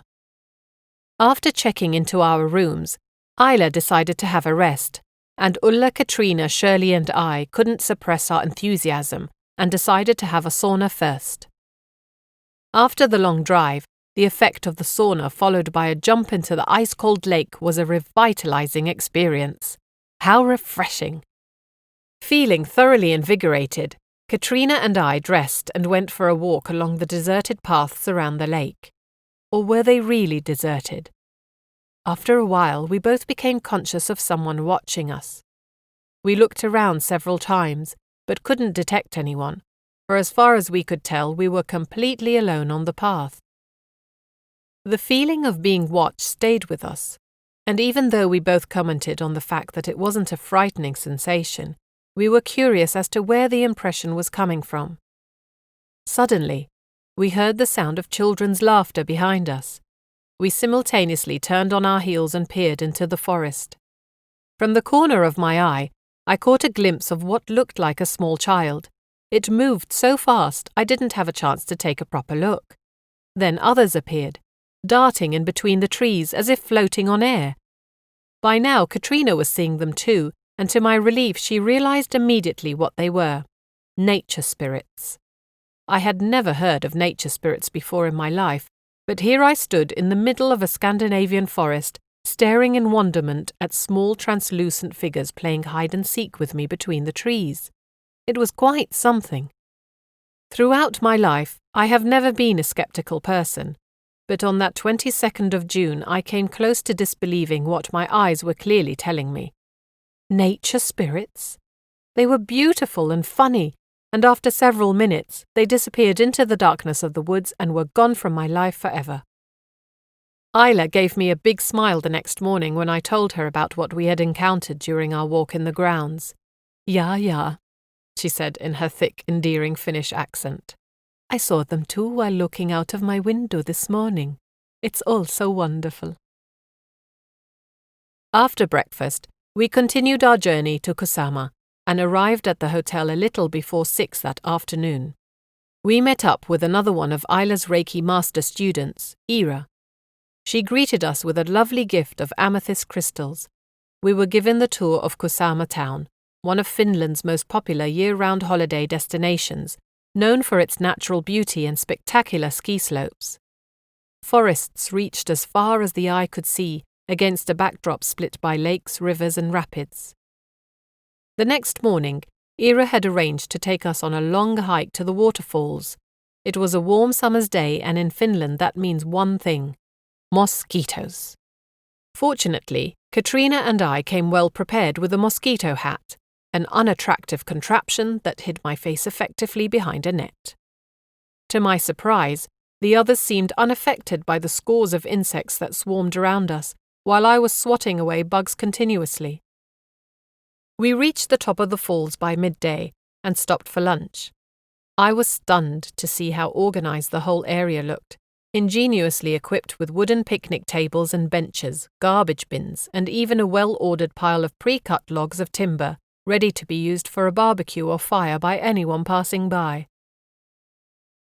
After lunch and the walk back to town, we drove up to the Arctic Circle, and I stood there, having my picture taken with my new friends, knowing that within a short week I would be going home. I soon discovered that Kusama was a hub of Reiki activity. That very same evening, Ira invited us to her regular monthly meeting at our hotel. For the occasion, she rented a large room equipped with 10 tables, on which mattresses were placed for the comfort of the patients. It was quite an experience for me, since it was the first time I had seen so many Reiki students together in one place, giving healing to each other. In total, there were about 35 people, 10 lying down receiving a treatment from 2 or 3 pairs of hands each. It was beautiful. While we were working, the woman lying down on my table suddenly burst out laughing for no apparent reason. She chuckled at first, but soon couldn't contain herself and simply exploded into very loud laughter. No matter how hard she tried, she couldn't bring herself to stop. Tears were rolling down her cheeks. It was quite embarrassing. But laughter can spread like wildfire, and hers was so contagious that everyone was soon roaring. The moment lasted a long time and filled the room from ceiling to floor with electrifying energy. It gave me such an uplifting and warm feeling to see so many people so full of joy and happiness. After the session was over, we all sat down and relaxed, swapping personal stories of how we had each found Reiki. Again, I was overcome by the feeling of family, of belonging, of being a part of something divinely beautiful and good. I watched Isla as she observed the happy people around her, every single one of whom she had touched with the gift of Reiki. The big, satisfied smile on her face was witness to her happiness to be in Kusama one more time. I felt truly blessed to be one of her students. The next morning, we all took a quick dash around town for some last-minute shopping before making our way back to Helsinki along the scenic route. We stopped for an early dinner at the home of Maureen, another Reiki Master. Maureen was a strict vegetarian, so she had prepared a sumptuous meal for us that was made up entirely of ingredients grown in her own garden. It was delicious, and Maureen was so proud of her produce that she walked us around her fine garden after the meal was over, treating us to a glass of homemade dandelion juice. An acquired taste. While she and I were talking, I became aware of the knowledge that Maureen was going through an emotionally difficult time, and out of the blue I told her, "Finish it. He's only using you for your money." Maureen was shocked that I seemed to understand the ordeal she was going through. As it happened, she was living with a man with whom she'd had a 7-year relationship and who did little other than use her. I decided to bring out my tarot cards, and we spent an hour together, going over the different aspects of their relationship. The session was a real eye-opener for Maureen, and she thanked me after it was over. "I know you are right, and that I have to leave him. I just needed someone to point it out to me." Since we decided to make our return to Helsinki in one long haul, rather than with an overnight stop, we said our farewells and continued our journey. We were about an hour and a half away from the capital when we made yet another late-night stop, this time at the home of Tina, the woman who had approached me in Jordan after my lecture at the Scandinavian Ladies' Club 4 years previously, and had told me about Isla and Reiki. She and her husband Niels lived in a beautiful log cabin by the lake, and it was such a tremendous pleasure to see her again. After she had offered us all a cup of tea, she asked if Shirley and I would like to stay the night so we would have time to catch up on news from Amman, where she still had many friends. Isla, Katrina and Ulla completed the last leg of the drive without us. Shirley and I were shown into the guest room, part of the newly finished extension to the house, overlooking the lake. The room was warm and had the perfumed scent of freshly cut pine. We were so excited in the midst of these majestic surroundings that we couldn't sleep, even after Tina and Niels had long since retired for the night. Shirley and I sat on the floating jetty outside like a couple of schoolgirls who had sneaked out of the dormitory, taking in the beauty that enveloped us and listening to the sound of silence. We sat there till 4 o'clock in the morning. The sky above us had turned into a magnificent tableau of colours, and the overwhelming beauty of it all nearly choked me with emotion. It was 5 by the time we finally slept. Tina woke us up a couple of hours later with the bold announcement that we were all to have a pre-breakfast sauna, which was noticeably hotter than any sauna I'd ever had in the past. When we burst out of the little room and jumped into the ice-cold lake together, our screams must have carried across the lake for miles. I emerged from the water glowing. After breakfast, Tina and I took a ride across the lake in their rowing boat, while Shirley and Neil stayed at home to prepare for lunch. To my surprise, I still remembered how to row, a skill I had acquired growing up in the coastal town of Hartlepool. While Tina navigated, I paddled towards a small island where we stopped to feast our eyes on the surrounding majesty and listened to the happy sounds of everyone living around the lake. The individual reverberations melted into a harmony that represented life in rural Finland. It was beautiful. When we returned, we joined Shirley and Niels for a light meal outdoors, and by 4 that afternoon I reluctantly got into the car for the drive back to Helsinki. Isla's son Paul invited us for a meal at his summer home in the forest the next day. After he collected us from the hotel, he drove to the remote location outside of town, explaining how important a summer cottage like this really was to the Finnish people.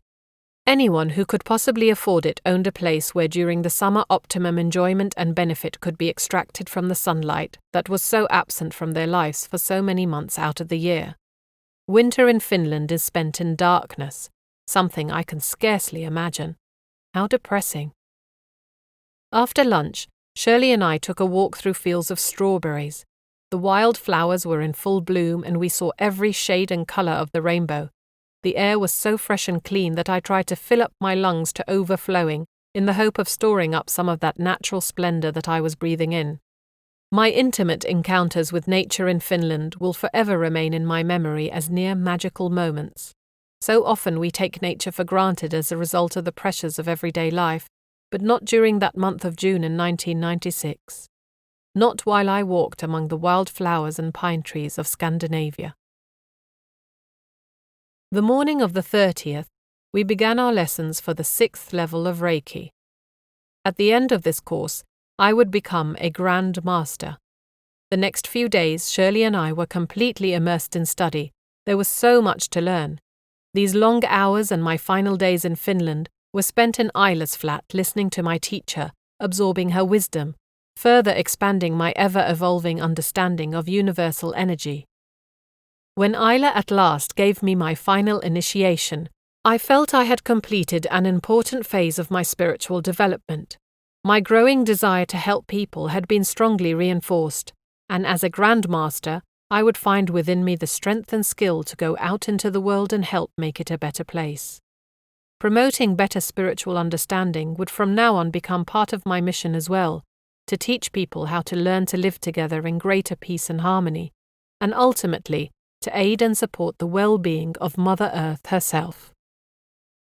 Chapter 12. Soul Sisters. During her first visit to Amman in 1992, Isla told me she had a skillful understanding of past life regression, so I asked her, "Why am I so frightened of the dark and anything that crawls?" Her answer was very interesting. "Susie, you were a Red Indian woman once, and you had 2 sisters. One day, while the 3 of you were out hunting, you fell into a deep pit. It was very hot.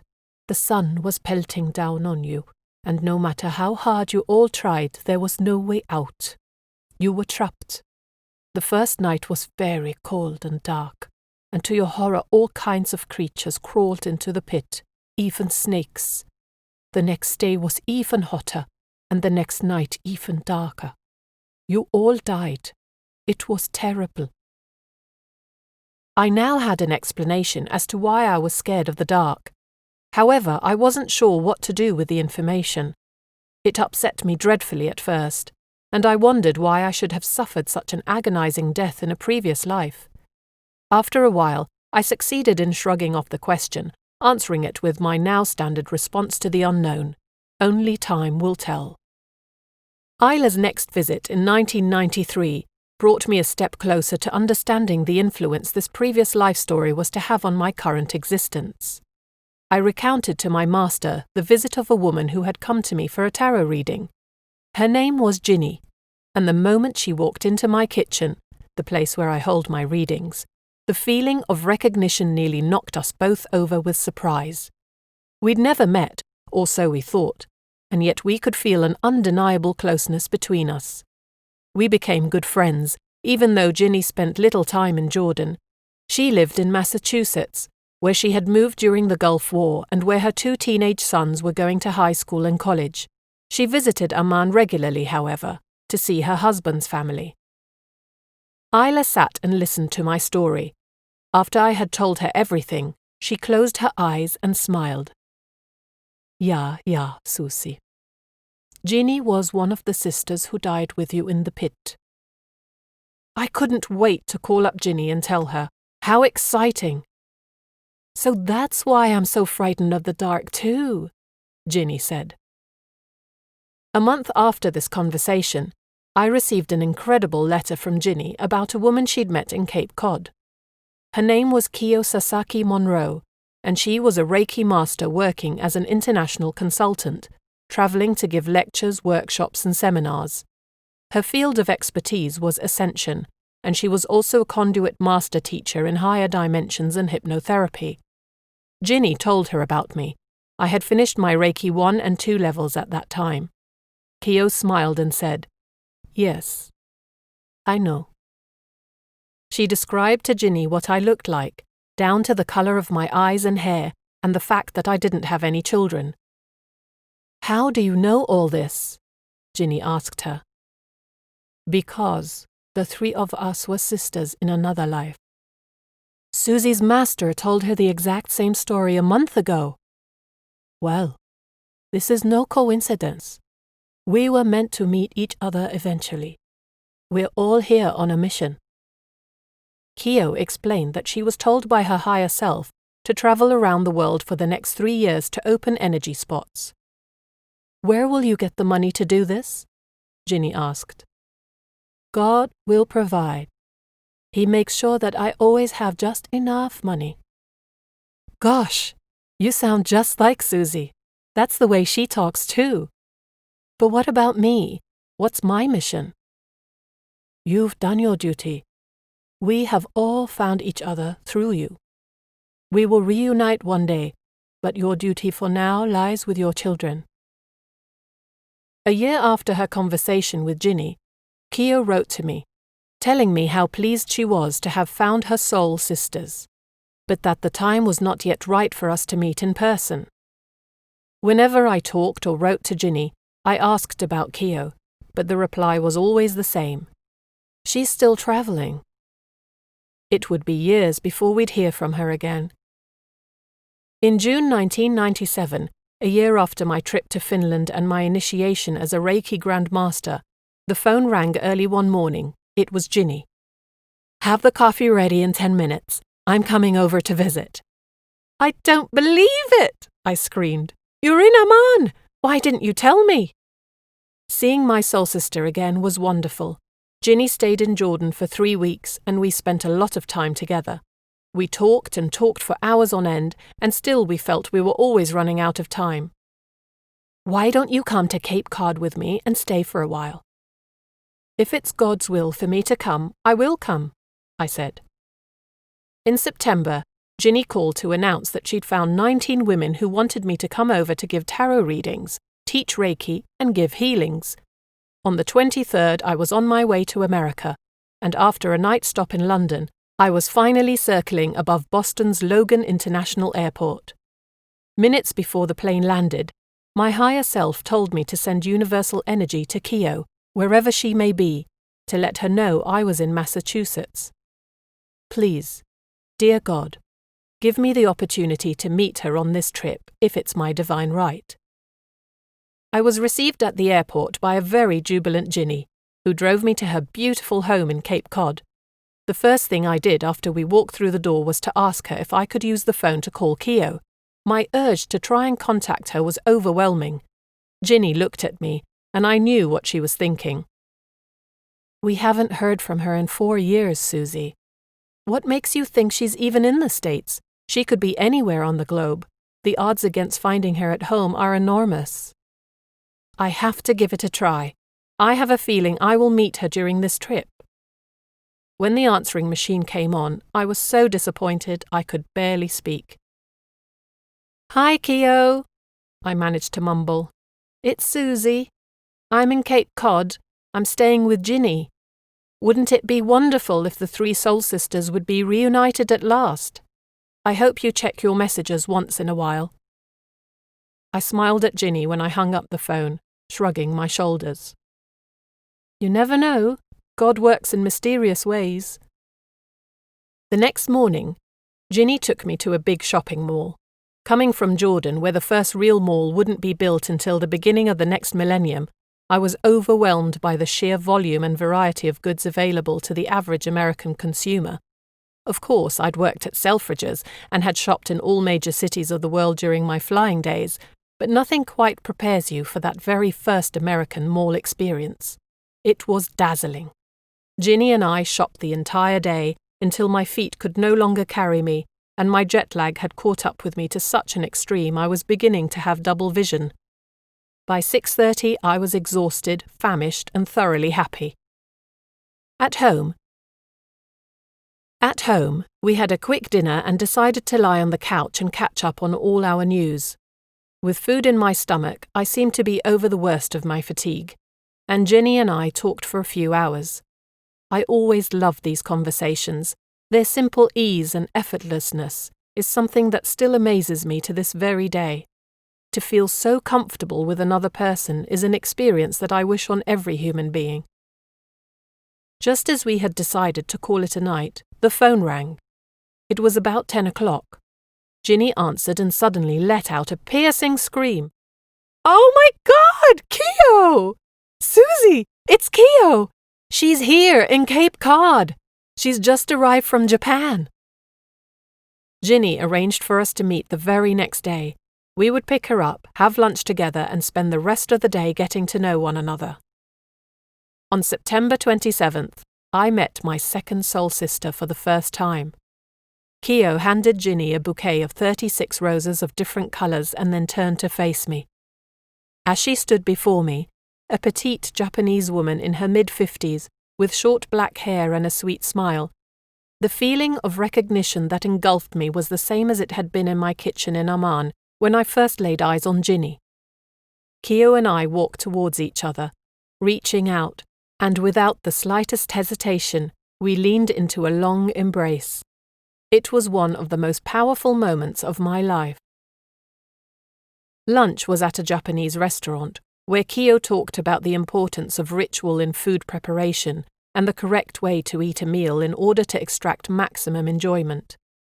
I strongly admired the way in which she conveyed the importance the Japanese attach even to their food and the rich culture of which she spoke in such a passionate and loving way. While she talked, I was not even aware of the fact that no mention whatsoever was made of our past relationship and of her reason for being in Cape Cod. It wasn't until we arrived at Ginny's house that Keo finally talked about herself.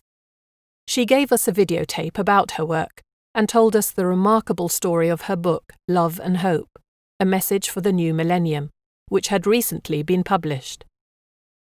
"I wrote the book in only 21 days, she said. "It was channeled through me." It was during a book signing in Tokyo a few days ago that she had received the message from one of her higher masters, as she called the spirits who guide her, to go to Massachusetts as soon as possible.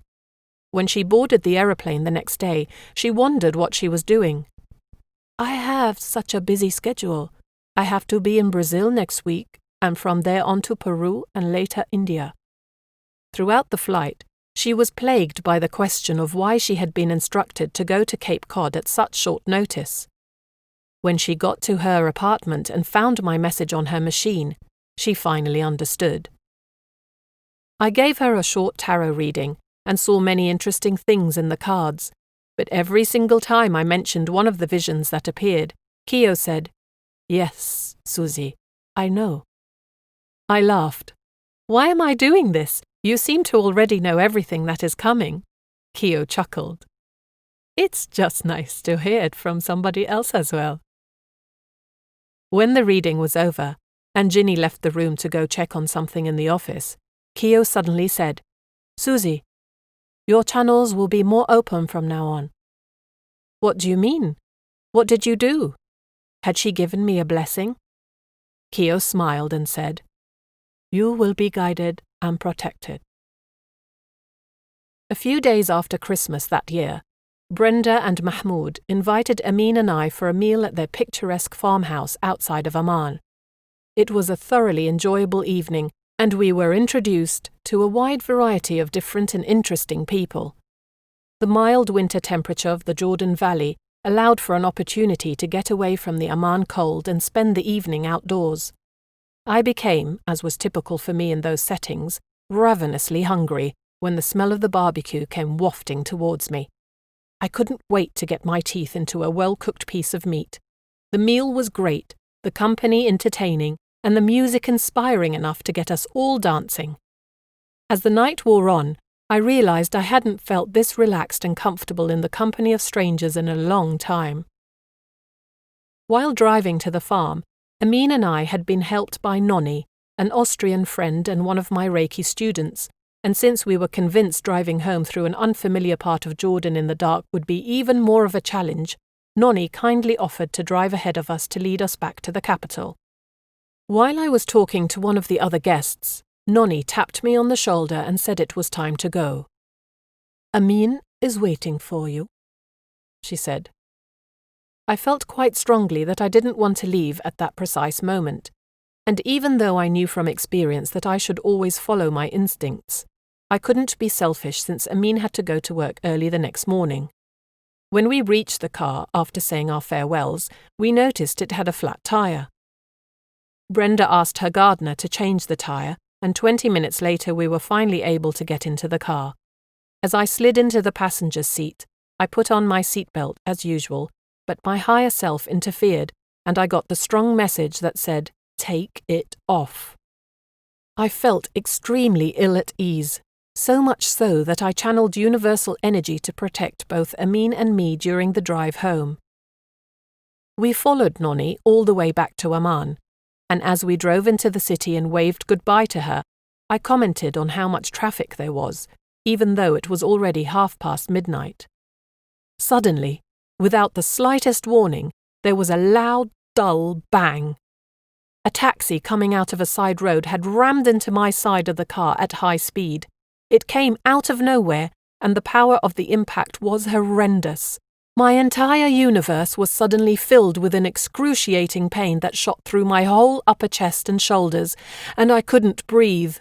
Panic took a hold of me, and I thought, "Oh dear God, help me to breathe, or please let me die quickly." As soon as those words had surfaced into my conscious mind, I felt as if someone was breathing life back into me, and I was able to take tiny little gasps of air. I touched my upper chest and could feel a bone sticking out. I felt as if every one of my ribs had been crushed. In the meantime, the car was completely out of control, rushing along the road at high speed, and when I looked at Amin, he was hunched over the steering wheel, blood pouring from his forehead. "Please, God," I shouted out aloud, "let him be alive." When I looked back to the street, I could see my doom racing towards me. We were heading straight for a giant lamppost in the middle of the curving road. There was no escape from what was coming.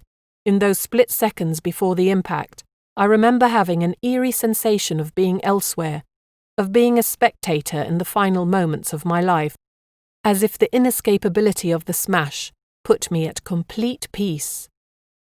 And as the car crashed into the lamppost, I felt my legs being lifted up into the air, and my entire body was pushed to the left side of the vehicle. The impact would have been the same had the car been dropped on its nose from the top of a 10-story building, and the devastation was perhaps even bigger. The entire front end was wrapped around the lamppost, and I found myself trapped between Amin's limp body and the crushed remnants of the dashboard. I couldn't move any part of me. I was completely pinned down. In the first moments after this second crash, I was surprised at the fact that I was alive, that I appeared to be thinking and observing my surroundings with such heightened clarity, and I was again overcome by an odd feeling of tranquility, even though I didn't know how much damage my body had sustained or whether my husband was alive or dead. A powerful image of Princess Diana, who had died that summer under very similar circumstances, entered my mind, and I had a sudden feeling of her presence all around me. When the police and ambulance arrived on the scene, Amin started to regain consciousness. He was completely disoriented and didn't seem to comprehend what had happened. He would later say that he had no memory of either the first or second impacts. He was in severe shock. The ambulance men were able to come into the car from the back, pull out both front seats and free us from the predicament we were in. They removed Amin from the wreck first, and then carefully peeled me out from underneath the mangled dashboard. Sounds were coming at me from all directions and flashing lights were everywhere. I suddenly felt extremely cold, and all I wanted to do was close my eyes and sleep. At the hospital, Amin received 5 stitches to the head. That was the full extent of his injuries. I had a dislocated right shoulder and collarbone, a fractured left shoulder, and my right ankle was crushed, which later required surgery and the placement of several metal pins. I will never forget the unbearable pain I felt when the doctor stood behind me and pushed my collarbone and shoulder back into place. Even though I wanted to scream, I couldn't find the energy to do so, as my body was in a state of shock and I had pain in what seemed like every cell. The policeman had accompanied us to the hospital, and once we were relatively settled, they asked us a lot of questions. "It's totally amazing," someone said to the doctor. "Because the car is completely destroyed. She should have lost both legs during the impact. It's a miracle she still has them." It is unavoidable that after such a major event in one's life, all kinds of what-if questions start rushing through one's mind. What if I had followed my instincts and had asked Amin to stay at the party an extra half hour, or even 5 minutes? What if we hadn't had a flat tire and had driven into Amman 20 minutes earlier? What if I had been wearing my seatbelt? What if we hadn't hit that lamppost and had crossed into oncoming traffic? Ultimately, these questions are irrelevant, for the simple reason that events unfolded as they did. God must have been with us that night, and I honestly believe he manifested his presence in the form of an angel. Be it the guarding spirit of Princess Diana or another protecting hand, Amin and I survived because something or someone guided the car into that lamppost and lifted up my legs as we crashed into it. Had I been wearing my seatbelt that night, I would not have been lifted out of my seat and would either have lost my legs or my life the very moment of the impact. As I lay in my hospital bed, recovering from this terrible accident, I remembered a tarot reading I had done for a friend of Amin's a while ago. In the cards, I had seen him visiting a man and his wife in the hospital after a bad accident. "She's blonde, and he's darker," I had told him, and jokingly I had added, "I hope it's not us." The incredible thing was that about 3 weeks before the accident happened, I had started telling Amin to be careful while driving. "I feel we're both going to be in a terrible crash, and there is nothing that can be done to prevent it. It's our karma. What God ordains, man cannot stop." My recovery took more than a year. The first month I spent in hospital, and the next 3 in bed at my in-laws' house before I was well enough to return to my own apartment. And today I still suffer from the after effects of my injuries. The fact that I survived, however, proved to me once again that much work remained to be done and that my mission was still very much on track. 4 months after the accident, as if she had waited for the end of April to come and me to return to my own home before contacting me, Keo phoned to wish me a speedy recovery. To my surprise, she announced that she would be travelling to Jordan on June 21st. "My higher guides have instructed me, but before I get there, you will meet a man through a mutual friend. This man is very special, Susie, and he will guide you along your spiritual path." I wasn't sure how I was to meet anyone, considering my immobile state and the fact that I hadn't been outdoors since late December. Keo's words faded from my memory during the long and painful weeks that followed our conversation.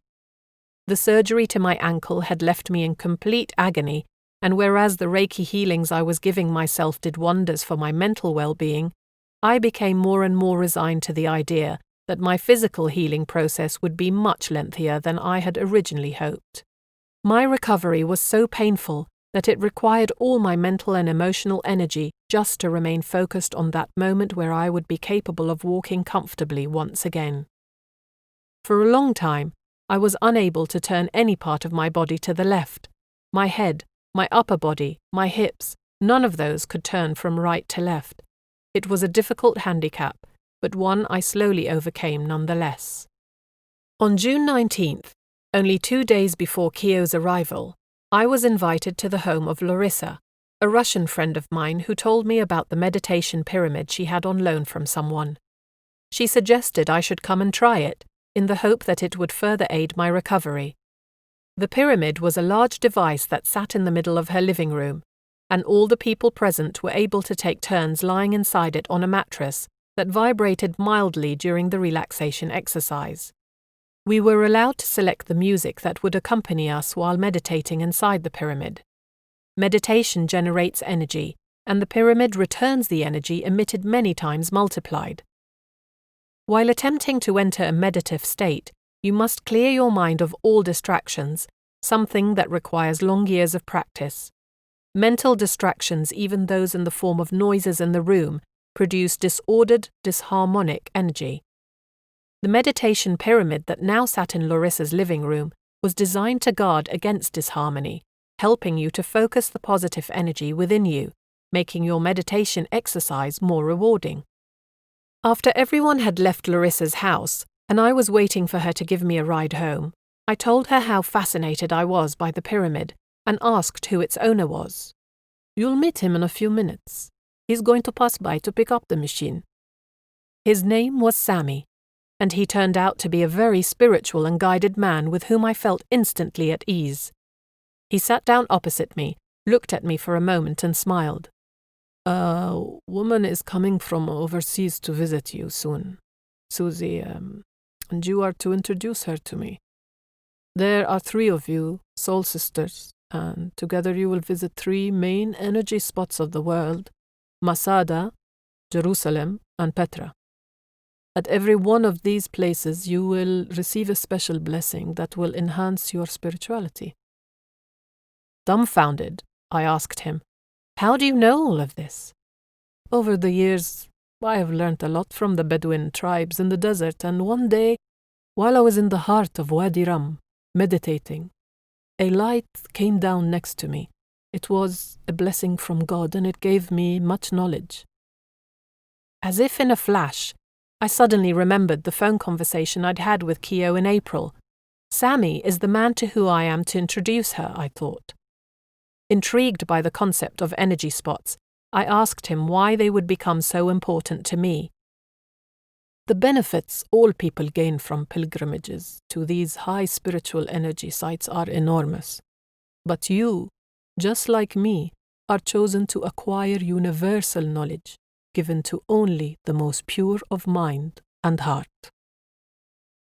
Chapter 13. Main Energy Spots in the World. On June 21st, the first day of summer of 1998, Keo turned up for her first visit to Jordan.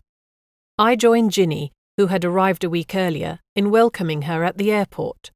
We were all so excited to see each other again, especially in the sanctity of the Holy Land.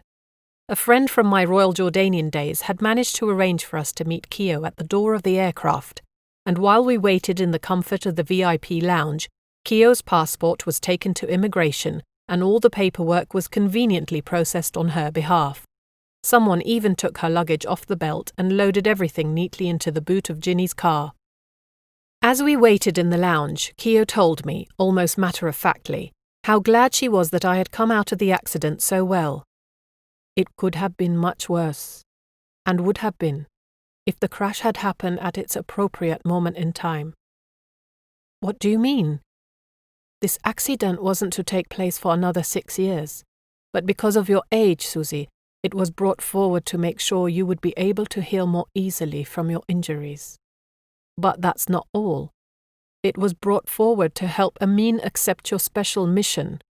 You saved his life during the accident by taking all his karma." Incredulously, I inquired how she knew all this.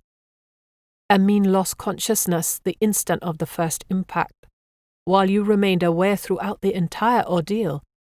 Is he not more open to your work now?" she asked me.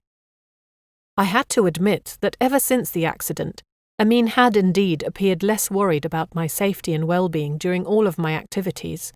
For years he had expressed his concern and often skepticism where my work was concerned, but during the last few months he had been noticeably more accepting.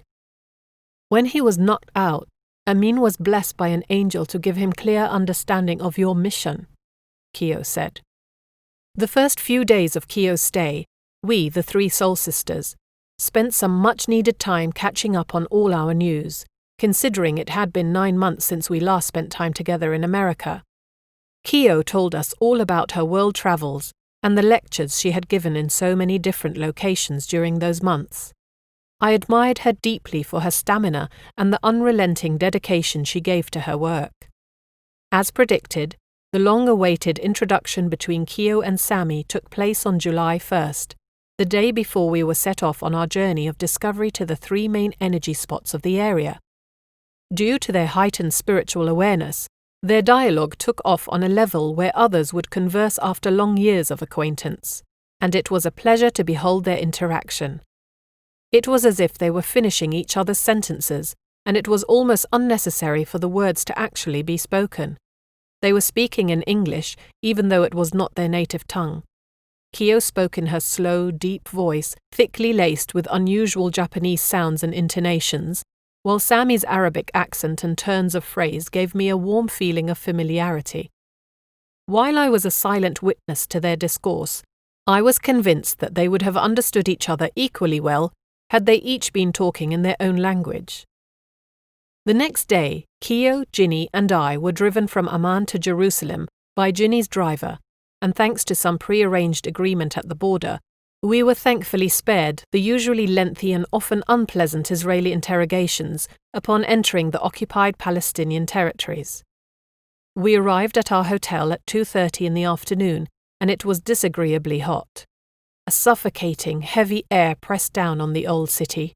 As we walked into the hotel lobby, we were met by the guide who would accompany us to Masada, the first leg of our journey, and after check-in procedures, we got into the car and were on our way.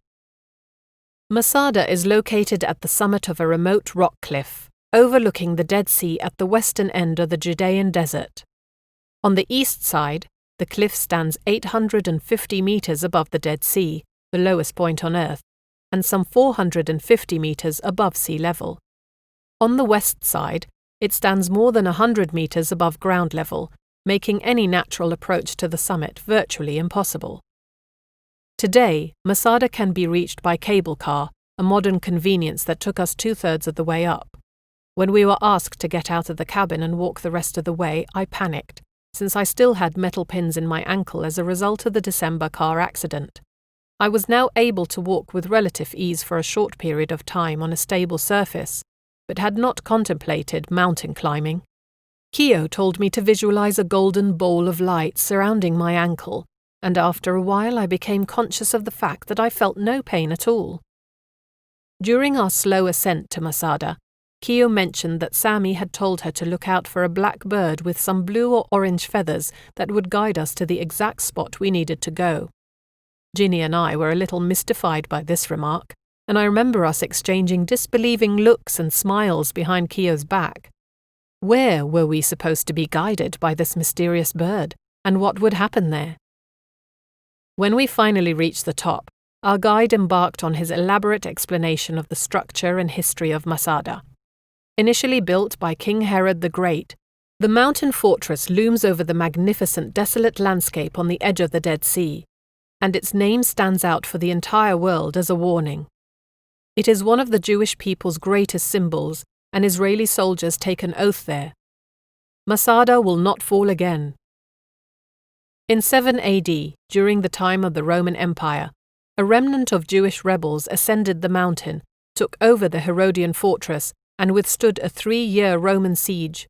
The end came only when the Roman commander of the 10th Legion had an enormous access ramp constructed on the west side of the mountain, enabling his army to reach the fortifications. On the eve of the final Roman attack, fearing the worst, the combatants of Masada chose suicide over surrender. 960 people died that day. It is said that the men killed their wives and children first, and then each other, until there wasn't a single human being alive on the mountain. I felt sick after hearing the story, and the stifling heat only aggravated my condition. It must have been 40 degrees that afternoon. The 3 soul sisters were beginning to wilt like leaves of lettuce in an old salad and were in desperate need of some shade. Suddenly, Keo touched my shoulder, pointed to the sky and said, "Look up there, Susie." As I looked up, shielding my eyes from the burning sun, I saw a blackbird circling overhead. The guide looked offended when all 3 of us set off behind the bird rather than listen to his monologue, and he must have thought we were suffering from heat stroke as he watched us stumble between the rocks. But he was clearly feeling the effects of the blazing heat himself, because he soon gave up on educating us, shrugged his shoulders and walked over to a nearby fountain for a drink of water. We were guided to a tiny bit of shelter, and as we sat down in a small patch of shade barely big enough to accommodate all 3 of us, the bird flew down and began singing so beautifully we were suddenly mesmerized. As I observed it closely, sitting not more than 3 meters away from me, the bird hypnotized me with his music, and I began to feel dazed. Keo and Ginny sat with their eyes closed and were meditating, when I suddenly felt a sharp, penetrating pain in both temples. I grabbed my head in an attempt to alleviate some of the agony, but it lasted for several long minutes. I was engulfed by a penetrating sensation, as if waves were rushing through my body, and still clutching my head in both hands, I tried to relax and accept what was happening. Suddenly, the bird took flight and the pain and waves were gone instantly. Something strange had just happened to me, and all I could think of was that I must have received the blessing Sami had predicted I would find on the mountaintop of Masada. I felt strangely light and had no problems whatsoever running down the mountain to the cable car station, where the last ride of the day was about to take off without us. During the drive back through the Dead Sea area, the guide showed us the place where in 1947 a young Bedouin shepherd boy was herding his sheep when the sun became too hot. He found some much-needed shade in a cave where he made the historical discovery of the Dead Sea Scrolls. Upon our arrival in Jerusalem, we went to the museum where the actual scrolls were on display. It was so refreshing to walk around the cool museum, and we regained some of our strength. The whole day had been fascinating, to say the least, and by the time we returned to our hotel, we were thoroughly exhausted. Poor Ginny even had a terrible headache, and as soon as we entered the lobby, we decided to retire for the night. July 3rd was our second and last day in Jerusalem, and our first stop was the Al-Aqsa Mosque. This time around we were accompanied by a female guide, who pointed out the exact spot where Jordan's first King Abdullah was assassinated in 1951, when a Palestinian extremist fired 3 bullets into his head and chest. Abdullah's grandson, Hussein bin Talal, in a heroic attempt to grab the assailant, was shot himself, but a medal, pinned to his chest at his grandfather's insistence earlier that day, deflected the bullet and miraculously saved him from certain death. The Al-Aqsa Mosque is one of the structures that make up the Dome of the Rock compound, the noble sanctuary, where thousands of Muslims gather to worship every Friday. It is one of the 3 most holy places where Muslims worship, together with the sacred mosque in Mecca and the Prophet's mosque in Medina, both in Saudi Arabia. According to the Holy Quran, the Prophet Muhammad made his nighttime ascent into heaven from this location. The second structure in the noble sanctuary is the Dome of the Rock Mosque, magnificently decorated with sheets of pure gold on the outside, while beautiful ceramic art adorns its ceiling arches and alcoves on the inside. The mosque has 12 pillars and 28 monolithic columns. Wooden screens encircle the bedrock in the center. A few steps lead to the grotto beneath the rock, known to the Muslims as the Cave of the Spirits. Upon entering the mosque, we were warmly received by the attending sheikh, and were even allowed to pray and meditate in a private room. Keo, Ginny, and I felt a sense of great peace about this hallowed place, and while we were sitting quietly inside the holiness of this building, we became aware of the fact that here again we received a special blessing. The sheikh invited us to join him for a cup of tea, and he talked about the siege of the mosque in the early 90s, when many Muslims lost their lives while praying at the site. He took us to the museum next door, and as we toured around the rooms, I was overwhelmed with sadness at the hardship and suffering this old and gentle man had endured from the very beginning to most likely the very end of his life. After bidding farewell to our host, we decided to meander along the Via Dolorosa, where we visited the 10 stations of the cross in the very footsteps of Jesus. Strolling along this sacred route, I was perplexed at the symbols of the 20th century unrest that scarred the city in the form of graffiti. Messages left by both Israeli and Palestinian activists alike defiled the walls of every building we walked past. The graffiti blemished the beauty of the surroundings, but in some curious way they also intensified the sense of tragedy this blood-soaked route had already carried with it for the past 2,000 years. The final stations along the way are inside the Church of the Holy Sepulchre, the holiest Christian site in Jerusalem, containing the location of Jesus' crucifixion, burial, and resurrection. The church contains the chapel of Golgotha, the 3 stations of the cross where Jesus was crucified, and the sepulchre itself, which marks the place of his tomb. This building is an astounding amalgam of religions and perhaps the most confusing place in the Christian world, because of the many altars, chambers, and chapels housed within this one ancient structure. After leaving this holy place, our tour guide drove us the 8 kilometers to Bethlehem, where we intended to visit the Church of the Nativity, located in Manger Square and built in 327 AD over the grotto where the Virgin Mary is believed to have given birth to Jesus. This church is considered to be the oldest example of Christian architecture in the world and attracts hundreds of thousands of visitors every year. After entering the church through its improbably small doorway, we tried to make our way to the grotto of the Nativity, which contains the manger where baby Jesus was laid after he was born. The entire grotto is encased in white marble and the place of his birth marked by a 14-pointed star set in the marble floor. A large crowd of people was lined up to pray inside the grotto, which can be entered only through a narrow and very low entrance called the Door of Humility. I expected a wait of at least an hour, standing in line for our turn to enter. But to my surprise, Kio, who was walking ahead of me, turned around and said, "Follow me, and don't look back. Once inside, we will be alone." I was too embarrassed to object to Kio's words, thinking it quite rude to jump the queue in such a blatant manner. Instead, I was silenced by her confidence, as was Ginny, and we simply followed closely behind her, as she walked up to the front of the line, breaking the whispered silence of the church with several excuse-me's. We walked down the very small steps, taking great care to bend our heads very low in order to enter through the tiny doorway. Once inside, I was immediately overwhelmed by the serenity of the place, and even though Kio had told me the grotto would be deserted, I noticed an old man with a white beard wearing a traditional white abaya, standing next to the star. Kio walked over to him, as if she instinctively understood why he was there, bent down and allowed him to anoint her with holy oil, giving her a blessing. He beckoned me forward, and as I approached him, I realized I would loom over him if I didn't bend down even more than Kio had done. Without even thinking, I went down on my knees onto the cold marble floor.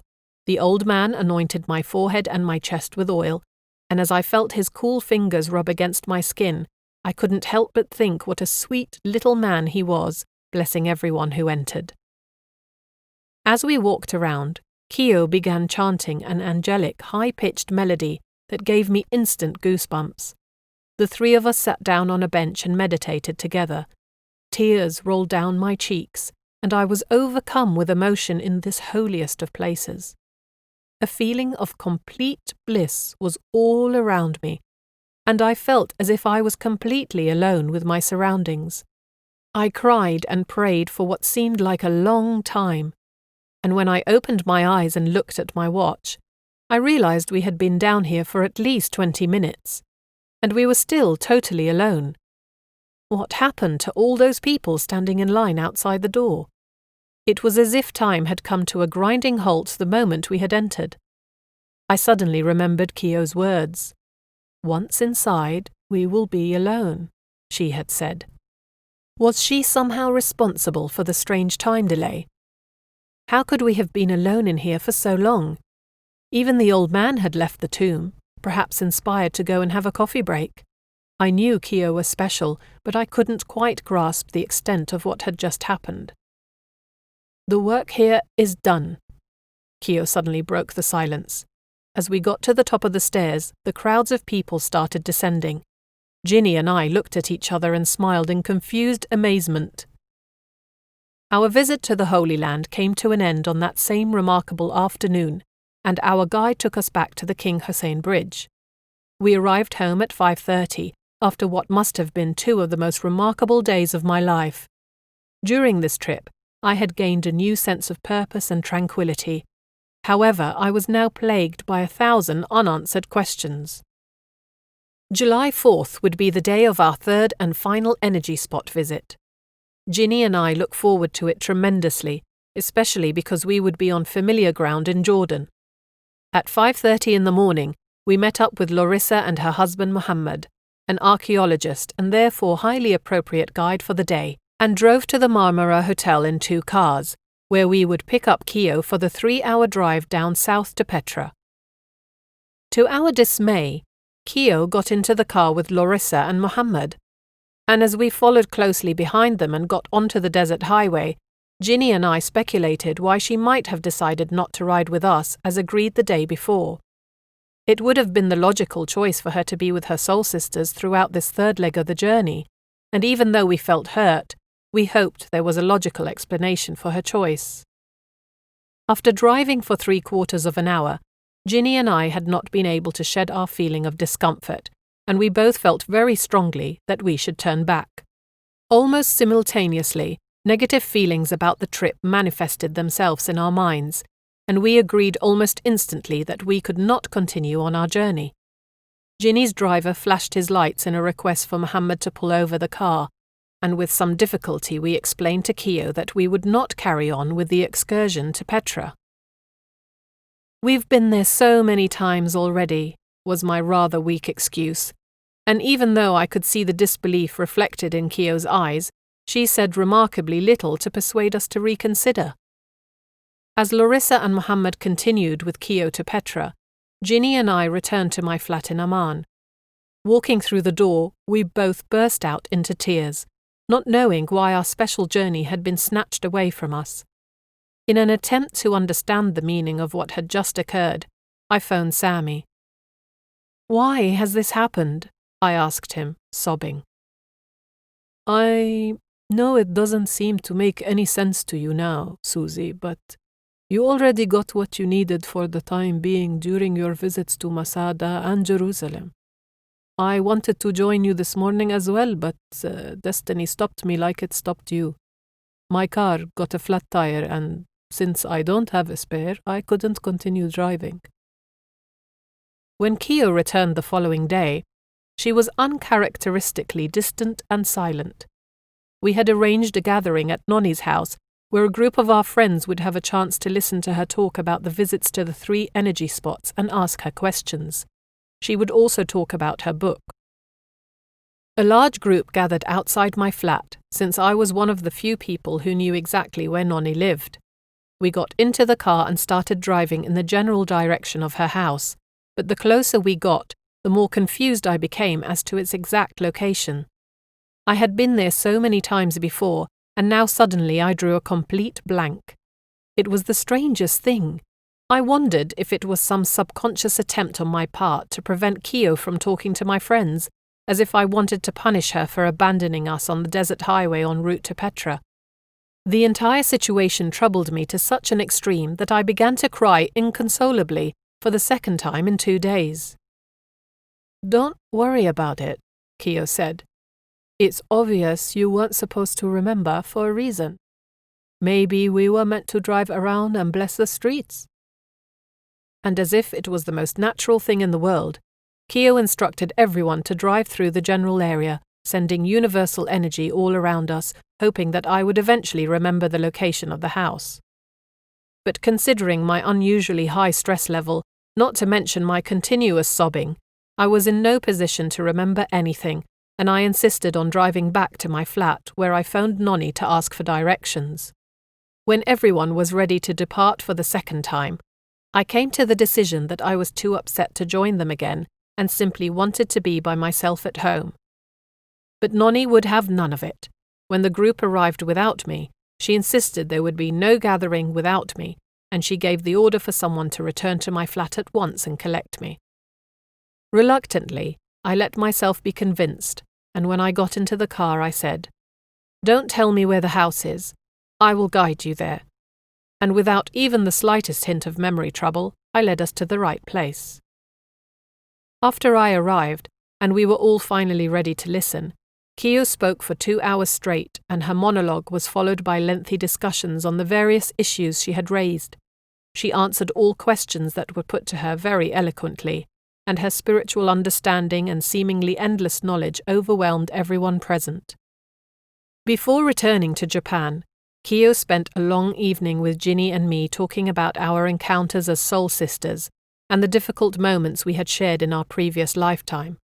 We recollected in detail all the very special moments during Kyo's stay in the Holy Land and agreed that even though there had been some stressful incidents as well, the whole visit had been an education for us all and one we wouldn't want to have missed for the world.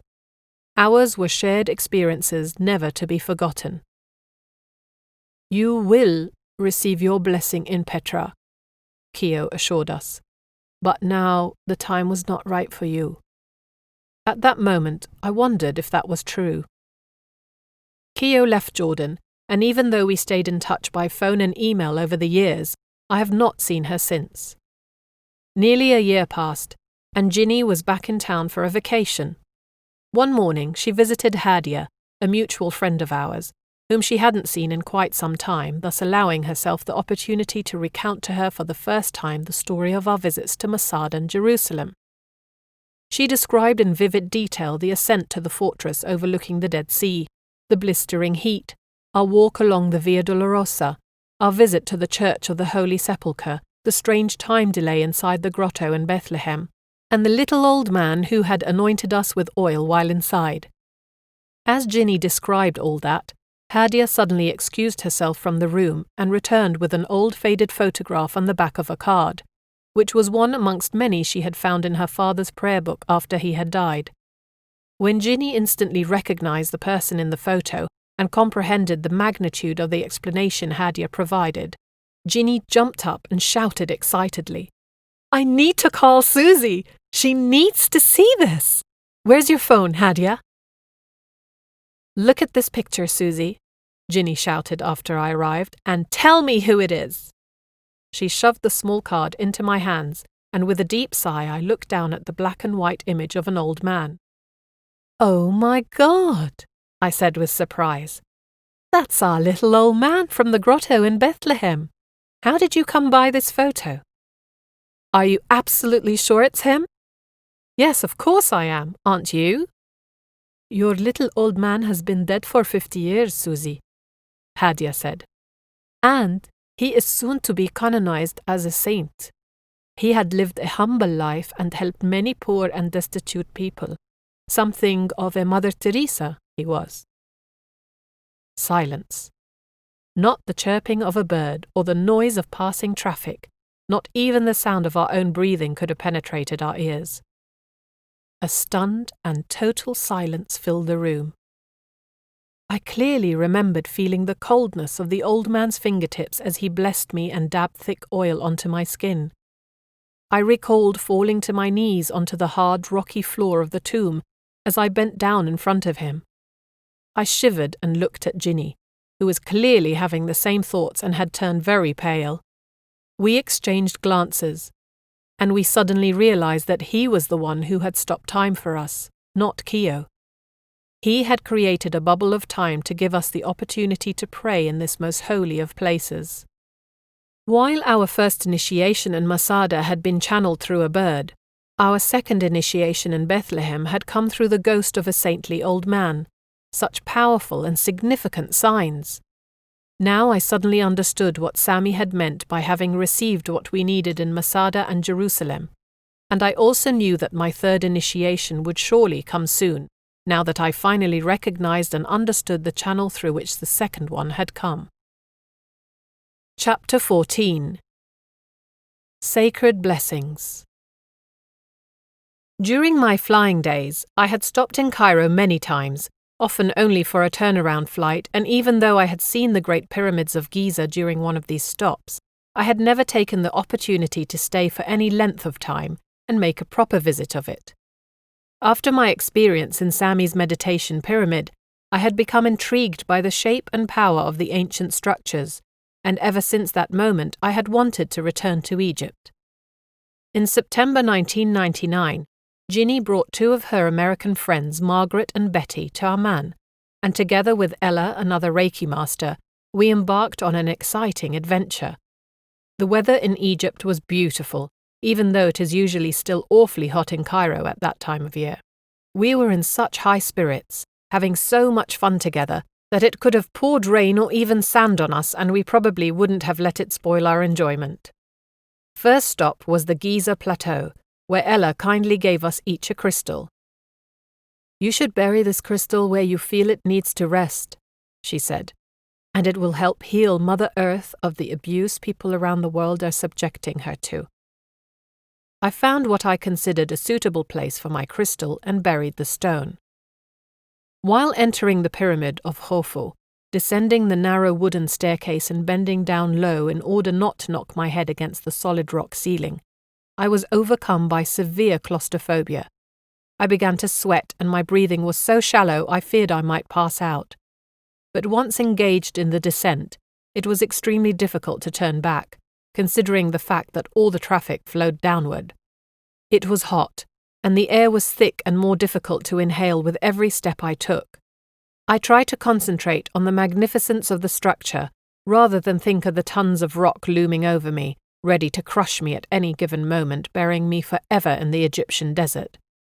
After a while, I found I began to relax and even enjoy our slow descent into the bowels of one of the 7 wonders of the ancient world. Once below, we looked for a quiet corner and meditated together. The guide allowed us to stay a few extra minutes after everyone else had started climbing the stairs back to the surface. Even though it was not one of the most powerful meditations I ever experienced, I got strong images of the ancient Egyptian people, especially of the slaves who had involuntarily sacrificed their lives for the sake of building an inconceivable work of art for the fulfillment of one man's dream of eternal life. After emerging from the pyramid, our guide helped us all onto camels in order to spare us the long walk back to the taxi. Feeling completely out of my element, I was trying hard not to fall off, as I was also holding an umbrella over my head to protect myself from the sun.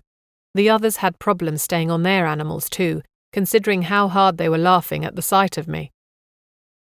Later that day, we visited the Egyptian Museum in Cairo, where we saw Tutankhamun's solid gold burial mask and the royal mummies. Our guide spoke near-perfect English and was unbelievably knowledgeable about every single item on display. While we walked through the vast halls of the museum, he unexpectedly asked us, "Do you believe in metaphysics?" We all started laughing. "You couldn't have found a better group," I said. "Why do you ask?" "Just follow me then." With almost childish anticipation, the 5 of us followed him closely to a large glass cabinet. Inside the cabinet stood a full-sized form of Ka-Iber, chief lector priest of the pharaoh Userkaf, first ruler of the 5th dynasty. Carved from a single piece of sycamore wood, this statue of markedly realistic proportions represented the sizable form of Ka-Iber, as he wanted to recreate himself for his own resurrection.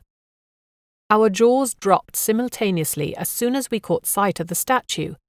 Before us stood the spitting image of our guide. They could have easily been twins.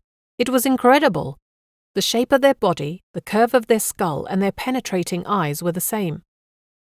"I was there when they excavated his burial place in Saqqara in 1989, and when we entered the interior chamber, I wanted to throw myself into the tomb. It was a very weird and frightening experience for me." What an amazing story. When he led us to the room that contained the royal mummies, I was shocked to discover how they were put on display with so little respect. They just lay there, in glass cabinets, as if they were objects rather than human beings. But what struck me even more deeply was their incredible state of preservation. One of them had teeth, another still had some hair. I was surprised how good they looked after so many thousands of years. I found it quite unnerving, to be honest. I felt uneasy, thinking to myself, all they want is to be left in peace, while hundreds or perhaps even thousands of people stare at them every day instead. In a way, I wish I hadn't seen them, because that evening I couldn't sleep. When I finally did nod off, I was plagued by severe nightmares, filled with disgruntled mummies begging to be left alone. I sat up for most of the night praying for the souls of the dead pharaohs whose bodies I had seen that afternoon. Thank God my next night was more relaxing. After we had spent the evening on board a beautiful boat on the Nile, dinner entertainment was provided by a voluptuous and very sensual belly dancer, who funnily enough turned out to be Irish, though owing to her looks and movements one could easily mistake her for a full-blooded Arab. On September 17th, we all flew down to Luxor, and even though there had recently been very violent and bloody attacks on tourists in the Valley of the Kings, we felt this location was an essential part of our visit to Egypt, and we were overcome by the sheer volume of historic finds in the area. Tutankhamun's tomb alone, though small and relatively unimpressive, had turned out to be one of the most exciting discoveries of modern archaeology, multiplying 1,000-fold the wealth of the ancient Egyptian heritage overnight. Some of the tombs were better preserved than others, but on the whole, I think they were all amazing, considering how many thousands of years ago they were built. I was almost equally surprised to see how green Luxor was. It had once been a glorious city where so much knowledge was accumulated. Our visit to Egypt had been filled with wondrous sights, and after having drifted musingly through the memories of eras long past, we were brought right back down to earth when the next day, at the airport, we were told that the plane was fully booked and not a single one of our names appeared on the passenger list. How could that be? We had confirmed our reservations 24 hours ago and had been guaranteed everything was in order.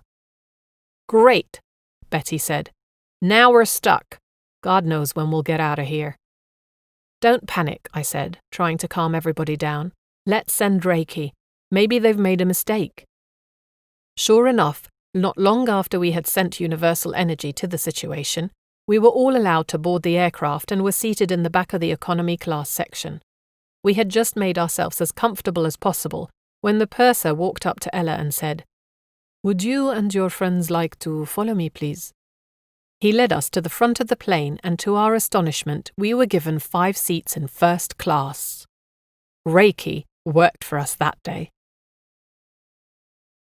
Half a year after my trip to Cairo, it was February 25th, 2000.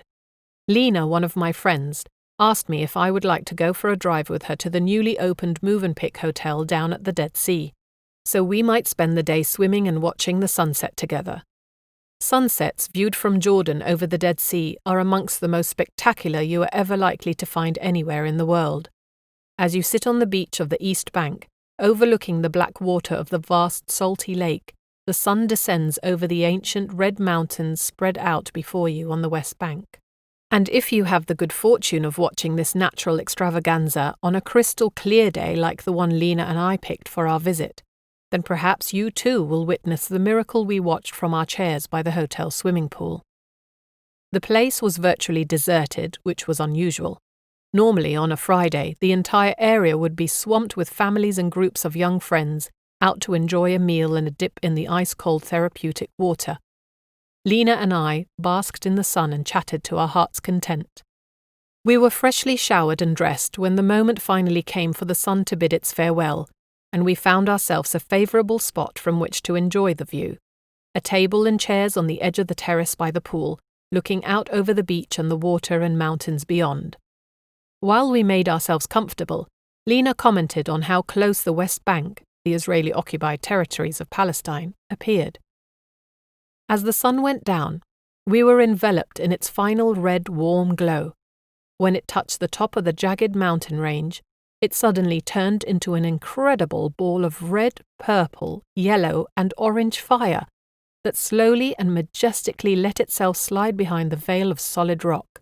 It was absolutely breathtaking. But no sooner had the glow completely vanished than a line of bright red flames came pouring over the mountains like a cascading waterfall of scorching blood. I can remember my throat closing to such a tiny aperture that I needed to make a conscious effort to draw breath. As I broke into a sweat, I could feel my heart pounding heavily against my chest, and a piercing pain struck me in both temples. In utter disbelief, I watched an enormous crucifix appear right in the middle of the surging red light. It didn't come slowly into focus. No. One moment there was nothing, and the next, an enormous cross stood out with uncanny clarity against the mountainous backdrop. Without taking my eyes off the view, for fear that if I even blinked the entire thing would disappear, I asked Lena what she was looking at, and to my relief she muttered, "I don't know, Susie, but it sure looks like a big cross." As if her words broke the spell, I turned around to search my surroundings. I wanted to try and discern if the other people could also see the crucifix, but all other guests appeared to be engaged in conversation.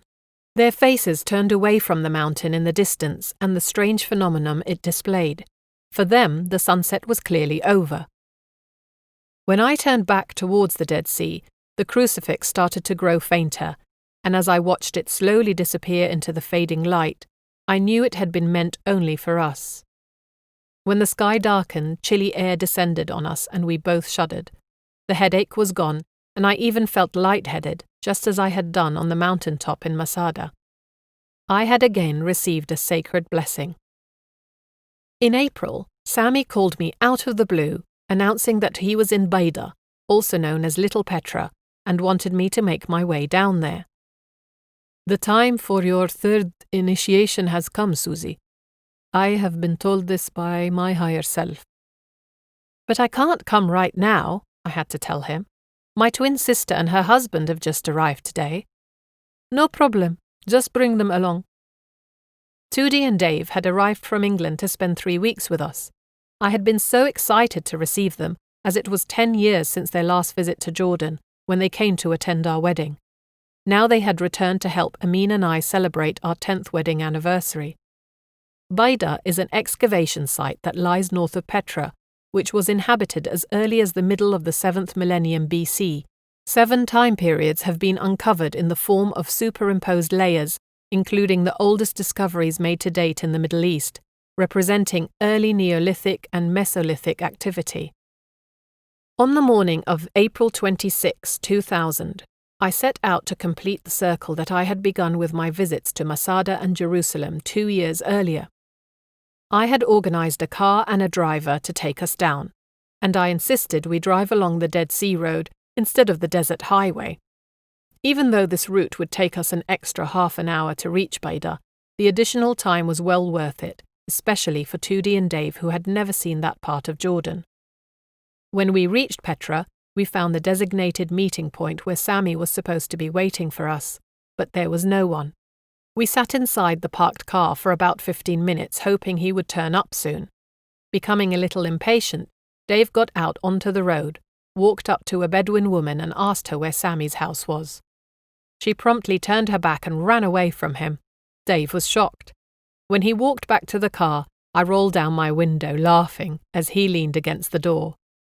"Did you see what that woman did? She just ran away from me. Weird, don't you think?" "No, silly, not weird at all," I told him. "Bedouin women don't talk to strange men around here, especially not the types in shorts with cheesy white legs and knobbly knees." Tudi and I doubled over laughing. "What's so funny?" asked Sami, who had walked up to the car unseen, as if appearing out of nowhere. He escorted us to a nearby house and led us into a room he had set up as a little museum. It was filled with a large variety of interesting items: herbal spices, crystals, semi-precious stones, a large collection of scent bottles, to name but a few. Sami walked over to me holding a small glass bottle filled with a white milky liquid. "Smell it," he instructed. I withdrew my contorted face as soon as I had taken a small whiff from the bottle. Phew! That smells so bitter and unpleasant. To my surprise, however, it pleased Tudi. Are you sure? Sammy asked her, smiling. The liquid turned out to be a milk formula mixture from Egypt, and he initiated my sister with it, now that he knew it was for her. He chose another scent to initiate Dave and myself, something that agreed a little more readily with my sense of smell. After this part of the ritual was over, Sammy asked me to pick up an emerald green crystal, the size of a large grapefruit, smooth and soft, with a hint of sky blue running through it. It was a stone of most stunning beauty, and as I held it in my hand, I felt an amazing energy discharging from it. Within seconds it became so strong it made me dizzy, and I was forced to put it down on the table. What a strange and powerful stone, I thought, and when I asked Sammy why he had asked me to pick it up, all he did was look at me and smile. A Bedouin man entered the room offering some artifacts for sale.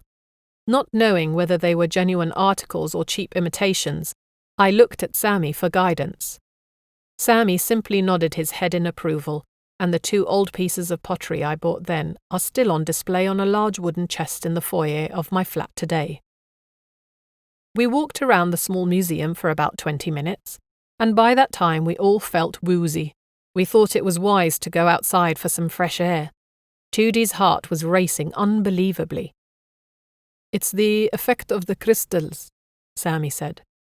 "Too many of them all in one place. Time to stretch our legs and do some climbing." Since climbing is not one of my specialities, I needed to concentrate with extreme caution in order not to fall off the side of the cliff. I have no memory of how long we had been going when suddenly I looked up and high above us I saw a huge monolith, shaped in the figure of Our Lady. She was holding baby Jesus. It was evidently a natural rock formation, but not only could I clearly make out Mary and her infant son, there was a large heart shape in the middle of the statue as well. "I have to go there," I told Sammy, realizing he had led us close to it in order to observe my reaction.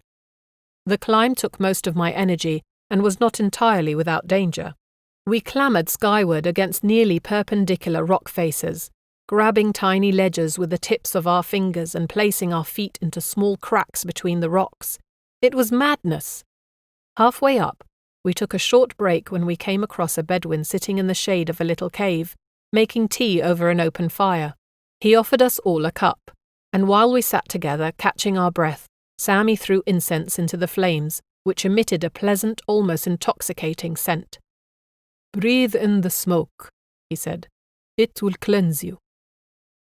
When we reached the statue, we sat at its feet, awestruck by the seemingly endless view of the valley below us. The entire area of Petra, called the Wadi Araba, has the boundless ability to stun and amaze, no matter how many times you lay eyes on it. The view not only alters depending on the season or the time of day, it seems to take on different qualities according to your mood or innermost disposition. In fact, many parts of Jordan have this uncanny knack to amaze you time and time again. The going became easier, and climbing had now turned into walking. We came across caves where the walls and ceilings were covered with black soot. Sammy explained about the sacrifices people made here. We could even see the markings of an altar. He pointed out many other fascinating things we would surely have missed without his help. Sammy reminded me that much of the knowledge he had gained over the years had come with the help of the Bedouin tribes of Jordan, and they had taught him all about ley lines and where to walk in order not to tire easily and make better use of one's strength. Ley lines, or lays, are tracks that stretch across the landscape and can be identified using a map showing ancient sites located along a straight line. Ley lines can be 1 or 2 to hundreds of kilometers in length. There is much speculation as to their precise meaning or purpose, but nowadays it is widely believed that they are great sources of power, generated by shifting magnetic fields along the tracks. There are locations on the Earth that are filled with special energy and ley lines, like Stonehenge, Giza, Natsu in Peru, Mount Everest and Petra, to name but a few. "We have been tracking them for a while now, and I'm sure you must have felt the wonderful energy without even knowing it." He was right. We all felt energetic and not nearly as tired as we should have been after the difficult climb and long walk. As we were talking, we saw a mother goat, all on her own, crying for her lost baby that was stuck on a narrow ridge higher up on the mountain. How the little thing got to be stuck up there, I have no idea, but I climbed up trying to make it come to me. As I approached it and tried to reach out to catch it, the baby goat looked me straight in the eyes, and I froze in my tracks. It had the most beautiful blue-eyed gaze. I felt mesmerized by this little animal. As we stood there staring at each other, the Bedouin who had offered us tea came out of nowhere and slowly approached the small goat from the other side and caught it safely. When we started our descent along the same route we had used to climb up, I was extremely worried about the steepness of the path. Now that we were practiced climbers, however, or so we convinced ourselves anyway, it didn't seem nearly as hard to climb the rocks on our way down. When we reached the statue for the second time, I sat down in front of the Virgin Mary's feet, waiting for Sammy to take a photo. Suddenly, while I was posing, the Bedouin again appeared from behind a rock, handing me the baby goat. What a strange gesture, I thought. Sammy told Tootie and Dave to leave me on my own for a while, and they walked off, out of sight, abandoning me to care for the baby I was gripping. Knowing that Sammy had a reason for his instructions, I closed my eyes and felt the goat slowly relax in my arms. I sensed a wonderful feeling of love flowing through my whole body, and I knew something very special was happening. When the man handed me the little grey animal, which looked so much like a lamb, it had been done so I could once again receive a sacred blessing. It was such a biblical moment. When we reached the car, we were all ravenously hungry. I felt as if I hadn't eaten for days. As soon as we opened the boot and got out our packed lunches and drinks from the cooler, Bedouin children with beautiful brown eyes swarmed around the car. They flashed smiles so bright they could have charmed the last piece of dry bread from between the teeth of a starving man. They ate most of our food, which was perfectly all right, of course. When we thanked Sammy for the shared experiences and said our farewells, he advised us to drive straight home and go to bed early, so as not to ruin the good energy we had all received throughout that very special day. We did exactly as he told us, and when I lay down next to Amin that night, after I had told him about everything that had happened that day, I knew I had finally come full circle. With Masada, Jerusalem, and Petra, my personal trinity of initiations was now complete. Chapter 15. Placing Suhaib in the Hands of God. In the early hours of May 2nd, Tootie and Dave left on a trip to the West Bank. I had it all figured out for them. They would drive by tourist bus from Amman to Jerusalem, crossing the border at the King Hussein Bridge, and during their 5-day stay they would make excursions to Galilee, Bethlehem and Nazareth. Both my sister and her husband were very excited when we dropped them off at the bus station, since it was their very first visit to the Holy Land. An extra treat was the actual time of year, Easter. In the evening, as Amin and I were watching TV, Tootie rang to say they had finally made it to the hotel after lengthy and exasperating delays at the border. "The Palestinians were very kind to us," Tootie said. "But we were shocked to see how rude the Israelis were to everybody. They didn't leave a single suitcase unopened. And the questions! Heavens! You'd think everybody on that bus was a terrorist." The next day was a Tuesday, and still true to our weekly visits, Shirley and I drove to Suhaib's house. It had been nearly 9 years since I had first walked into that sparsely furnished bedroom, to lay eyes on his gaunt and stiff little body and look into his pale, sweet face. The fact that he was now 12 years old and still alive was considered something of a miracle by everyone who knew him, a gift from God to all who loved him. Even though he had been lying down throughout his long and silent ordeal, Suhaib had only ever had 3 bed sores, a blessing for which his mother was very grateful.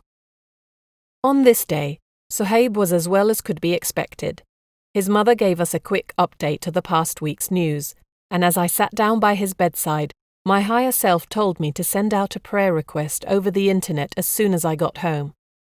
I suddenly remembered Sammy telling me about his personal guide, Gaia, who was a minister and healer, living in Colorado. I promised myself I would write her a long email, telling her all about Suhaib's ordeal, and the years I had dedicated to healing him and alleviating his suffering. She answered back immediately, assuring me she would remember him in her prayers during weekly Mass.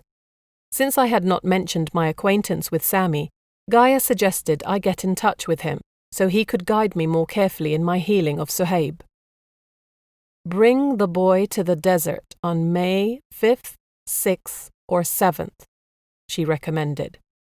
Those will be special days for humanity, when all the planets align. Suhaib is lost in the tunnel, too weak to go either way. All his friends and relatives, especially those closest to him, should be told to let go. She paused and continued. Once he is placed in the hands of God, he will decide what is best for him. She went on to say that when the planets lined up, we would notice that a lot of people would start seeking spiritual enlightenment by learning about holistic medicine, alternative healing techniques, and yoga. We will leave the darkness behind and walk into the light. Having heard of the astronomical phenomenon that was foretold to occur on May 5, 2000, according to some people it would be Judgment Day, I was convinced Gaia was right. Taking Suhaib to the desert, where all the cosmic energies could be channeled unhindered to his frail body, would be of great benefit to his condition. But there was simply no way he could be moved from his bed. He was still on a suction machine that required access to electricity. No matter how I turned it, I knew it could not be done. I believe that all things happen for a reason. Nothing during our lifetime is meaningless or without purpose, even though that purpose is not necessarily always revealed to us. If we are lucky, we are granted the ability to understand the seemingly inexplicable or difficult events that befall us, but more often than not we are left in the dark. That night, before going to bed, I prayed to God to help me find a way to aid Suhaib as Gaia had suggested, and I sent universal energy to be given to the chance to help the boy find his direction in the tunnel. When the phone rang the next morning, and Shirley asked me if I was interested in camping out in Wadi Rum on the evening of May 6th, I nearly fainted. If I couldn't take Suhaib to the desert, at least I could go and channel universal energy to him from over there. Could this be the solution? It didn't seem like much of a compromise, but at least it was better than giving up on the entire plan altogether. Camping in the desert had always been one of my dreams, but for some reason I'd never had the chance. Now, after Gaia told me it would be the best time, I thought Shirley's invitation was an appropriate solution. With Tudi and Dave away in the West Bank, nothing was to stop me from going. In fact, I was saddened that I could not take along my twin to share with her such a special first-time experience. Amin stayed at home, as always tied down by obligations at work. I admire my husband's dedication. His support of his father's business and his commitment to his family, so customary in the Arab world, are a great priority to Amin, and in a sense his strong feelings of duty have over the years given me the freedom I needed to apply myself to my spiritual development. On the afternoon of the 6th, we left Amman at 4:30 in the afternoon by minibus. The group was a mixture of people, 15 in all, of several different nationalities and ranging in age from 18 to 50. I feared the drive might be long, hot, and very boring, but the 3 hours passed nearly unnoticed, thanks to a small group of Jordanian students who sang Arabic songs all the way, keeping everyone on the bus entertained. We reached Rum village after dark and were taken in open jeeps further into the desert, where we found our tents had already been pitched. Shirley and I selected a tent at random and tossed our bags inside, making sure to close the canvas as quickly as possible, hoping to keep out big and small nighttime predators that might crawl inside in an attempt to find some much-desired warmth inside our sleeping bags. I was so impressed with the bravery of the young students who opted to sleep under the stars. A scrumptious spread of Arabic food was laid out across a makeshift table, and while a Bedouin man played music for us on his oud, we ate and drank and enjoyed ourselves all evening, sitting down on thickly woven colourful mats on the desert sand. Remnants of the day's heat radiated from the ground below us, and as the night wore on we huddled around the campfire, talking and laughing and having fun. I pretended I couldn't see them, but I knew the creepy crawlies were there, all around me. I had already spotted several centipedes and the odd spider or two. But when a crowd of people gathered around something in the sand, I made the mistake of walking over to see what they were looking at. I screamed and ran. There, in front of my eyes, had been a huge black scorpion. How was I ever going to get through the night? Well, we'd come to look at the stars. Might as well stay awake and look at them then, from the relative safety of the fireside. After we finished off every last morsel of food that had been prepared for us, I allowed Shirley to convince me to go round to the back of our tent and sit down against a rock to look up at the magnificent tableau of stars above our heads. I sat as upright as I could manage, bending my head all the way back, overstretching my neck in an awkward way. It didn't take long for my back and neck muscles to seize up, but I, like Shirley, was too frightened to lie down on the sand, in case a scorpion stung me. I allowed my body to freeze into position and left it there for what must have been hours. Time passed slowly, and I meditated for an extended period.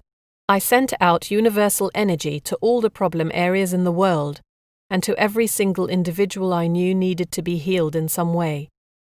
I put extreme care into my channeling to Suhaib, sending out all the love and healing power my time with him had taught me.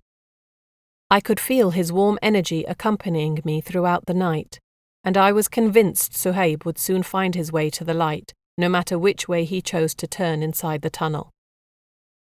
The desert was slowly transformed into a dazzling fairyland, and the Milky Way that loomed overhead became overpowering.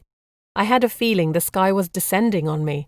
Any minute now, I would be able to reach out and touch the stars. It was a magnificent experience.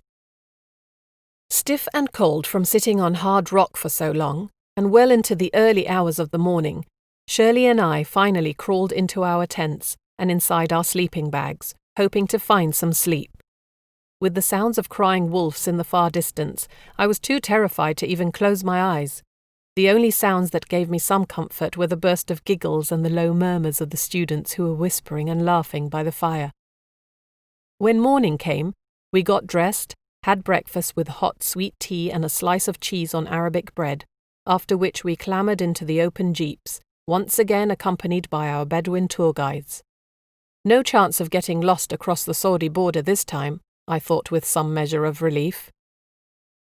As we were driving through the majestic landscape, it happened that one of the jeeps got stuck in the thick red sand, and despite the terrible struggle with the loose, shifting terrain, the drivers succeeded in freeing the vehicle from its trap. Thanks to their professional attitude towards their surroundings, they were Bedouins after all. I felt even more reassured I was in skilled hands. But not for much longer, though. After an intense hour of driving, we stopped at the foot of a mountain. To my untrained eye, this brown red giant looked no different from any other protrusion we had passed during the drive, but one of our guides told us this was Jabal Burda. Gasps escaped from everyone around me, as if the mere speaking of the mountain's name sucked the oxygen from the air. "What is Jabal Burda?" I asked Shirley, tactlessly poking her in the side. She too seemed to be taken by the moment, knowing something that I was desperate to understand. Suspicion crept over me like a scorpion over a warm, unsuspecting hand. "Why have we stopped here?" I asked, not wanting to know the answer. The guides laughed. "Because we are going to climb this mountain," one of them explained. I couldn't believe my eyes. This thing was huge! "Many people come from all over the world to climb here and see the natural bridge formation at the top." The guide explained to me what all the others already seemed to know. I threw a dirty look at Shirley. Camping in Wadi Rum to see the stars? Right.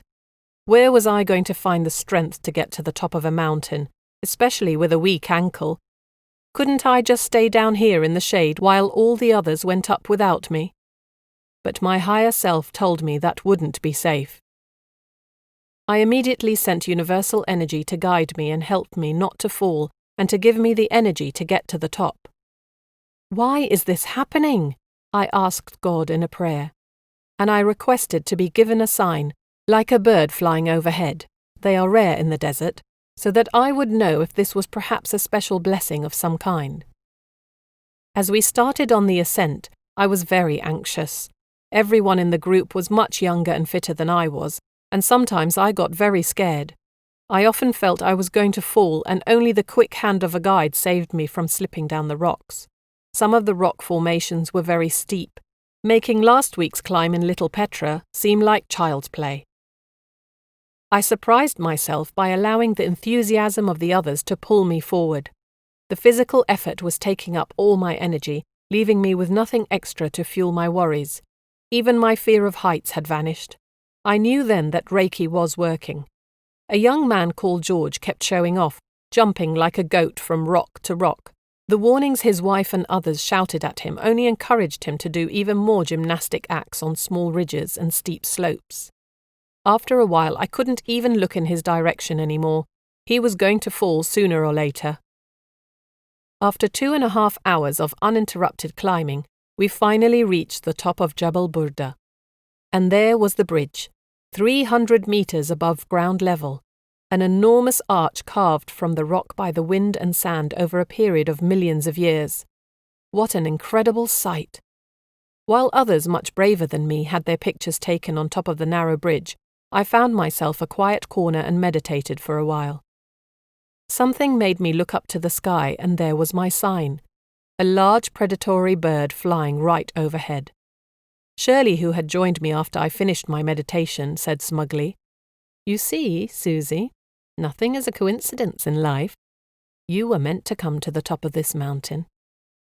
I whispered a silent thank you to God. Later, George the acrobat, the young man who had behaved so carelessly on the way up the mountain, came and sat next to me. We talked for a few minutes, and as I looked at him, I suddenly received an image of him having a bad fall. "Stop jumping like that, otherwise you'll break a leg. It'll be a nasty break." "Impossible!" he exclaimed, and as if to prove me wrong, he got to his feet and resumed his jumping right in front of me. After 45 minutes at the summit, admiring the implausible sight and scenery, I thought to myself how easy it would be to imagine oneself on another planet. The silence was overpowering.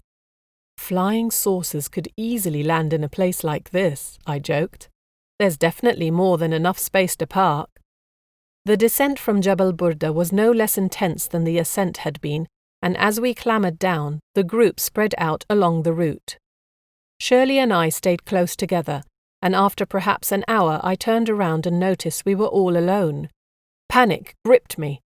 "Where is everybody?" I asked. "We don't want to get lost." As we retraced our steps, we found the rest of the group crowding around George. He had fallen down and hurt his leg. Agony was written all over his face, and he was carried with great care to a patch of shade nearby. A group of Italian tourists crossing our path on the way up the mountain stopped to see what had happened, and luckily enough there was a doctor with them. "He has broken his leg," was his diagnosis, and securing it with a makeshift splint, he treated it as best he could. It was very hard for the guides to carry George down, since he was in terrible pain. It took us forever to get off the mountain. When we finally reached the jeeps, George's wife came over to me and said, "You were right. He did fall down and break his leg. I also kept telling him to be careful, but men never listen until it's too late." Climbing into the jeeps, Shirley pointed up and said, "Look, Susie, the bird is still following us." And so it was. It stayed within view for another hour, when suddenly a strong whirlwind encircled us like a miniature tornado. The drivers were forced to stop the vehicles and find cover as best we could, in an open jeep. We tried to protect ourselves from the revolving sand and waited for this strange occurrence to pass. It lasted for several minutes, and when the wind had died down, a complete calm surrounded us, and the bird was gone. Upon reaching Rum village, George was rushed to the hospital, and the rest of us went and had a meal in the restaurant of the Rum rest house. We got back to Amman at 10 that night, and I cannot remember ever having looked forward to a long, hot shower more than that night. The whirlwind had filled my hair and clothes with thin red sand, and the cleansing warm water felt like a waterfall of well-being running down my body. The day after my return from Wadi Rum, Tudi and Dave crossed the border back into Jordan, and Amin collected them from the bus station. They both looked remarkably well, and they'd had a wonderful time. Galilee was my favourite part of the trip, Tudi told me that evening. There were so many people, and I felt so spiritual, especially when I put my feet in the water. It was as if I connected with something holy. That evening, as we sat together chatting, I felt an odd throbbing in my left knee, but since it was not much more than a dull pain, I dismissed it without too much consideration. When the next morning I was in so much agony I couldn't walk, Amin took me to the hospital to have an X-ray taken. "You have a torn ligament in your knee, Mrs. Tamim," said the radiologist to my surprise. A torn ligament? When had I torn my ligament? I had been at home for the past 36 hours, not once leaving the flat. Did I receive the injury on Jabal Burda? Surely not. How could I have walked around all that time without feeling a thing? I knew the answers to my questions, of course. Reiki energy had protected me. Instead of being the second person to be carried off the mountain, I had been spared the knowledge and agony of the injury until I was safely at home. The harm to my knee had been unavoidable, probably inflicted when I tripped or stumbled on the way down, but at least I was close to decent medical care when it revealed itself. After my knee improved, I rang Sami and recounted the exchanges I'd had with Gaia before going to Wadi Rum. "She told me to take Suhaib to the desert," I told him, "but there's no way I could possibly pull that off." "That shouldn't stop you," Sami said, being his pragmatic self. "If you can't take Suhaib to the desert, you can bring the desert to Suhaib." "Oh? And how am I to do that?" "It's simple. You've received initiations of all 4 elements. Fire and water when you saw the sunset over the Dead Sea, and earth and air in Wadi Rum when the wind blew sand all around you. Come and see me and I will give you something you can use for Suhaib." When I called on him the next morning, Sami handed me the smooth green and turquoise crystal I had held in my hands in his museum in Little Petra. He explained to me exactly where under Suhaib's bed I was to place it. "Go to his house tonight at 10 o'clock. Gaia and I will be praying for him at that time as well. You will be guided to find 4 people who will accompany you to Suhaib's house, 1 for each element, according to their star sign. Those 4 people will help you give a healing to Suhaib tonight." He added that after I was done using the crystal, I should return it to him immediately. "Make sure not to put it in your bedroom, because it will give you vivid dreams." "Where can I possibly find people with the right elements at such short notice?" I asked. "You'll manage," Sami said with a knowing smile. The first person I rang was Shirley. "I'm water," she announced enthusiastically. I myself am fire, so that was 2 down and 2 to go. I knew that Tima, one of my Reiki students, is an earth sign, but she was away in the States. I rang a number of other people, but they all had plans for the evening or were the wrong sign. Mid-afternoon, as I was starting to despair, my higher self told me quite strongly to ring Sausan, a friend I had not talked to in a long time. "I'm air," she announced. 3 down, 1 to go. But no matter who I called or where I searched, I couldn't find anyone with an earth sign. I tried to relax as the hours slowly passed and sent universal energy to my predicament, hoping a solution would find me. It did when the phone rang at 8:30, an hour before Shirley was to pick me up to drive to Suhaib's house. "Hi, Susie!" Tima's happy voice resounded on the other side. "I'm back early and something told me to give you a call. How are you?" Not only did I now have my 4 elements, the remarkable thing was that all 4 of us were Reiki Masters, and both Sausan and Tima had been to Sahib's house at least once in the past to assist me in giving him universal energy. Amazing! The healing we gave Suhaib that night had a completely different flavour to it than anything we had ever done for him before. My weekly visits always took place during daylight hours, and we had never before been there with so many people all at the same time. With 2 women sitting on either side of the bed, 8 loving hands covered his frail body, and he was relaxed and slept the entire time. But the biggest difference was in the reason we were there. For 9 years I had given Suhaib healing energy with the intention of easing his suffering and prolonging his life. Now, as we were giving him Reiki, we were all praying for him to find his way through the tunnel. I was telling myself over and over again that I needed to let go and leave his fate to the will of God. It was one of the most difficult things I have ever needed to do during my entire lifetime. For 9 years, Suhaib's spirit had guided me, helped me to learn patience and perseverance, and to understand that the healing power lies with God, that I am only the instrument he uses to deliver his mercy where he wants it to go. Tears streamed down my cheeks during the entire hour we were with him. Before leaving his house, I took his mother's hands into mine and told her to entrust her 12-year-old son to Allah. He will either come back to us completely or go to heaven. It won't be long now before he decides. That night, after coming home at midnight, I threw all caution to the wind and did exactly what Sammy had told me not to do. Not only did I sleep with the crystal in my bedroom, I lay down on my back and balanced it carefully on my forehead, hoping to have some of the vivid dreams of which Sammy had warned me. When I woke up, I remembered dreaming of a woman I hadn't seen for years. In my dream, her husband's brother died. The next night, the same dream returned.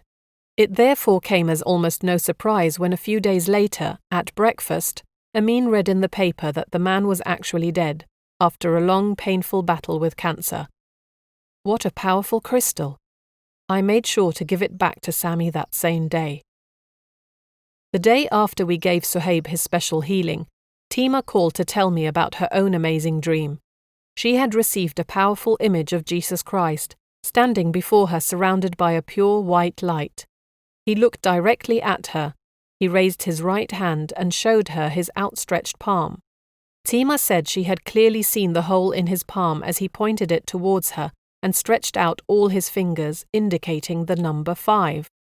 Then he moved his hand back a little, making a fist, and again stretched it out towards her, this time raising only 3 fingers, the number 3. Why had Jesus come to Tima? What was the message he gave her? 5 and 3. It would be almost a year before we would finally understand the deep significance of Tima's dream. I continued with my weekly healings of Suhaib. I could not stay away and would never do so unless I was given specific instructions. My own spiritual awareness gave me the certainty that I could not leave the boy no matter what. On January 23, 2001, a Tuesday, I went to see him. He looked so frail and had lost even more weight as a result of a terrible stomach bug. He was dehydrated so badly that his mother took him to the hospital to have him put on an intravenous drip. When I looked at him, my heart sank. I honestly believed it wouldn't be long now. As I gave him universal energy, I prayed for him to be taken out of the terrible karma he had been in for the last 10 years.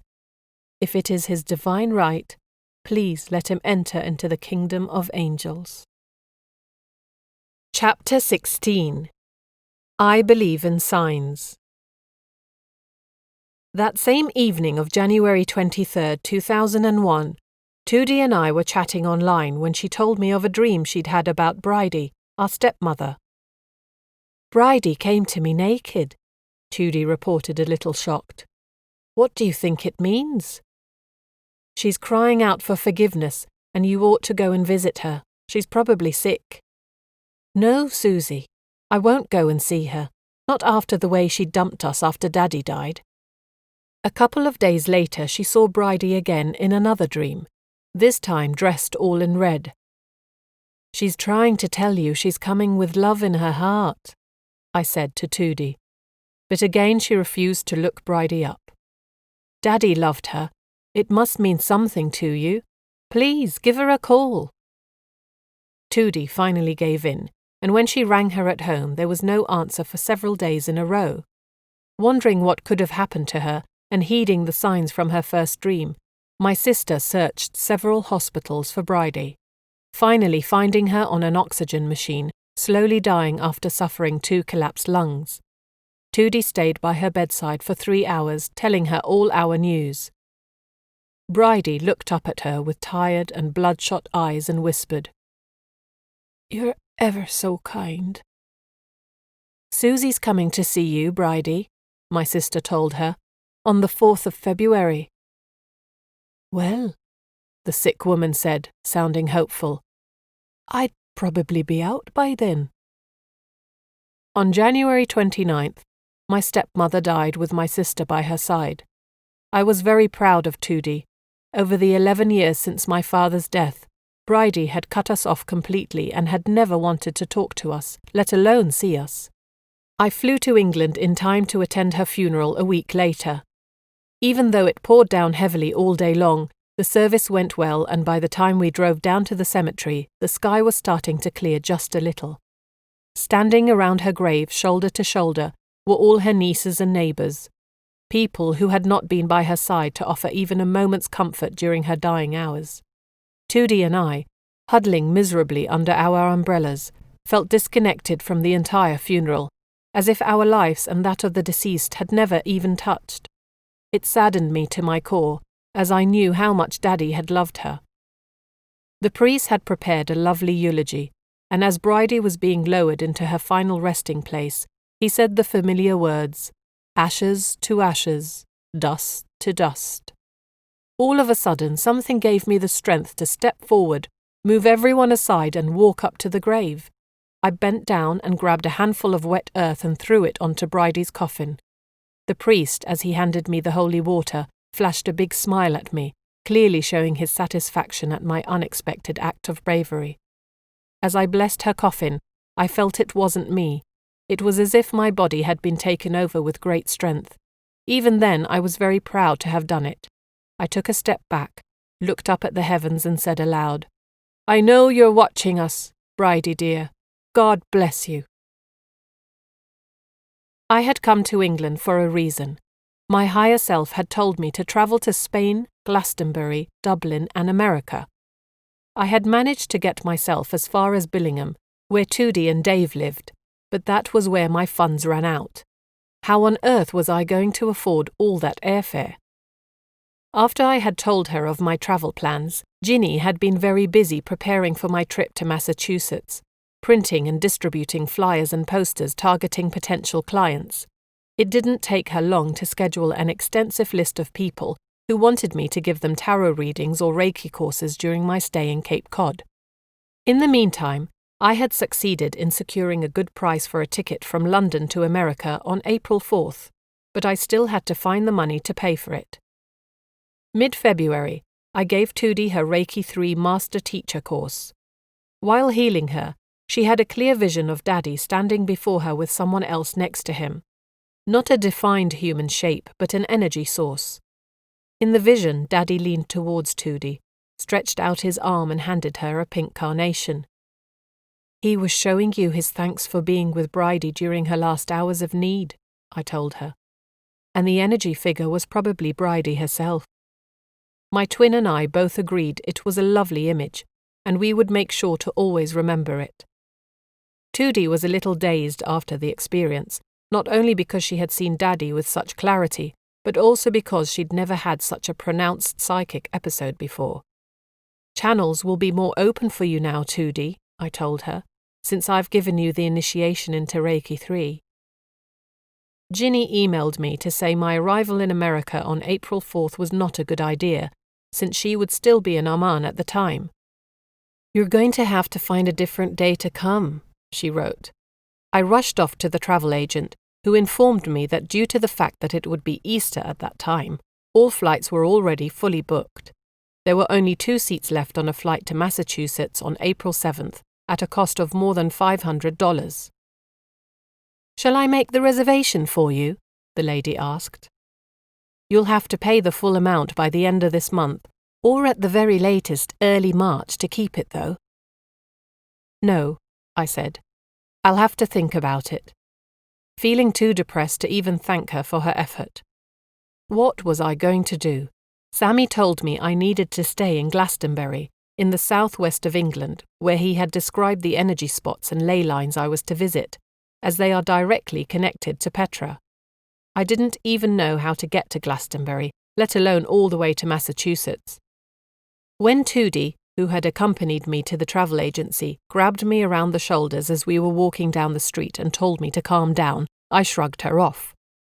"You don't know how difficult it is," I told her unfairly. "How can I make a reservation to America when I don't know if I'll have enough money to pay for the bloody ticket?" "Stop it, Susie," Toody told me resolutely. "You always used to say God will show you a sign. Trust him now as well." She was right, of course, but pride is a difficult emotion sometimes. Toody told me she sent universal energy to my predicament and asked for a sign to guide and help me. And then she invited me for a cup of tea. We both ordered tea and a jam scone. When the waitress came, she gave us both an elegant oval tray with a cup and saucer, a sugar bowl, a teapot and a small milk jug, each enough for 2 cups. Distracted and not really thinking what I was doing, I emptied the entire content of my milk jug into the cup. Before I could object, Toody had poured tea on top of it. "Isn't that a bit too much milk for you?" she asked sheepishly. I put down the empty milk jug in the middle of the table with a loud knock, attracting stares from other customers and in the process completely missing my sister's attempt to cheer me up. Every time I took a sip from my cup, I poured in some more tea in an attempt to make it stronger. "I'm not even allowed to have a decent cup of tea," I said with a childish pout. We sat in silence for a while, with Toody holding her comments for fear of making the situation worse than it already was, when she suddenly exclaimed, "Look! Your milk jug has filled up again."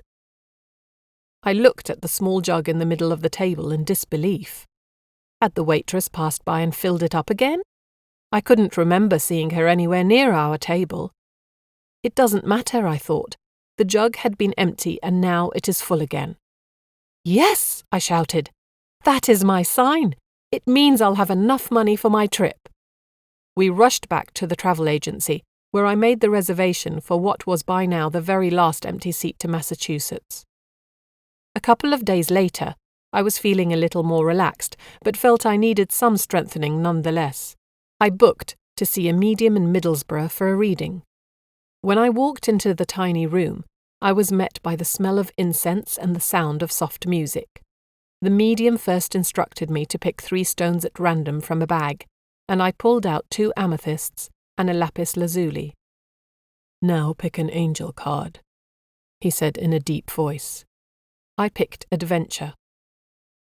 "It's unusual to pick 2 of the same stones," he said, which apparently was a lucky sign. "Both amethyst and lapis lazuli signify psychic abilities." He then read the tarot cards for me, and while doing so, he channeled a message from my father. "He says you're thinking of buying property in Spain," the medium told me. "But you should watch out for the foundation of the building." I laughed because Daddy used to have this thing about foundations. "I'll remember," I promised.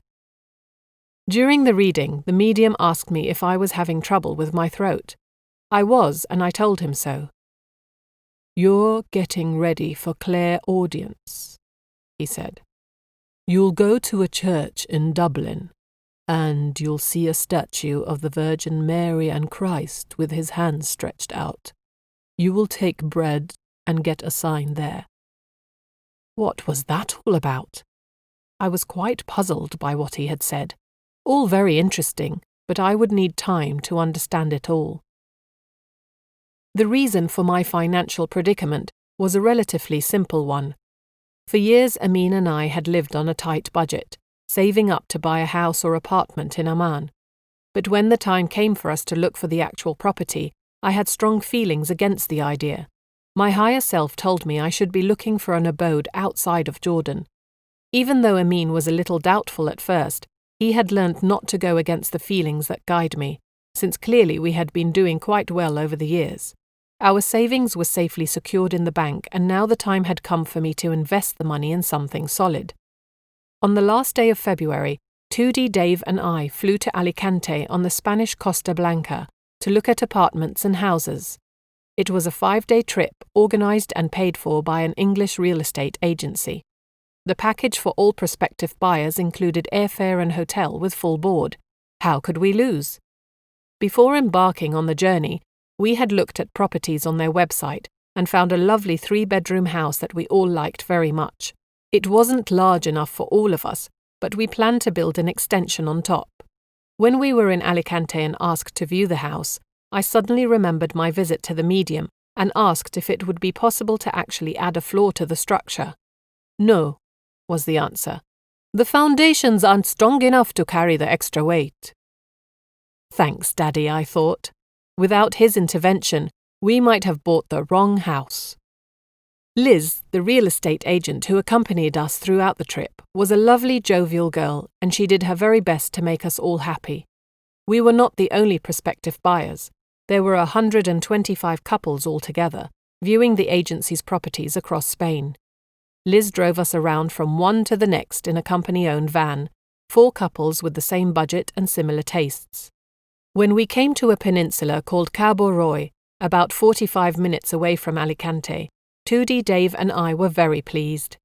Liz brought us to a large development under construction, only 10 minutes from the sea and within walking distance from a series of shops, a golf course and a bus stop. She gave us the tour of several flats within the development, and it didn't take long for us to decide what we wanted. We told Liz we very much liked duplex number 88. 88, 2 fat ladies, she laughed. In bingo, that is. Sorry, but that number's ticked off on my list. It's been taken already. Another couple put their name down a few days ago. 2D and I were so disappointed. It was early afternoon of our last day, and it didn't look like we'd find a place at all during this trip. What a waste of time, 2D said. We both sent universal energy to determine whether or not it was our divine right to get the duplex. For lunch, we stopped at a lovely restaurant overlooking the expanse of the deep blue Mediterranean. We ate calamari and gamba to our heart's content. How I missed good seafood in Jordan. At the end of the meal, a waiter walked around our table carrying a basket of red and white carnations. One by one, he offered all the ladies a flower, handing them over with a big smile. But when he reached 2D's chair, he stopped in his tracks, his hand hovering indecisively over the basket. He gazed at her, as if not entirely sure what to do next, and to my amazement he lifted out a pink carnation, placing it carefully into her hand. "Daddy!" my sister and I exclaimed simultaneously. "He's close by, 2D," I said. "He's watching over us. That's a good sign." We looked at each other, on the verge of tears, knowing he was reaching out to us just like he had done in 2D's vision during her Reiki 3 course. Liz drove us to one of the golf courses where we had a panoramic view from the top overlooking the sea. The entire city was built as a gateway to the water, and knowing we had come so close to finding the perfect flat, it saddened me to realize we might never visit this place again. All the other couples in our little group had found a property and put their names down. 2D, Dave and I were feeling truly sorry for ourselves. On that last evening at the hotel, the agency organized a party for its clients to celebrate all the successful purchases. Drowning our sorrow in a couple of cocktails, we watched while all the others danced and partied into the night. At around 11 or so, Liz got a phone call from one of her colleagues announcing that duplex number 88 was ours if we still wanted it. The other people had just changed their minds. Still wanted it?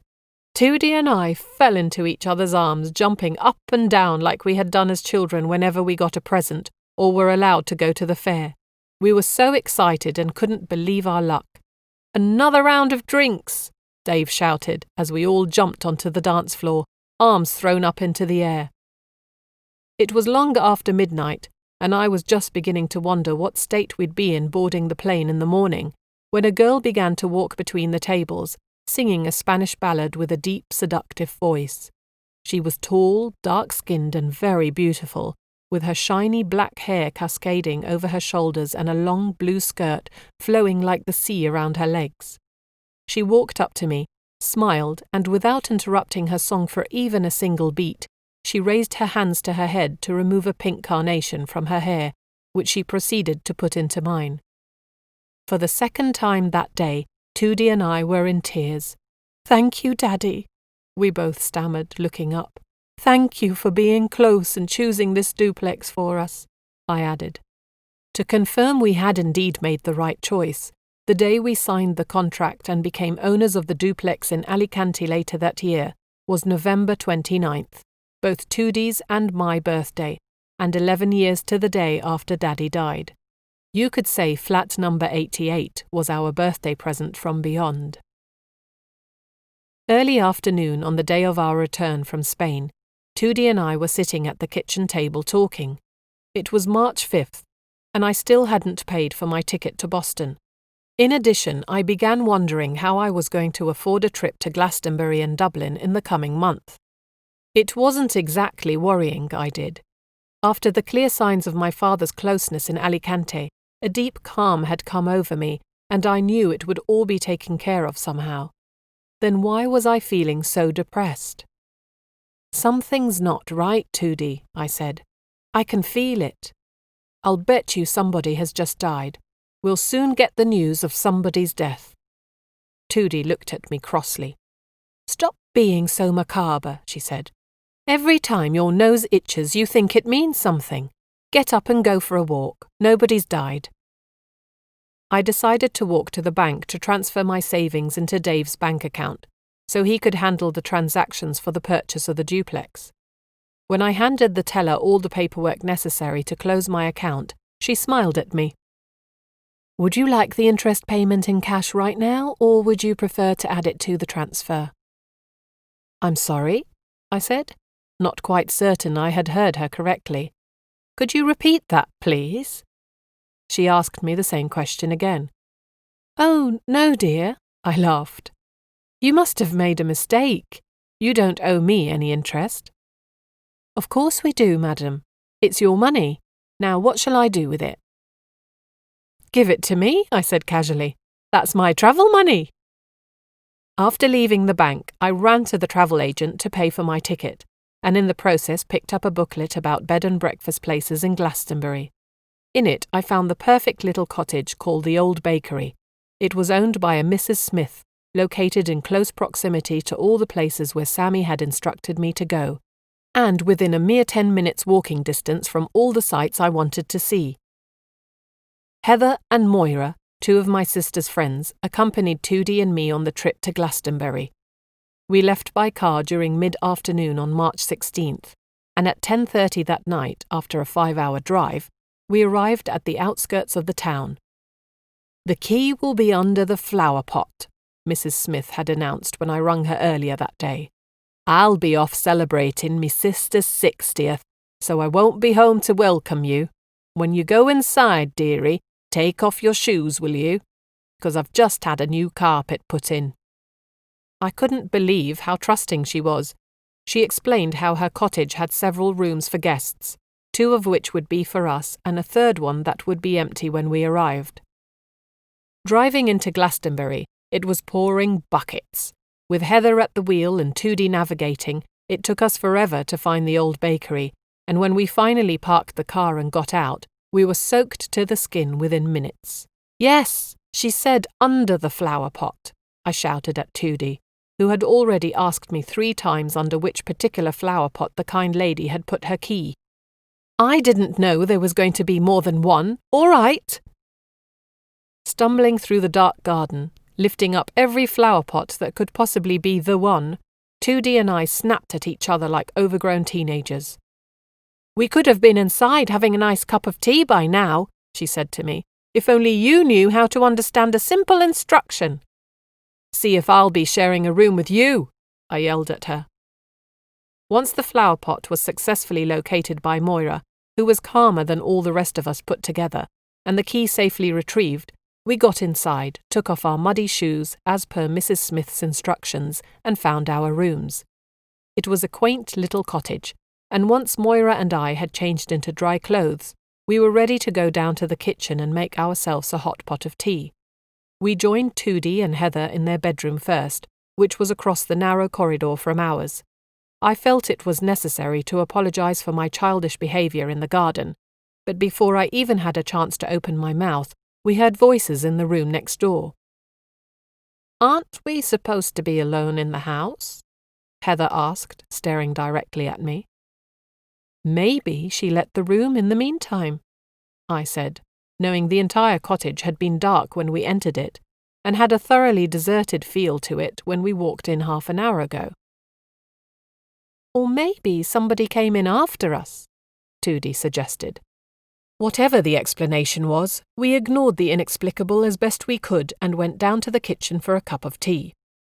By 11:30 we were back in our rooms, ready for the night. I was exhausted, but as I lay staring up at the ceiling, I could hear the sounds of Heather and Tootie laughing and talking in the other room. When will they ever go to sleep, I wondered. I must have dozed off, because several hours later, when the entire house was submerged in silence and darkness, I woke up with a start to the feeling of someone getting into my bed and cuddling me.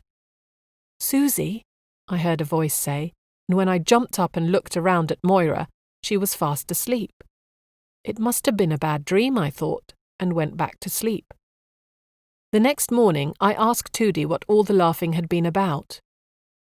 When I lay down in bed, I suddenly felt someone sit down next to me.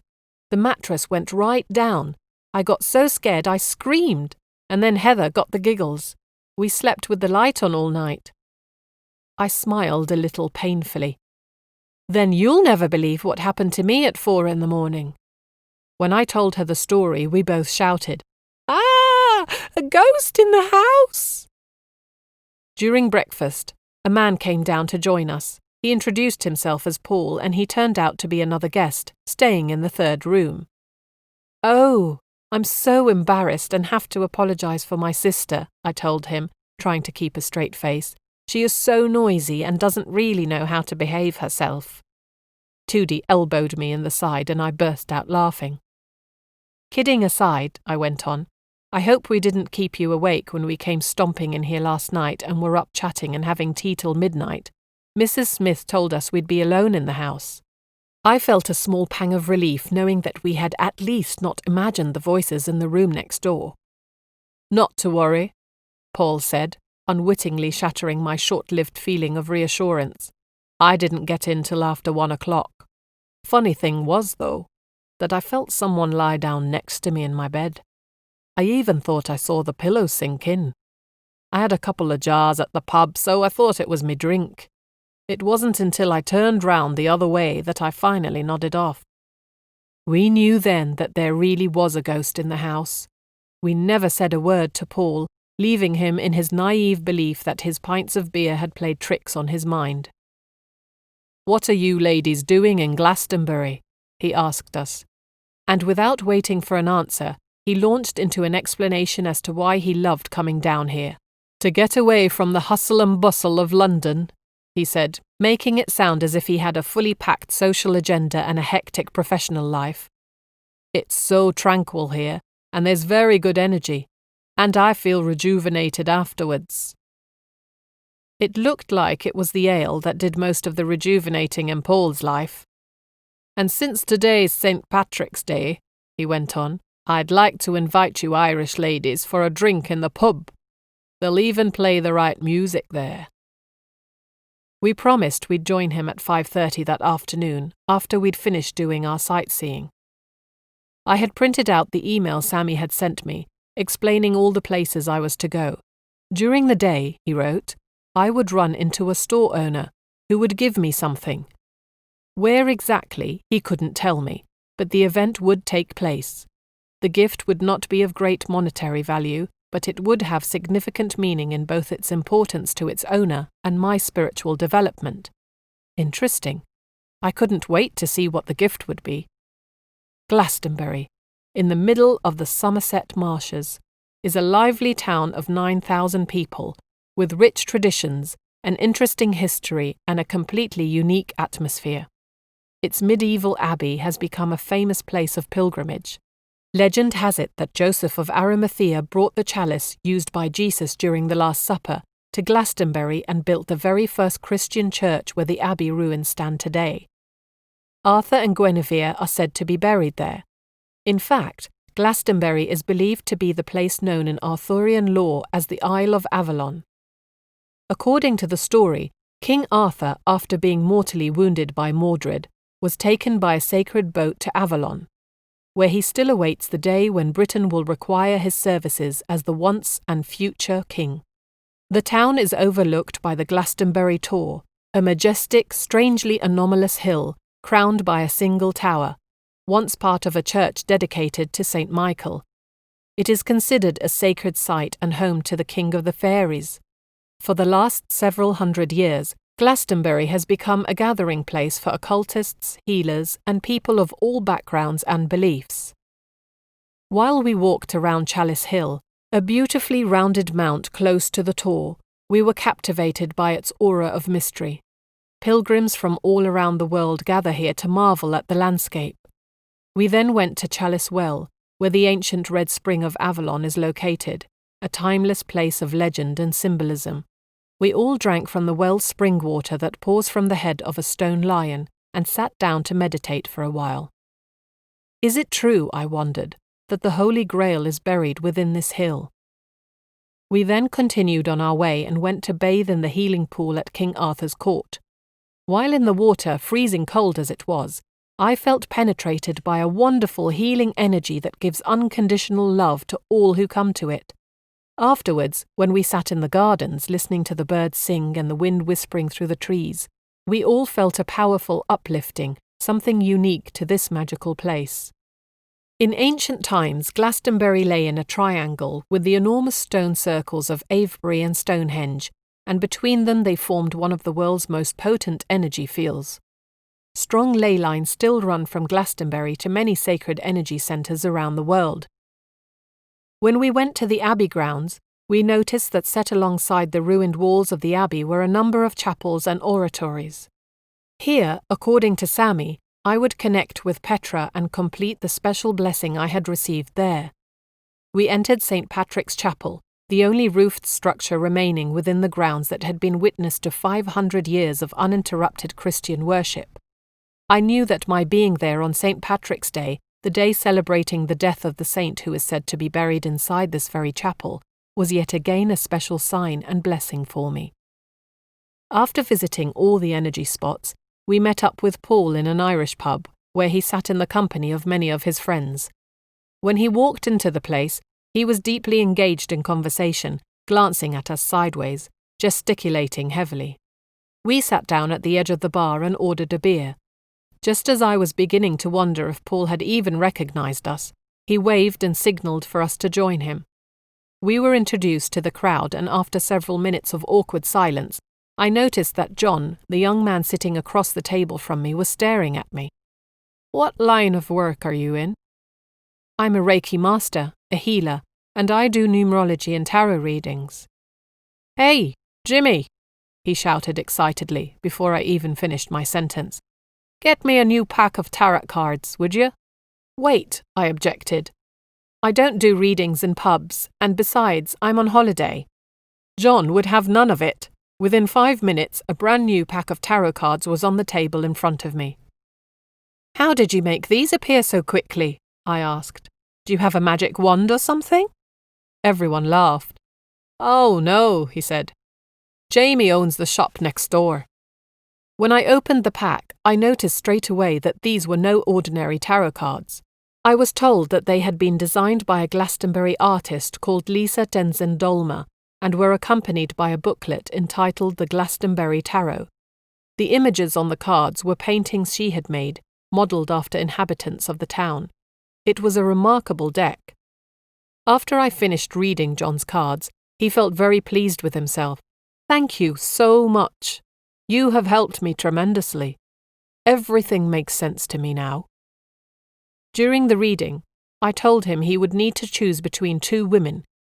"You will soon be given a sign," I said. that will tell you which one is best for you." When I handed the cards back to Jamie, he said, "Keep 'em. They're yours. I watched how you read them, and they belong in your hands. I've printed them and the book that accompanies the cards." It turned out that Jamie and his wife owned a publishing house. "We've been waiting for you," he added mysteriously, "because you are the high priestess in the cards." "Thank you," I told him, a little flustered, accepting his gift. And when I put the cards away in my bag, I remembered Sammy's words.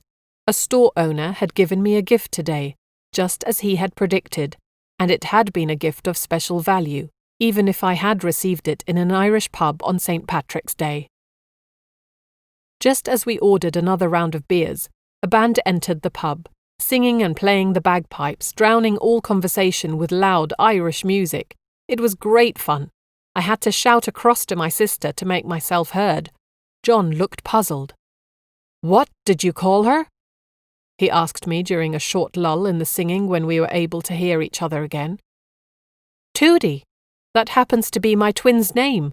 I know it's unusual. Most people have only heard of the name Trudy or Judy." "You're not going to believe this," John laughed, "but one of my 2 girlfriends is called Toodie." "Well then, you've got your sign now, haven't you? Toodie's the one you ought to marry." We returned to the old bakery at 10:30, only to hear voices in the other room again. This time we knew it wasn't Paul, as we'd left him singing at the pub. Having to stay another night in this haunted place was so scary. We were all shattered from lack of sleep the night before and the hours of walking during the day, but still we found it hard to settle. Moira and I talked for a while, recounting the experiences of the day, and I could hear Toodie and Heather doing the same thing across the hall. When after half an hour or so, silence fell over the house, I told Moira, "I'm keeping the light on tonight." I tossed and turned for a long time, but eventually fell asleep. This time around, I was awakened by a loud voice shouting, "Susan!" I jumped and again thought Moira had called me, even though in hindsight I could not remember whether the voice had sounded male or female. I looked at my roommate, peacefully asleep in the bed. My instinct told me to run from the room, and when I already held the doorknob in my hand, I stopped, telling myself I couldn't be selfish and wake up everybody in the house. Heather would have to drive for hours tomorrow, getting us back to Billingham. I was greatly relieved when morning finally came and I could close the door of that bedroom behind me for the last time. With a knowing yet cheerful smile, Mrs. Smith placed a cup of tea in front of me and asked, "How did you all sleep then?" Observing us one by one for telltale signs of nightly ghost spotting, I decided not to give her the satisfaction, and to be honest, I just didn't want to know more about the ghosts that haunted the old bakery. Judging from our hostess's gleeful anticipation, they couldn't have been anything but friendly anyway. I can't imagine anyone allowing guests to sleep in rooms haunted by evil spirits, and charging money for it. We walked into Toodie's house at 5:30 that afternoon, and the first thing I did was check my email. My heart sank when I saw a message from Shirley with Suhaib in the subject line. Before clicking on it, I took a deep breath, bracing myself for the news contained in the email. Suhaib had died quietly during the afternoon of March 5th, surrounded by his family. Even though I knew it was the kindest and most merciful thing that could have happened to this brave young boy, I couldn't help but burst out into tears. On January 23rd, when I had visited him and given him healing for the very last time, I had felt that he was about to let go. I sobbed for a long time, saddened even further by the sense of relief I felt at being away from Amman at the time of his death. It makes things easier, I thought, and somehow Suhaib would have liked it this way. Leafing back through my diary, I read the entry on the day of our return from Alicante, when Toodie and I had talked in the kitchen and she had dismissed my remark about someone dying as macabre chit-chat. I was also reminded of Tima's dream about Jesus and suddenly understood its deeper significance. Jesus had given Tima the exact day of Suhaib's passing by showing her the numbers 5 and 3, the 5th of March. Suhaib had died 10 months after I had brought the desert to him and had begun praying for his release. I had been destined to guide him through the tunnel that kept him captive for so many years and help him fulfill his karma. But before I could do so, Suhaib taught me the patience, perseverance, and humility that are needed for healing. And what is more important, he showed me that it is not within my power to heal everybody. The ultimate power and choice lies only in the hands of God. Thanks to the staying power of this one small and very special little boy, I had been set on my life's path and I discovered my destiny. I will be forever grateful to Suhaib, whose soul will continue to guide and accompany me for the rest of my life. Chapter 17. Will Time Finally Tell? On March 26, 2001, Tudi and I flew from Teesside International Airport, near Darlington, to Dublin, where we would stay with Annette, who had left the employ of Royal Jordanian a few years earlier. I so looked forward to seeing the friend with whom I had shared so many of my flying experiences. As Tudi and I couldn't find a single empty taxi when we walked out of Dublin Airport, we decided to take the bus. By the time we reached Annette's house, it had started to rain cats and dogs, and it never stopped the entire 9 days we were in Ireland. Not that the rain prevented us from seeing the sights or visiting relatives. We searched for long-lost cousins and had wonderful reunions, where we shared lots of laughs and exchanged lengthy and often funny, or embarrassing, stories about ourselves and other family members. Our cousins drove us to Sandymount, an area of Dublin right on the seafront, where we had our picture taken in front of the big yellow house where Tudi and I were born.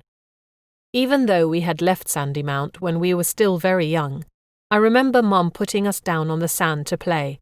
It was truly a sentimental journey for my twin and me. On our last day in Ireland, we decided to take a bus tour all around Dublin. We convinced Annette to come along, and even though she was quite reluctant at first, being an almost lifelong inhabitant of the Irish capital, she later admitted to having had one of the most hilarious experiences of her life. We owed the merriment of the day to Connor, the guide and driver of the bus, who introduced himself over the microphone as soon as we got underway and set the tone for the entire ride. "Morning to y'all," he said in a broad Irish accent. "I'm your guide for today. God help you." Then we heard a loud slurp through the microphone as he sipped his coffee. Or was it beer? After which he exclaimed with great satisfaction, "Ah, that's better." While driving, he commented on everything and everyone we came across. We were in stitches during the entire tour, with no time at all to catch our breath in between puns and jokes. At one point, as we were passing through a narrow street, Connor was singing Cockles and Mussels at the top of his voice through the microphone, by now accompanied by almost everyone on the bus. He slowed down when we passed a fish shop and beeped at a woman who stood by the open window holding a huge fish in her hand. As soon as she caught sight of Connor, she began waving the fish around hysterically, making a fist with the other hand, shaking it violently in the driver's direction. Her face was contorted in a grimace of pure anger. "See that ugly woman over there?" Connor asked. "She's married to my son, poor fella, and we'd better not get on the wrong side of her, or she'll probably clip him around the ears with that fish tonight." The whole bus roared. As we drove, Connor's voice boomed over the microphone singing Irish songs like The Wild Rover, Johnny I Hardly Knew Ya, and Whiskey in a Jar, making his now familiar slurping sounds in between, most probably sipping his own whiskey in a jar. What a riot.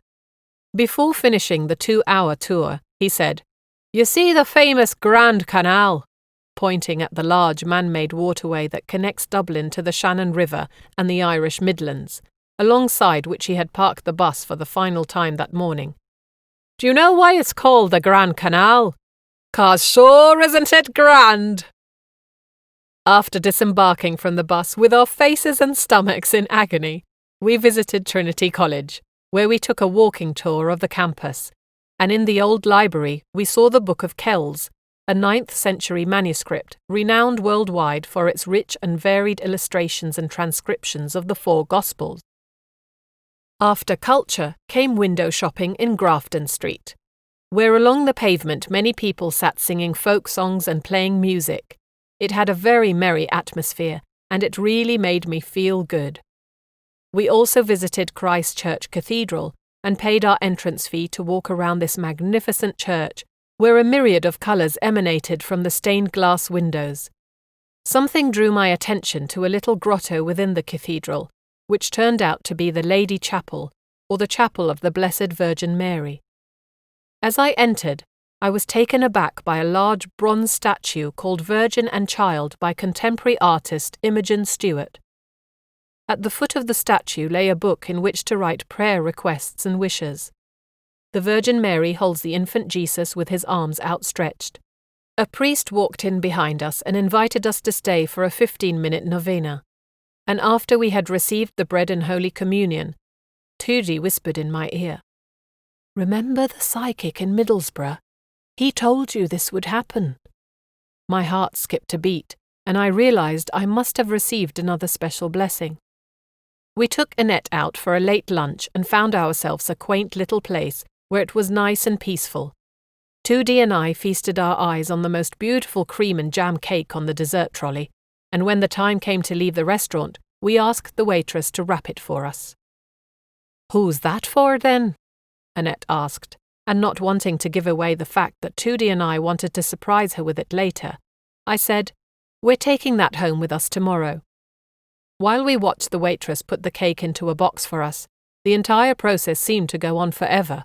When she handed it over, and we had finally made our exit onto the street, we burst out laughing because of the endless amount of string she had wound around the box. It wasn't normal. "She must have known you're taking it to England with you," Annette commented, which made Tudi and I cackle even louder. So thanks to a well-wrapped and totally delicious cream and jam cake, we had a lovely feast on our last evening in Dublin. We stayed in to watch an old film on television, and later Annette and I bored Tudi to tears with stories about the good old days when we flew together. We had so many laughs during our trips. Once, while in New York, we decided to go to an Irish bar where a folk group from the north of Ireland was singing on stage. After a couple of pints, Annette got up, walked over to the microphone, shoving the lead singer to the side, telling her, "Listen, love, I'll show you how to sing an Irish song." The whole bar laughed, but everyone in the room was soon silenced when Annette captivated their hearts with her attractive singing voice. I was shocked, as I had no idea she could sing that well. After the first song, everyone clapped and cheered, and Annette, feeling encouraged, went on to sing several more songs, to the exasperation of the band. That's the effect a girl from Dublin can have on a crowd. When the time came for Tudi and me to catch our flight home, and we arrived at the airport, we had about an hour to spend in the shops. Since shopping is one of the few passions my twin and I share, we both dove headfirst between the long aisles of duty-free items. We rang Annette one last time to say thank you for taking such good care of us. "After you left," she said, "I ran out into the street, walked for miles and cried my eyes out. I'm going to miss you girls." Finally satisfied with our purchases, Tudi and I meandered to the gate ready to board the aircraft.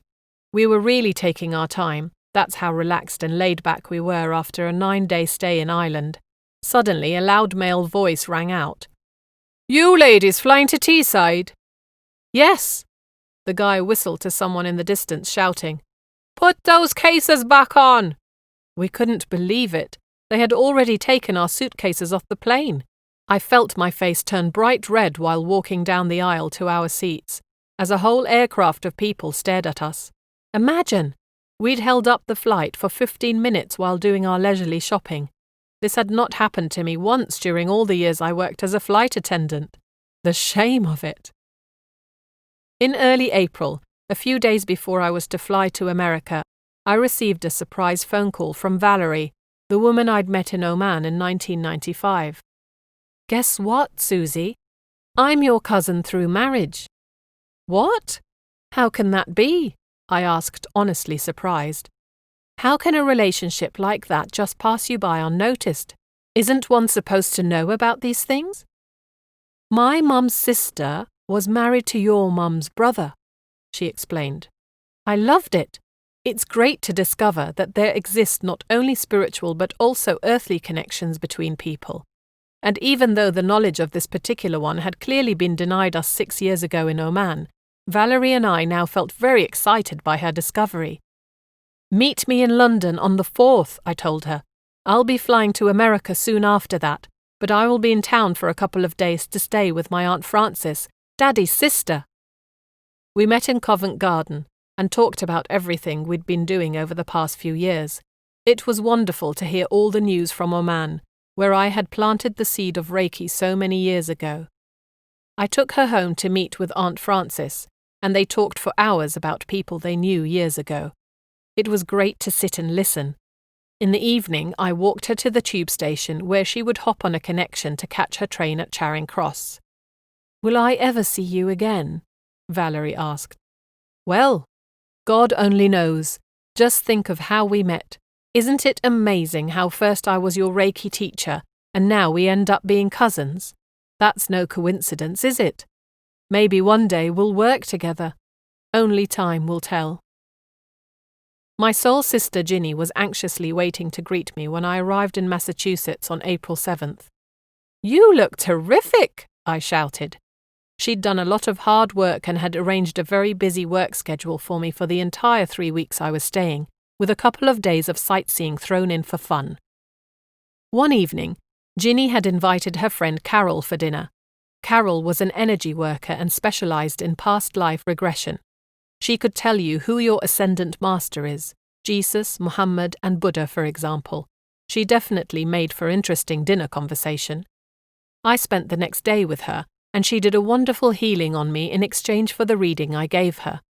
It was fascinating to watch her work. It was very different from how I do things, and she sang a mantra while working on me. I felt a soothing calmness surround my whole body. In fact, I could feel someone on my right side helping her with the healing. When she finished, Carol said, "The Archangel Michael was working with me. He had so much love for you and told me you have the kindest heart." She bent down and kissed my hand, and I felt tears fall on my skin. She was crying. "This is such a special moment for me," she apologized. "Thank you," I said. "I feel wonderful." We spent the rest of the day talking and sharing experiences. In the evening, we continued to the house of one of Carol's friends, who had invited Vince, a channeler from New York, who was going to give a talk and do a séance. There I met up with Ginny, and when Vince made his dramatic entrance into the room and sat down in front of the gathered crowd, he began by pointing at people one by one, telling them why they had come. He even knew I was from the Middle East. Even though he appeared to be genuine, I began to feel ill at ease while he was talking. At first, I wasn't quite sure whether it was just the place or Vince himself who emanated an unpleasant energy. But I definitely felt something was not quite right. During a short break, just before he would start the séance, I noticed he lit up a cigarette. Not only that, he slugged down a couple of whiskies too. I whispered to Ginny, "Channeling is serious business. When a person takes on such a responsibility, his mind must remain clear." Ginny gave me one of her looks. "No, I'm serious," I said. "If his mind is muddled by alcohol, a bad entity can easily take him over or use him." Later that night, when Ginny and I got home, we sat down for a while and discussed the matter further. "While I was listening to him," she said, "I could see some kind of mist of energy hovering around the room. Isn't that weird?" As she usually never observed such things, she was convinced her imagination had been playing tricks on her. Suddenly, Ginny's jaw dropped, as she looked right past me with a frightened look on her face. "What's wrong?" I asked, turning to look over my shoulder. "I've just seen a dark shape pass by the window." "I'll bet you anything that's the bad spirit come to visit us because I was skeptical of the channeler," I said jokingly, but quickly regretted I'd spoken the words. Too scared to go outside and find out who was there, we made sure all the doors and windows were securely locked and decided to retire for the night. "I'm sleeping in the same room with you tonight," she told me, "because you've really frightened me with all that talk about bad entities and dark spirits." I too have something to worry about, I thought, If Ginny is frightened, she never gets scared of anything. We kept the light on in the room and lay down, still feeling very uneasy. Suddenly, without the slightest warning, the light bulb went out with a pop and the room was submerged in darkness. We both screamed at the same time. "Ah! What was that?" Ginny yelled with panic in her voice. After a couple of deep breaths, she calmed down enough to decide to go downstairs to fetch a new light bulb. I watched her leave the room, wondering if I should have gone with her, only to see her storm in again a few seconds later, panting, "Susie, come quickly, something's not right downstairs." We crept slowly down the stairs, unable to make our stiff, startled bodies move faster, and as we descended the steps, I could hear rock music playing in Ginny's healing room at the complete opposite side of her very large house. We both stared at each other. Rock music? We both knew there hadn't been any such CDs in her house ever since both her sons had left for college. When we walked into the healing room and switched off the CD player, we were instantly aware of the entity inside the room. "Go away right now," was the only thing I could think of shouting. "Stop your stupid games! We're not scared of you!" Which wasn't entirely true. I was shaking on the inside, and we put on some nice soothing music in an attempt to ease our minds. Just as we were finally beginning to relax, the door of the room slammed shut with a loud bang. We jumped, but we both felt instinctively what it meant. The spirit had made its exit. The rest of my stay in Cape Cod was less eventful, and I met many wonderful and caring people. I gave lectures, did healings and readings, and gave many Reiki courses.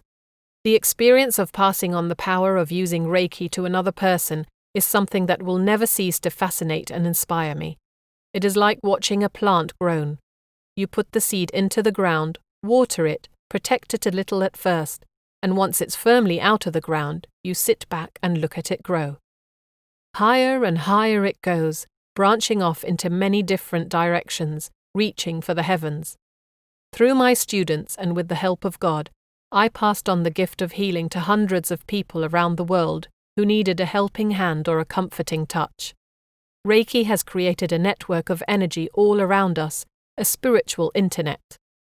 On my last night in America, Ginny threw me a spectacular farewell party for a large group of people, all of whom I had met through her and who had special meaning to me. She had invited a harpist and pianist, and they both played beautifully. Both the music and the company created tremendous positive energy throughout the house, and what a lovely evening we had. When I asked Paris, the pianist whom I had met on the night of Vince's séance, to sing for us, she turned out to have a most angelic voice. What a wonderful way for Ginny to say goodbye. On April 28th, I returned to Amman and my husband. He greeted me with his big, handsome smile and gave me so many hugs. It was wonderful to be home with Amin again after 3 long months without him. Poor thing, he wasn't well at all. He had a terrible flu, so I spoilt him and took care of him until he recovered, only to find myself in bed with the same symptoms a week later. Now it was Amin's turn to pamper me. Unfortunately, my flu later turned into pneumonia, and I spent 3 weeks on my back with not a speck of energy to lift myself onto my feet. One day, Shirley rang me to announce that Sohaib's mother had given birth to a healthy baby girl on May 23rd. She named her Lara after my daughter, she said, clearly very pleased with the gesture of appreciation. Once I have recovered completely, I told her, you have to take me to see baby Lara, so I can bless her and pay her parents condolences for the loss of Sohaib. That day came on a Tuesday in early June. Shirley passed by to pick me up to make the half-hour journey to Sohaib's house in Suwayleh together. My arrival was a bittersweet experience because for the very first time during the 10 years I had visited this house, it was empty of the little boy who had inspired me and taught me so much. Sohaib's mother put her arms around me, as if my solace was more important than hers, and as we sat down, she laid baby Lara into my arms. I stared in amazement at the little creature cradled against my chest. She had the same auburn hair as Sohaib, and while I looked down at her sleeping serenely, I had the most wonderful feeling of peace. a tingling through my whole body that felt like a blessing, a very familiar one. When she opened her eyes wide and looked at me with an angelical smile, I knew who I saw. "This is Suhaib's soul returned into your newborn baby, Lara," I told her mother, "to finish his mission in this lifetime." When I made a quick mental calculation, I realized Lara even had the same birth number as Suhaib, one that indicated they were both here on Earth to help people. More than a year later, in November 2002, Shirley took me to see Suhaib's family one last time. By now, Lara was a year and a half old and she had grown into a confident toddler who strutted happily around the living room.